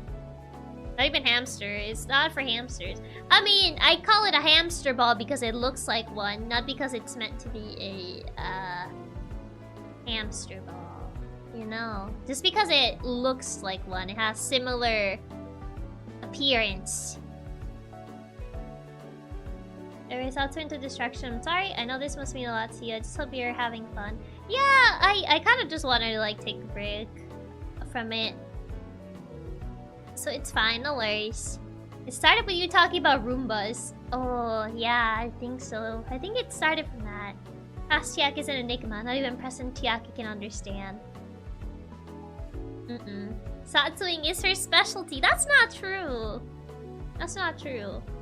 I'm not a Satsu streamer. I still remember getting up to get a drink during the pre-movie Satsu for Emperor's New Groove, only to return to see a picture of Kronk with a giant thing of Baja Blast. Wait, what picture was that? Wait, I don't remember that. Now I have to go look. I have to go check the VOD again.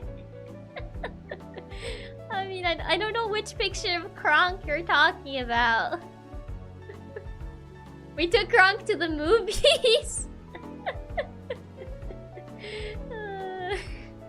Chiaki looking at what past Chiaki was doing. What does she mean by that? Yeah, that happens a lot. Kronk pointing at a bottom. Okay, I remember that image. You have over 400 hours in Satsuing over the year. What do you mean? Did you count them? I think it was a normal picture of Kronk and you added in the Baja Blast. Did I? I don't remember that. Did I do that? Hold on. I need to check the VOD. We need to like double check this. Hold on. Hold the phone. I'm double checking. what happened here. Let's see. Member stream. Emperor's new groove. Okay, where is that image? Oh, this is the surprise Chiaki image. And then I forgot the giant Oreo cookie and the Disney churros and the popcorn. What was the context of this? I have a Baja Blast right now. Baja Blast is really good.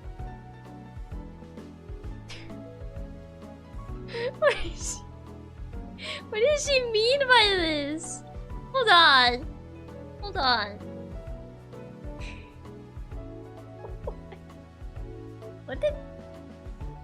What is the context of this image?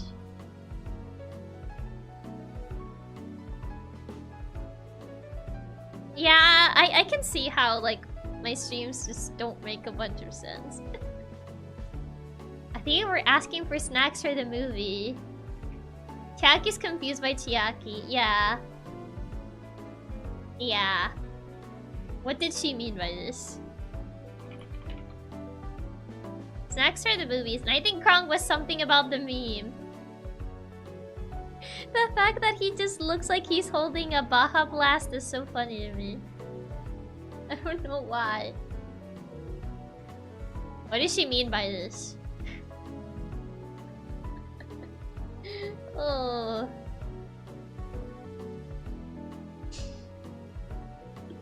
He just looks like he's holding it.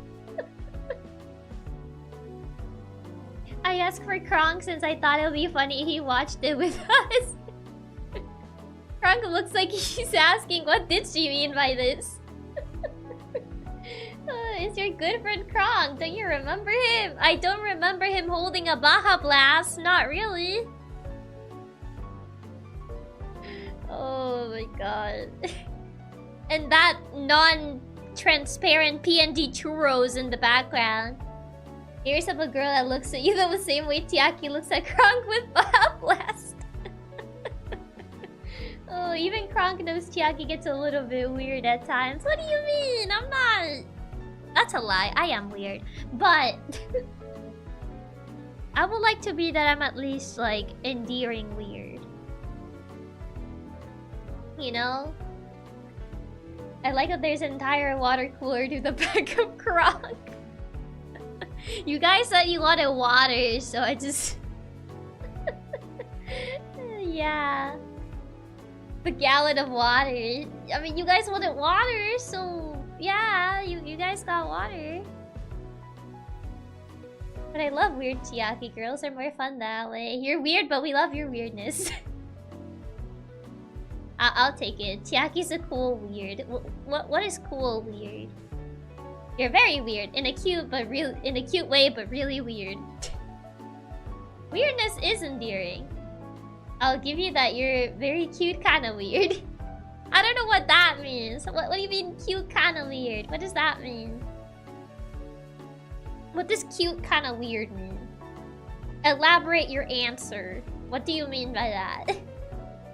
You're just a little goofy silly. Just a little goofy silly.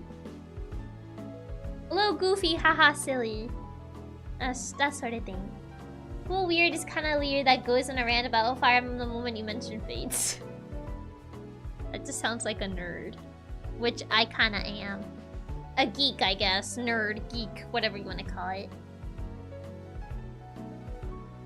Look at the mirror, that's what we mean. I see me. You know when someone's cute and weird, but still cute.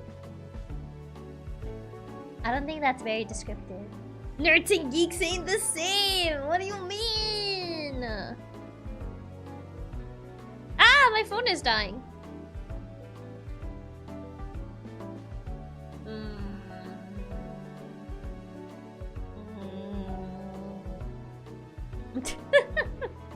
Man.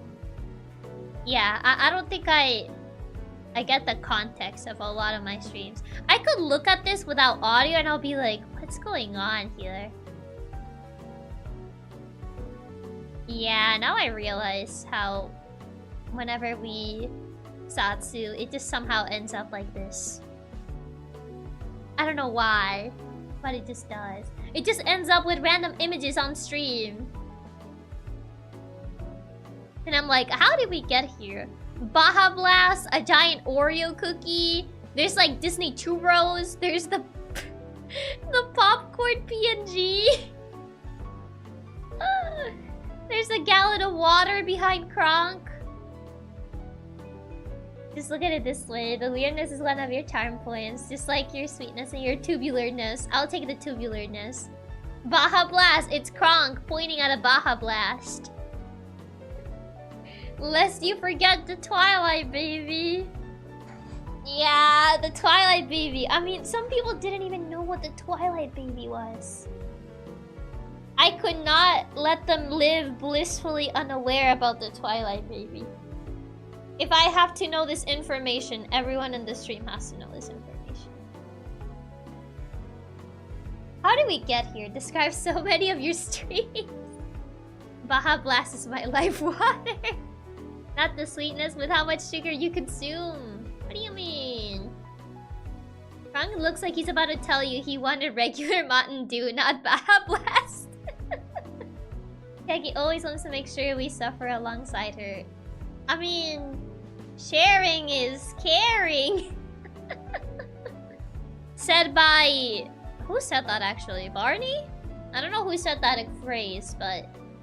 You know what they say, sharing is caring, or something.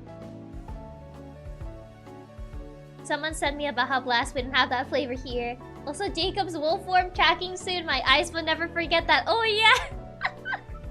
Oh yeah, when Bella was like petting like the dude. She was like petting his head because he had to like wear the green screen. Oh my god, that was so funny. Yeah, I remember that. We stop sharing if you care for us. What do you mean? You don't want the information that I'm giving you. Sometimes it's okay for you to care a little less. Man. That's mean though. What do you mean care a little less? Bro. They don't appreciate my information. You believe that? You believe the nerve? You believe the nerve of these people? Unbelievable. I guess I'll take my leave. They don't appreciate my knowledge in this household. I'll get out of here. Bye. Peace. No, I'm out. Bye.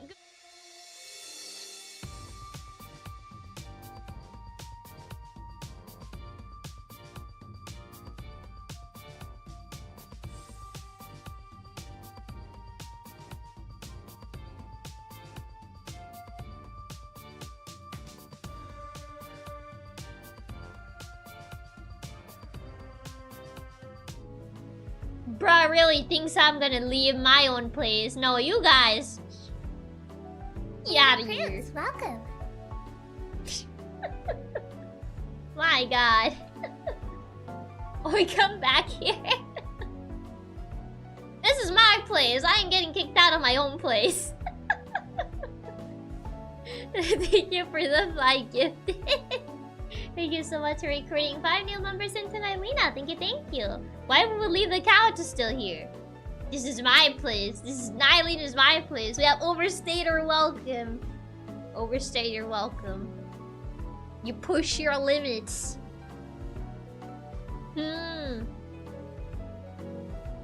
Truly unbelievable.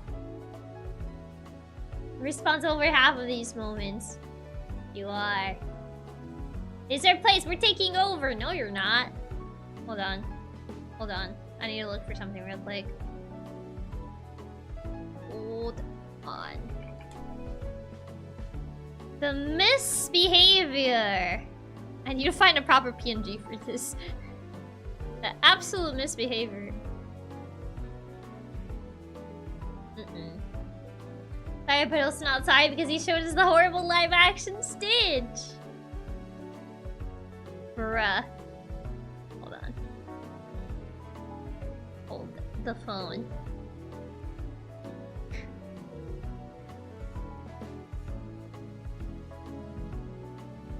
I need this to be gone for a little bit. Just too... Ooh. There you go. Got your little timeout corner. You're a moment! There you go. Your little timeout corner over there. Truly unbelievable. These bars won't stop us. Yes, they will. You guys deserve to be on your timeout corner. Jokes on you, made it small enough to fit through the bars? You guys are not that small. You can't fit through these bars. Good luck on that. I mean, I can break through these bars with a mechanical jaw, but I'm gonna stay here. Stay in the timeout corner. It'll be worse if you try to escape. Estimate. Absolutely unbelievable. The nerve. The absolute nerve. The misbehavior, the disrespect.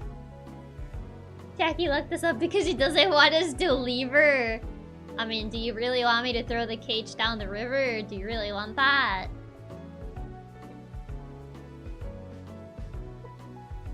I mean, I could, but... Still.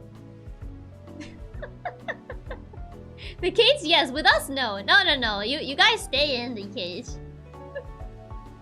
You guys go along with the cage. It's a package deal. You have the guts to throw the cage. Are you sure about that? Hold on. Are you sure about that? Are you sure you wanna try your luck on that?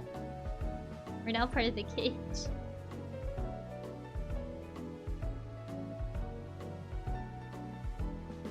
Do you really wanna test that? I don't think you wanna. I don't think you really wanna test that. Try me, I'm a gambling man. He's gonna be your demise. No guts. I guess I'll throw you guys. Yeet! You can let me out here to be my cat. There you go. No guts, they said. This is fun. Insert the generic stock screaming. Sorry guys, I may have doomed us all. Wee, we're flying. Man, this is just like that time I say bet and Chiaki timing out. Never challenge me.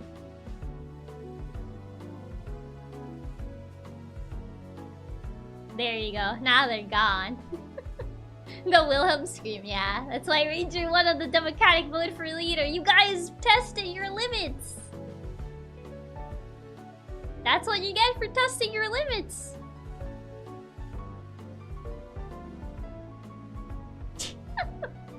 But also, Andrew, thank you so much for the super. And thank you so much for the super star. Thank you. Is this $5 yours? I think they probably got thrown down the river as well. Once I get out of this cage and river, I'll be waiting. I'll be coming back and challenge you again. Just you wait. Are you sure about that? And we'll do it again. Really unbelievable. It's the misbehavior, man. So, is this a bad time to ask about my paycheck? I didn't install unpaid suppressor mod in my brain, but this is fine. Truly unbelievable. Oh well then. Guess you guys will stay there. Time to end stream. Bye.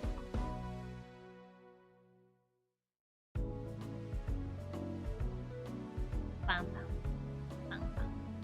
Bam, bam.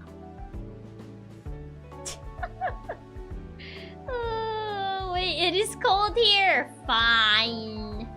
I guess so. Chiaki doesn't realize the Katsuns are as stubborn as her, so of course we'll keep challenging her. I know she's gonna read the joke twice. Fine. I'll get you back. I guess.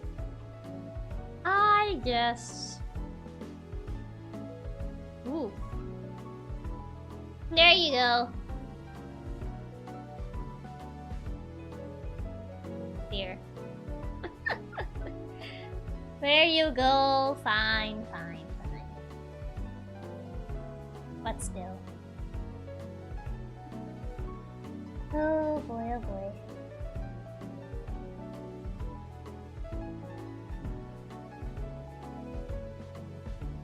Yummy metal cage gun forever. Yummy? What do you mean? Chiaki broke my left front paw on the yeeting. Can I replace it with a mechanical one? No. Psych, my cats were fed hours ago. Unbelievable. People lying on the internet.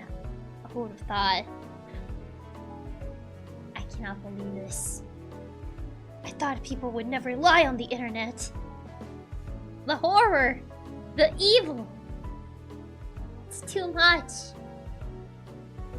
Truly unbelievable. I cannot believe this. Chiaki, from the moment I understood the weakness of my flesh. No. You're staying like that. Staying like that, and that's final. It's not a choice. This is a fun stream. I'm gonna head to bed. Good night. Bye bye, Yui. Thank you for stopping by. Of course, people would never lie on the internet, but we are dogs, not people. You're wolves.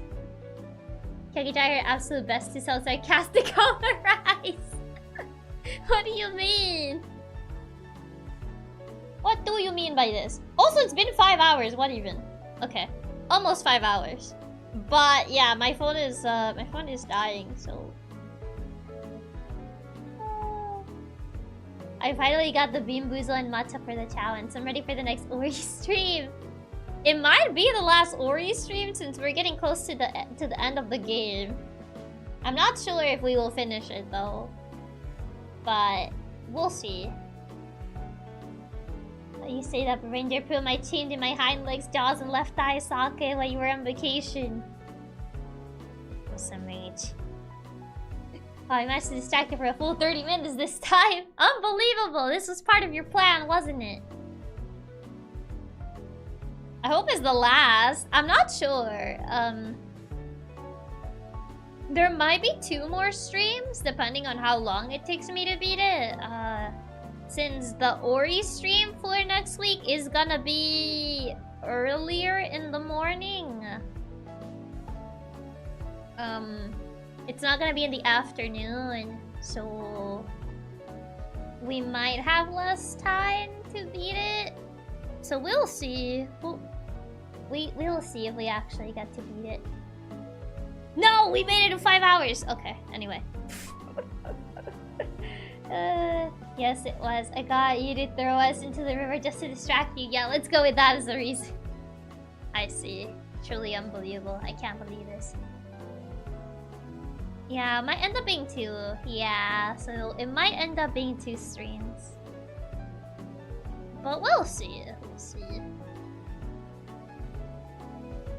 Let's see. Who's live right now? Oh, I don't think I get to catch Mio live that much, so we could raid into her. Yeah, she started about an hour ago. I think she definitely wants to stream for longer, so it should be fine. Yeah, thank you everyone for stopping by the stream. I shall see you. I shall see you on Fossil Corner tomorrow. Yeah. It will be a morning stream. So, yeah. And I might, if you're able to make it to the stream, I might give you guys a sneak peek of the schedule for next week. Maybe. I'll think about it. But yeah, Thank you. Thank you everyone for stopping by. I hope you have a good rest of your day, night, afternoon, whichever time it is for you. Oh, and don't forget to stretch, get water, unshrimp those backs, get food, all that stuff. And I shall see you tomorrow. So, bye-bye. Bye. Ciao and goodbye. Hold on, let me actually write the right message. There. I don't know why I wrote again. Okay. There. Now. Bye!